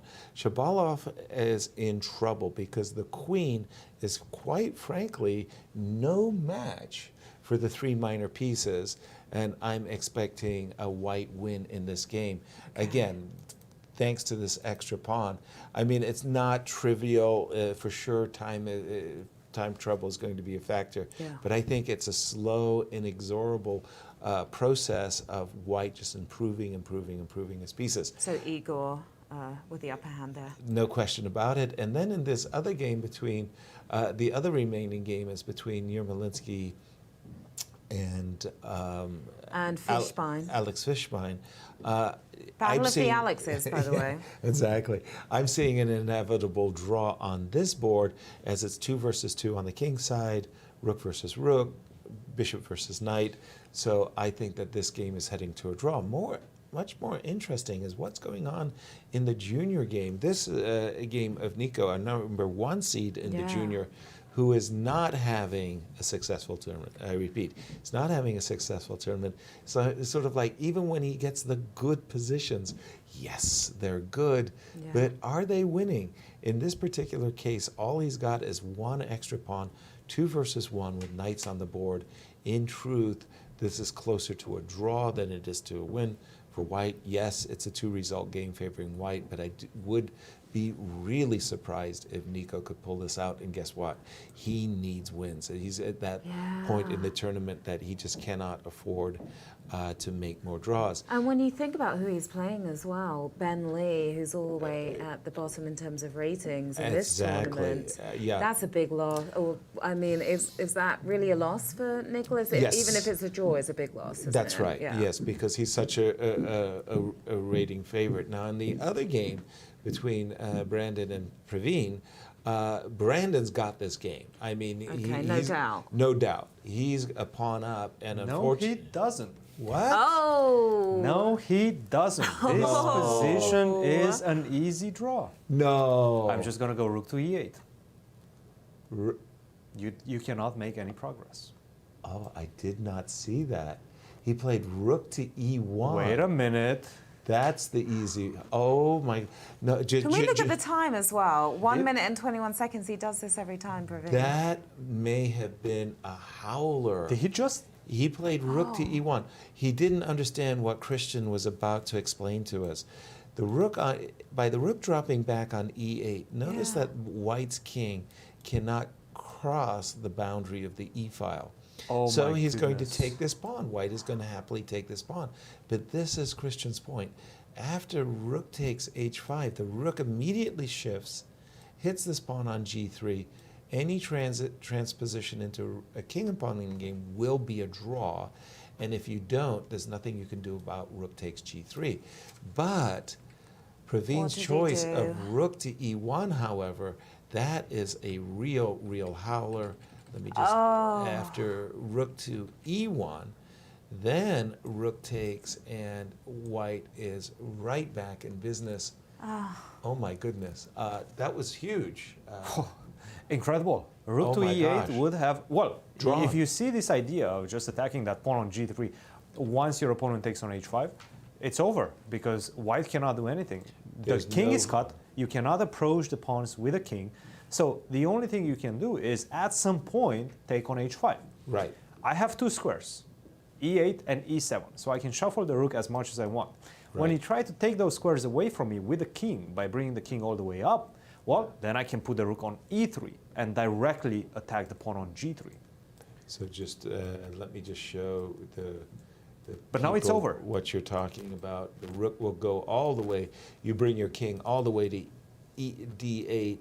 You'll bring the rook back to e3, and then all you can do is bring your king all the way back to d4. And this not just make shows any progress. how cruel chess is, because he defended with so much resilience, Precision, yeah. and 20 precision. seconds, if I For see right. how many 25 moves? seconds? That's like No, 50 43 moves, and seconds. he Oh has my been in gosh. time trouble for a very long time. Yeah. Yeah. And just a simple blunder, a howler such as rook to e1. Oh, such a big deal as well because he One wasn't too move. far behind Hans, especially with Hans getting the draw. We've all And- experienced it, and I tell Yeah. you, Sharon, I cannot express to you how, what a deeply, I'm not going to say soul crushing because I don't want to exaggerate, but I do want to say that it's so hurtful. Yeah. Like, I mean, you know, tears and everything. Yeah. I told you the story of Magnus Carlsen and the little boy from Norway. The little boy asked the world champion, Magnus Carlsen, said, Mr. World Champion, when did you learn to stop crying after a loss? And Magnus said to the little boy, what makes you think I stopped? Yeah. I mean, it's really... An eye-opening moment right there. Exactly. Crying Ouch. sobbing into your pillow at night. I get it. Indeed, that is exactly right. And this looks like White now will rescue his rook. He'll play rook to g5. Let me just refresh my board for just a quick second. He'll play rook to g5 and then... Yeah, sir, I feel this was the commentator's curse. I feel responsible for this It's rook all to your e1. fault, Blame Christian. yourself. As Absolutely. I said, rook to e8 is just an easy draw. He played rook to e1. I feel Yeah.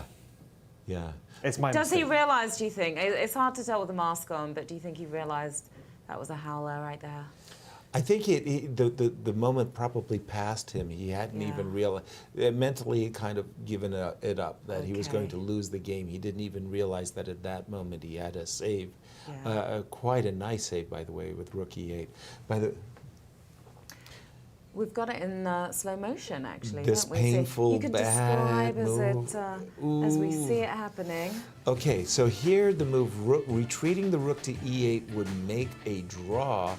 Instead, this move rook to e1 was played, and that was the howler that will cost black a half a point, and a very important half a point.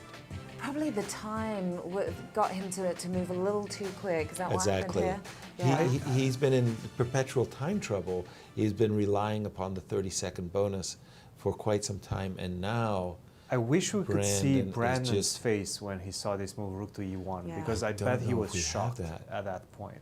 unless Brandon also thought he had the game in hand No and way. was blissfully unaware that he had What do you messed call up. that again when you're both Blissfully the blind? No, Mutual there's a term for it. blindness? That's it. Yeah. Mutual blindness, yeah. Well, we're going to Yeah. ask you for sure. Absolutely. And the pawns are marching home, as they say in New Orleans. In the game of... Do they? Do they? Don't they? I thought they did. I thought they did. Perhaps, the you could be pawns right. were marching home. Never mind. Let's not go there. There's Wait a something- minute. Something goes marching home. I'm not sure if it's the pawns, but yeah. Is Nico, is Ben Lee presenting opportunity for Nico? I was about to say that would be a real, this is a stunner for me. I more or less thought that Ben Lee would be able to draw this game, but he is being pushed back, and if Nico could somehow worm his way king e4, king e5, and press against this pawn on e6, get black into a very awkward defensive position, he could pull this game out. That would be a huge victory. By the way, when the wild cards do particularly well, Yeah, the Bentley, of course, the organizers wild card. feel really good Okay. because they're making a kind of tricky choice, right? Yeah. Because everybody else is there by merit, by the Yeah. rating, full stop. So we're taking this wild card, somebody who we think is deserving, and putting them in. Now, if the wild card just does really, really, really terribly, then the organizer feels bad and everybody feels bad. But if the wild card shows that they belong, Then it's a win-win situation. for Who's our everybody. wild card again in the seniors? Is Jim Tarzan. Jim. Okay. What's the result here? This is It must be a Nicholas and- draw. yeah. No, No. but it's not over yet. No, No. it's not over No? yet. They're just Oh, no, Fake- I think it's fake news. Fake news. But also, I think what happens is the score sheets Yeah. are for 60 moves. Okay. So when the players go beyond 60 moves, they need new score sheets. Got and it looks it. like And it they're looks signing like- the score yes. sheets when in actuality they're getting new score sheets. And that's where it threw our producers off. I feel like we should be watching Praveen and Brandon just because of that Yes. time trouble that Praveen is Shall in. we I mean, go he back? literally has seconds left on the clock. Last I looked. Well, at this Well, moment, 44 seconds at the moment. Praveen's But- last move was the move rook to h1, attacking the pawn. They followed a rook check. The king came to g6. So white can advance his pawn, getting out of, when the pawn is attacked, and in capture we say emprise. Emprise. As in the French, in capture. And white can now, after king g6, get the pawn out of capture with a tempo. He plays h4, h5, where the pawn is protected by the other pawn as well as the rook. Yeah. The king must move, whether it be king h6 or king g7. And now white has a free tempo to continue the advance of his pawns or his king. I would suggest rook h6, here check, driving the king back, and then, for example, no, I would bring my king over, actually. I'd bring my king towards this g5 square. This is definitely winning. Let me just check in on the seniors for a quick second. We left Alex Igor Shabalov and Shabalov. in deep trouble. I think that the minor pieces will win. Again, that may actually end up being our very longest game in the tournament. And again, this game between the two Alexes, I like the way you said that. Battle of Look- the Alexes. Yeah. Which Alex is best? Yeah. Right? Does look like it's heading towards a hard-fought draw. Back to the juniors. Big time difference there as well, by the way. Is there? 17 minutes and 4 minutes, 5 minutes for Yermolinsky. Is that significant? Could be. Yeah. It could be. I don't think this particular position, I mean, there are just still a few tricks that Yermo has to navigate. In other words, Fishbein is the one that's really still dictating the action. But I think with the offer of a rook trade, rook e7, check, okay, interesting. I think rook e7 was, to my mind, safer, but this is fine. Rook f7, you can't go, you know, black would like to run his king all the way to h6, but in fact, after rook f5 check, king h6, rook h5 check, black turns the tables and captures this pawn on h2. So you can't run with your king to g5 and then maybe after king here to g4, I'll go back to rook e7. That looks like a draw. Shabalov looks like he's on the dark side of the And they torture. agreed to a draw. And They they just have agreed agreed to a draw. And let's go back to the juniors for just a second as Brandon continues to make inexorable progress. He's got the two connected pass pawns, and he will win this game. So that's a definite at this point. I feel like I've asked you that about 3 times. I would You're say sticking so. to your answer. I'll stick with the answer. Yeah, Okay. two extra prawns. I was Prawns. I used to call them prawns, actually, Did when I you? was a kid. Yeah, they were the prawns. Okay, well, that's strange because there is a school, a chess kid school, that used to call them prawns as well. Like, So like, there was an actual chessboard with where the pawns were prawns. Well, I meant to say that there was a school district Oh. where the chess instructors called them prawns, so the Why? kids would have something. Okay. I mean, it excited their imagination to think of their pawns as prawns. Got it. Sorry. It is pretty exciting. I'm not 100% sure about Brandon's technique. Is that okay? What is it? What he did? It must be, yes. It must be. It must be. It Says must be. Good answer. Good answer. King F2, then go to H4 somehow. Okay, so Okay. what if I just go King F2? Yeah, King F2 must be the right way of going about it. By the way, you were making this beautiful explanation Beautiful. of what it was like to play in the cadet and the gold medal championships and your trainers and your coaches and your delegation. And now you might be on the other side of that. You might be in part of the delegations doing the coaching and the training. So you first experienced the pressure as a player. Now you're experiencing it as the trainer. What is worse? Oh, they're so Good difficult, question. both of them. Both of them so difficult. And as a coach, I have to say, I hate those tense moments. I really detest them. As a player, I learned to enjoy them. As a coach, I didn't get that skill yet. 'Cause you don't Maybe have a as few much more years control. and I will get to that point. No. But right now, I've had a lot of collegiate events with my current team at the University of Missouri. And those final moments, it's just, it's so tense because it's not in your hands. Yeah. It's in your students' hands. So you cannot do anything about it. You're just sitting there and just waiting for them to either make the best moves or make mistakes. And now that we have the engines, we also know when they're making all the mistakes. So it's just a roller coaster. So I think as a coach, probably the best thing is to take the Yasser approach. Just read a book during the games, not watch Don't the pay attention engines, to anything that's not going watch on. the engine whatsoever. Just read the book, enjoy life, you know, and then whatever the result is going to be, deal with it. Yeah, just come back after all the crying is over and say, shall we have dinner? Exactly. Would you guys get back into competing professionally again?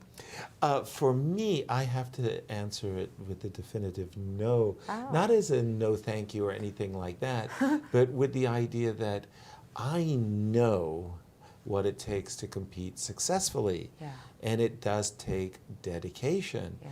And the truth of the matter is, for me to achieve the level of success that I would expect of myself would require me to really dedicate myself and put in, you know, seriously, those 80-hour weeks for a number of months. 80-hour weeks. 80-hour weeks. And if I don't put in those 80 hours weeks, and if I come back to the board and I lose a game that was in somebody's database, then how stupid do I feel? Like, gosh, I didn't do as much training as my opponent.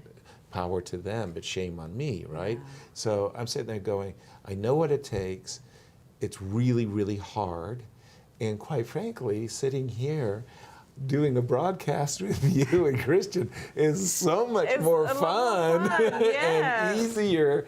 Christian, answer Sharon's question. That is the big dilemma. Yeah, you know what it takes to be at the level that you're used to be competitive. And yes, right now I'm coaching a lot. I'm also doing some commentary. Of course, coaching is my main activity. It's so difficult. As Yasser was pointing out, I will compete, no doubt about that. I'm still competing. Nevertheless, I do know that I'm not going to be able to give my all in preparation for these competitions with all the other requirements that I have out of life, you know, being a coach and taking care of 12 students, preparing them because they are active competitors and I have to make sure that they are at the best level that they can be. On top of that, if I also want to prepare for a tournament for myself, that's going to require hours and hours of dedication. And I don't know if I have them. Nevertheless, I will play for the love of the game because I love playing, I love competing. But I will hate myself whenever I will lose one of those games that Yasser was talking about. And I know, oh yeah, I was supposed to know this move in the theoretical move, right? Or I was supposed to be able, back in the days, at least when I was a competitor, a full-time competitor myself, I would have saved this position, or I would have converted these type of positions with eyes closed. Nowadays, if you don't have that competition or regular competition in your blood, it's so difficult. It's extremely, extremely difficult to regain that touch. You know, and this is what I'm worried about. Nevertheless, yes, I will continue competing. And everything he just said, by the way, you just add one other thing to it. You get the very, very best players in the world, the Magnus Carlsen, the Fabiano Caruanas, the Shaq Mamidarovs, the Maxime Vichar-Legravs of the world. I mean, these are the top. the creme de la creme Yeah. of the chess world. And even they forget at times their preparation. Is a lot of winning to do with out prepping one another? That has a a significant impact. That does. It's Yeah. like being a gunfighter in the Old West. If you got the fastest draw, Yeah. fight could be over before it gets started. Within, less than a second. All right, well, let's head over to Christian right now with a guest. Thank you, Sharon. Yes, we are here with a fan favorite, Uncle Yermo himself, Alex Yermolinsky. Welcome to the show. Welcome back to St. Louis. How does it feel to be playing over the board chess once again? Well, it took me, 7 games to finally make it to the big show. I'm really very excited, that. No, before the tournament, I didn't really have big expectations, although I was hoping to win a game or two. Well, so far, so nothing. Still 7 draws, that is? No Yeah. losses, no wins. How would you assess your performance so far? Well, thing is, when the senior championship started, it was 2 years ago. We played one tournament here, and then next one was online. And both tournaments were very similar. I actually won a lot of games, but I also lost a ton. So I think I overcompensated in my preparation a bit. Certainly, that's the score line says it all. As you mentioned, you played online face-to-face as well. What's the big difference between online face-to-face and which one do you prefer? Oh no, online I can't play at all. I actually don't even play Blitz. So I did play some training matches with friends, grandmasters, before the online championship, but it was really nothing to write home about. So I'm glad that I don't have to play online. Let's go to the game and see what happened today. Were there any critical moments, or was it just smooth sailing to a draw? No, there were quite a few interesting moments. First of all, the line that I went to, I looked it up, Nepomniachtchi played like this. It looks very risky for black. Honestly, the pawn structure. No, before the move Queen b5, this whole idea of leaving that pawn on b4, possibly to be taken, looks risky, and the minor pieces leave a lot to be desired. Actually, Queen b5 was a new to me move. I think the a5 was played against Nepomniachtchi. And rook a4 is a serious threat, so queen d7 must be played. And no. So this was all in your preparation? No, it wasn't really prep. I just saw it. I didn't really look what's happening. And queen b5 took me by surprise anyway. So I figured I had to do this, and then it became some kind of a standstill over there. So I had to fight for the a file, otherwise I'll simply lose. And here I went rook c8. Probably wasn't. Well, the thing is that so knight b6 is impossible now. That's why I played this move. But generally speaking, I should not allow white to place the knight to b6, because you pointed out that the rook goes to a2, pawn hunting, but it's going to get trapped over there. Correct. After bishop c4. Yes, and bishop b3. So basically, when he played this clever move, rook c1, I had to reassess the situation, because I didn't really like move rook c8. So I found rook b8. Were you concerned at this point that you might Well, be I worse? was getting a bit concerned because I just couldn't unroll my pieces. There is a great potential in black's position if I can get pieces where they need to be, but how? So c3 was interesting. Here I realized that he was trying to get something. Otherwise, we just repeat moves and I don't get invited here. So all credit goes to Alex, for playing this stuff. Now he was critical of the move knight e4. He didn't think that I should have done it, although he didn't really make any suggestions.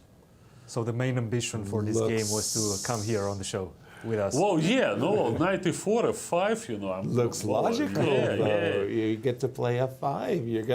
You want to have some fun as well, right? That's true, but it turned out not a whole lot of fun. Anyways, so after f3, I thought I could have kept my knight on c5, but he can also always chase it away with that move before. Yeah. So I was actually provoking that pawn structure change after the trade on a3, because I thought it would be good for me because of my next move. That pawn on b4 could potentially support knight coming to a5, might get Right. a bit unpleasant. I didn't want to see that, Christian. Absolutely right. In this position, I felt that he cannot really push through because no, it's hard to get this pawn going. But of course, I got ambitious. So, well, king f8, all right, doesn't, okay, this is the ambition, right? So I figured, oh yeah, delusions. Now, blunders, okay, I counted on rook a3, which is not really a great move because I have knight f4 followed by d5. I gain a critical tempo. Rook b3 was a concern. Well, yeah, here I'm great because I'm going to gain a tempo. I'm probably winning. Probably just Yeah, c1, d5, bishop but rook c5. c2 was rather clever. I mean, rook b3 I was worried about. And after knight to f4, you were No, worried about pawn goes forward. a6, or Yay! just give up the piece like that? You No, cannot take that piece. he's going to win the exchange. I mean, no, right. Maybe we have to take and then go rook to a8 at that point. No, or whatever. I can win a piece and give up the rook for the pawn, and it's a draw. Make a draw, yeah. Yeah. So anyway, this was that's where blunders came, one after another. So if I kept my knight on f4, which I could have done instead of okay after this, knight f4, then it takes anyway. And now the rook c1 check kind of falls a little short. King f2. How come I cannot win anything?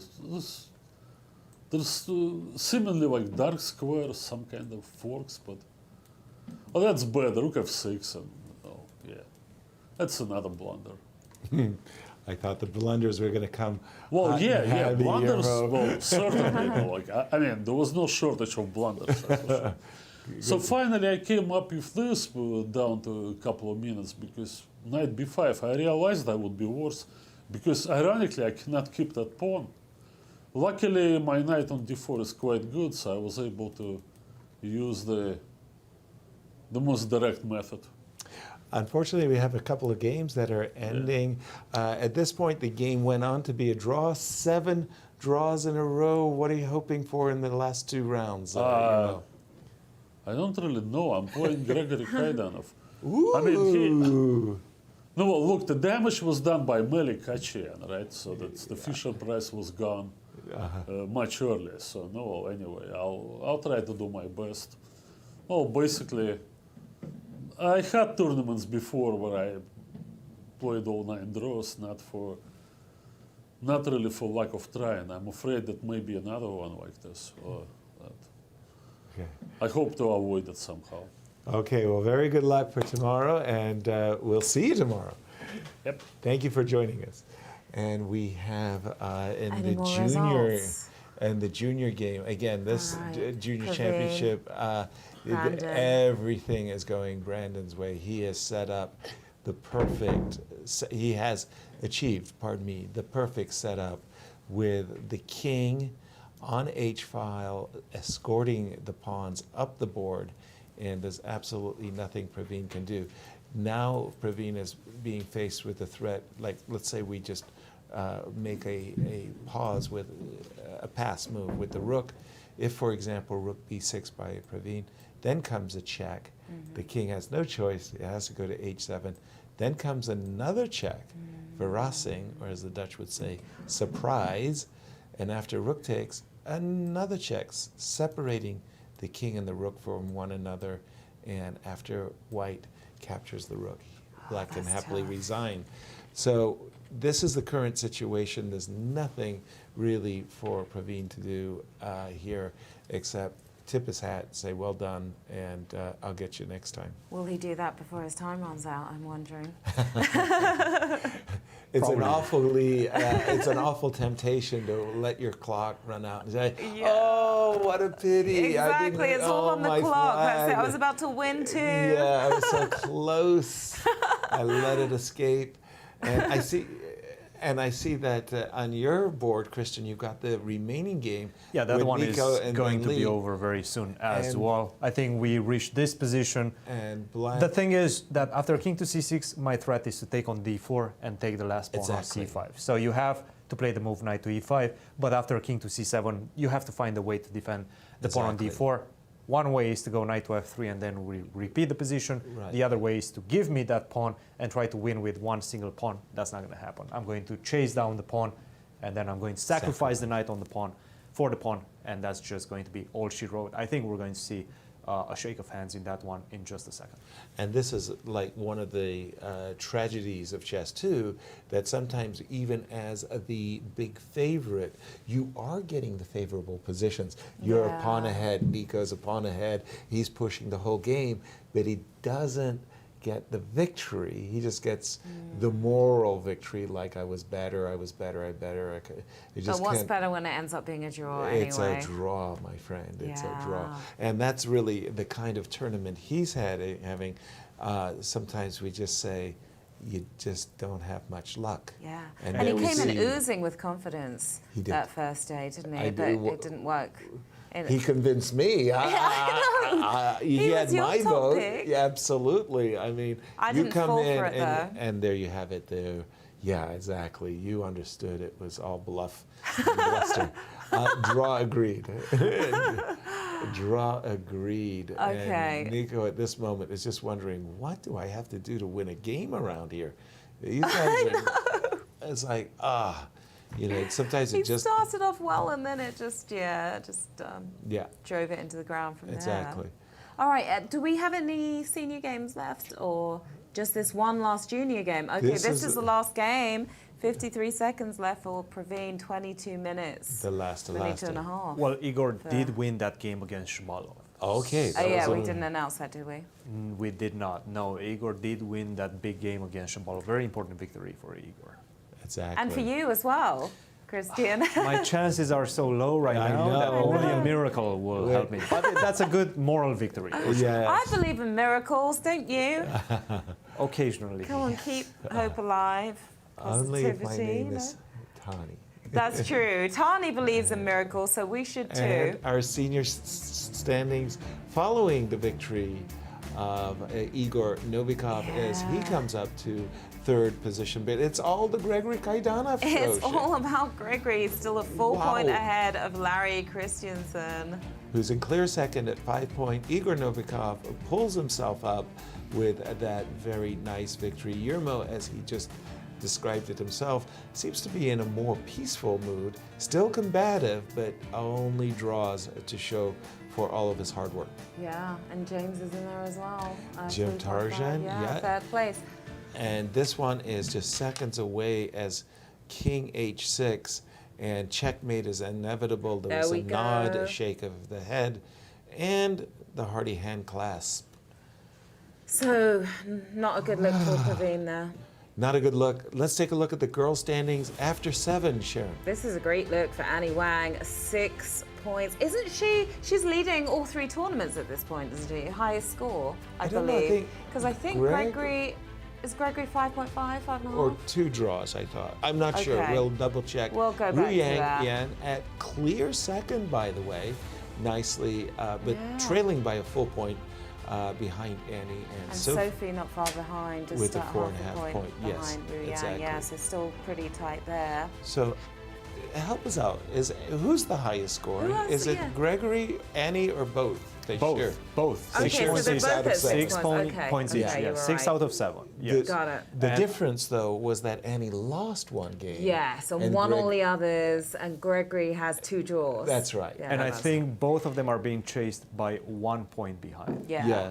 The trailing Wu pack is a Yang full and point. Larry. Right. Correct. Okay. Yeah, and with 2 games left, if Gregory draws both, Larry would, and only Larry, would have to Have a win. chance He has to win both to keep the Okay. pressure on Gregory. Oh, that's going to be exciting. I know. Rounds 8 and 9. The championship rounds are coming up this weekend, everybody. So Yeah. make sure that you keep your weekend available for us. And- Schedule open. Yeah, all schedule right? open. Cancel all other plans. Exactly. All right, we have the junior standing as well. Now here it comes. Okay. Hands doesn't have 6. No, just 5.5. But I mean, that's still great. But still 1 point ahead of 3 trailing wolves. John Burke, Exactly. Brandon Jacobson, and David Brodsky. David edging his way quietly up, isn't he? creeping Quiet. up, right? Yeah, the quiet threat right there. Exactly. It's the lion you don't see. That's the dangers. Yeah. 5.5 for Hans. All right. So very nice. He also 1 point lead for our championship weekend. Yeah. All he's got to do is hang on. And John Burke, Brandon, David, they need 2 wins and help. somebody knock But Hans again, we off his believe in stride. miracles. Do don't we have the road Don't, ahead no, for Hans? Take it all the way. Hans? Do we have maybe the road ahead for Hans? Oh, the road ahead for Hans. Yeah, that would be great to see. That would be an I interesting. think you graphic started to see. the show with a road ahead. I but do. I did, but I don't remember exactly what we have. I thought you Here had it it all is. memorized. Okay, here we go. He plays So, Christopher it's Wang today. Christopher Yu in round 8. Yep, and then Brandon Jacobson, who may actually be in the room with us right now. Very good. Exactly. All right, and that's going to be round 9. And speaking of, let's head over to Christian, who is with Brandon. Thank you, Sharon. Yes, indeed, we are here with Brandon Jacobson after a very important victory against Praveen Balakrishnan. Brandon, welcome back to the show. You finally won with the white pieces. Finally. How does that You feel? did it! It's great. 0 out of 3. We needed to turn this around, but definitely the rest, they helped a lot. I mean, I can tell the quality. I mean, although this game was extremely sloppy, just generally I feel more with it, I guess, over the last few rounds. A big difference in this game was your preparation. You just completely outclassed him in terms of preparation. At move 20, you had 1 hour and 37 minutes, and he had Right. 20 minutes on the clock. How did you do that? Well, it's kind of funny. So I actually prepared this entire line for Cheka for the first round. He's famously a Slav player. So I couldn't remember all the details of all the sharp lines, but thankfully he went into one of the lines I did remember. Again, I didn't really prepare much for this game, but I guess it was kind of unlucky for Praveen that the line was so fresh in my memory from preparing for earlier in this tournament.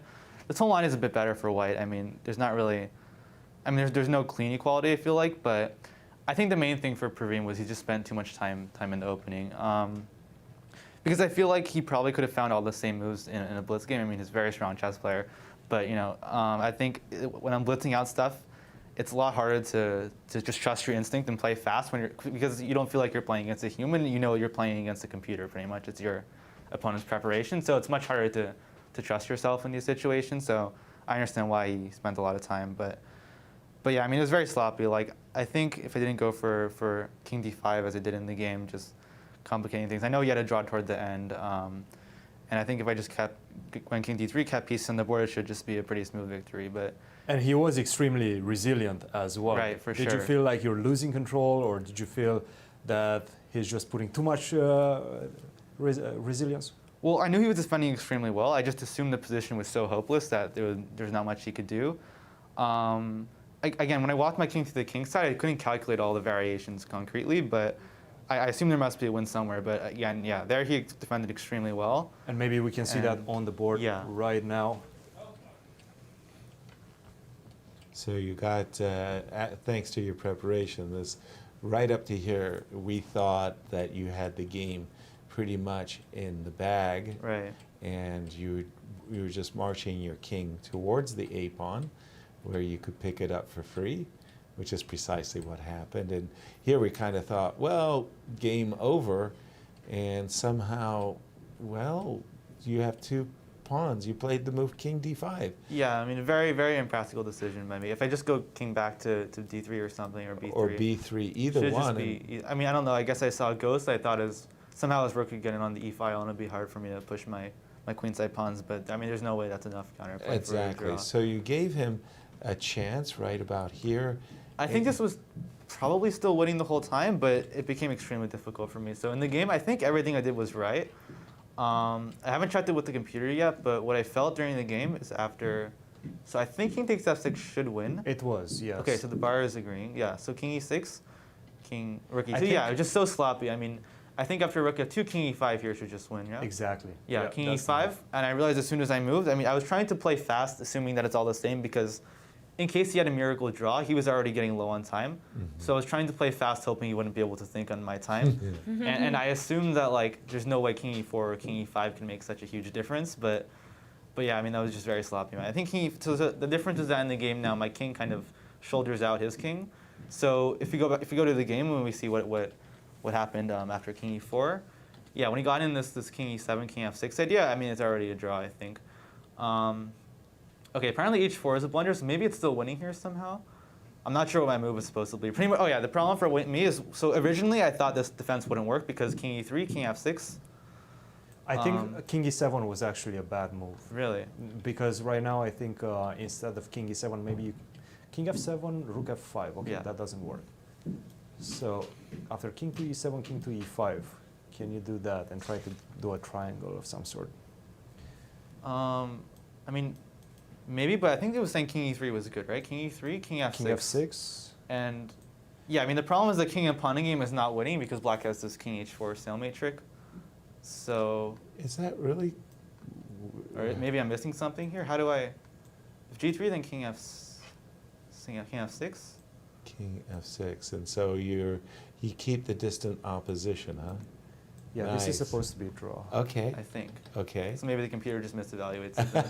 I don't know. But yeah, I mean, originally I assumed this defense wouldn't work because of the king and pawn game, and then like instead of g3 in that position, like king f3 or king e3 or something, but king h4 I completely forgot about. Right. So it's just very sloppy. Yeah, and then here, I mean, I had to try this. I saw his defense. I saw rook e8 just draws immediately, but I mean, I was kind of out of ideas. So I figured if I just play it fast and confidently, maybe he'll miss it. And I mean, it worked out, but yeah, very very sloppy. Very sloppy, But yeah, I mean, after rook e1 in the game, I'm pretty sure it was just winning. Yeah. Even though my king is cut off, I think the pawns are just. Yeah. too fast. Now you're back on track. Yeah. Whew. Tough Good game, job, Brandon. though. Brandon, taking you all the way back, how were you first introduced to chess as a kid? And what was it that you loved about the game initially?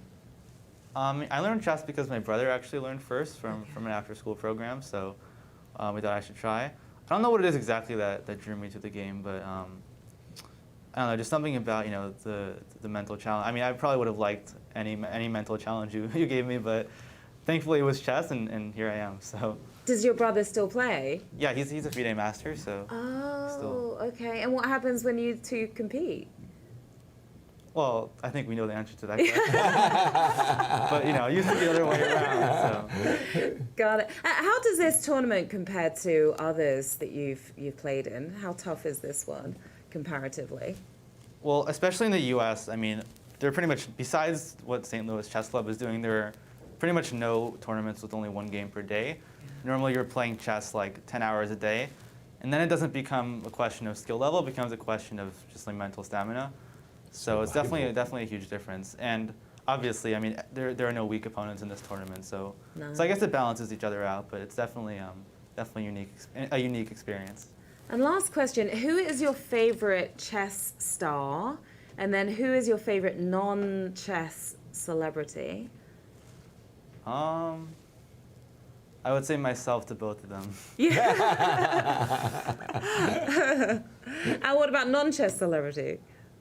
Myself as well. Oh, okay. non-chess, See, I guess. Hans said he was too humble to say himself. Brandon, boy, Brandon, no not problem. so humble. No problem. Just kidding. Just kidding.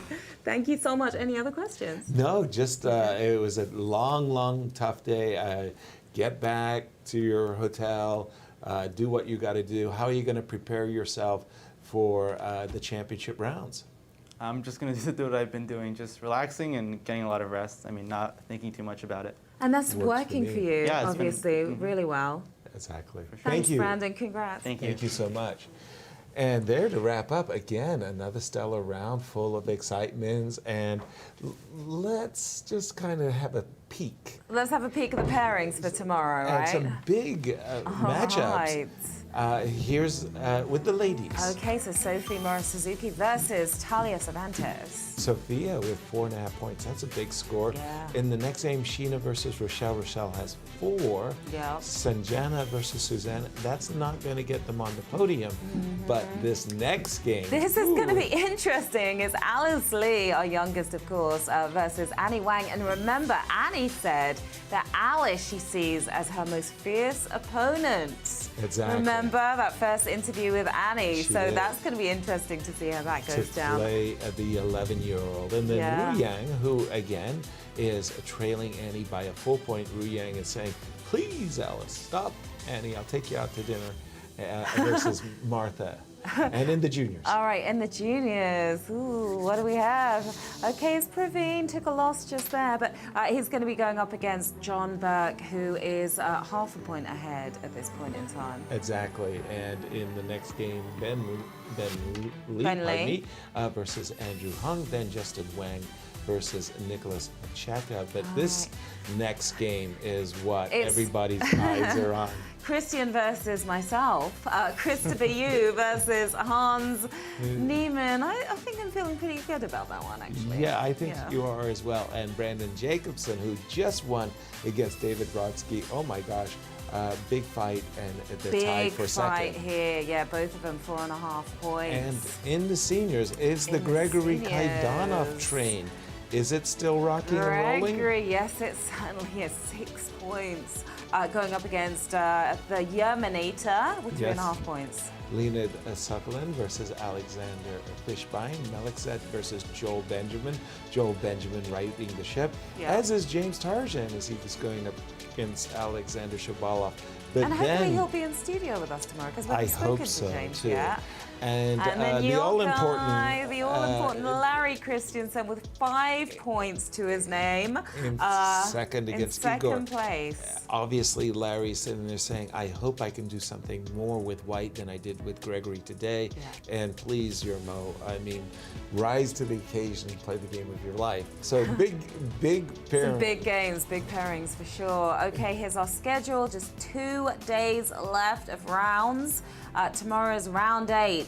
The next day is round 9. And then possibly On Monday, if there was any ties for first, there would be playoffs because we are not crowning co-champions, we are crowning champions. And I we love look that forward to line, by the those. way. Final thoughts from our own in-house champ. Well, with only 2 games to go, these are the championship rounds, and these tournaments couldn't be more contested. We thought some of the players are going to run away with the event. We're not seeing that in any section, despite the fact that Gregory Kaidanov, of course, he's 1 point ahead of the leader. Still, Larry Christensen has everything to play for. The same in the junior section. Hans Niemann, of course, 1 point ahead, but 3 very hungry wolves right behind him at 4.5. And in the girls section, of course, Annie Wang tomorrow. Such a difficult game against the youngest competitor. Guys, we have a show on our hands, and we are entering the championship rounds. And whose nerves are going to give in first? Wow, we're going to wait and see. Defibrillator, I know. defibrillator. But absolutely, I'm looking forward to calling the action this weekend, Sharon. It's been a blast, seriously. Always. And Christian as well, big shout out. Thank you so much for everything you've been doing. But yeah, pins and needles time. It's a championship weekend. Absolutely. So breathe deeply. Round 8 tomorrow. Round 9 the following day. Don't miss it, guys. This is getting super exciting. Good night, everyone. Good night, everyone. Bye.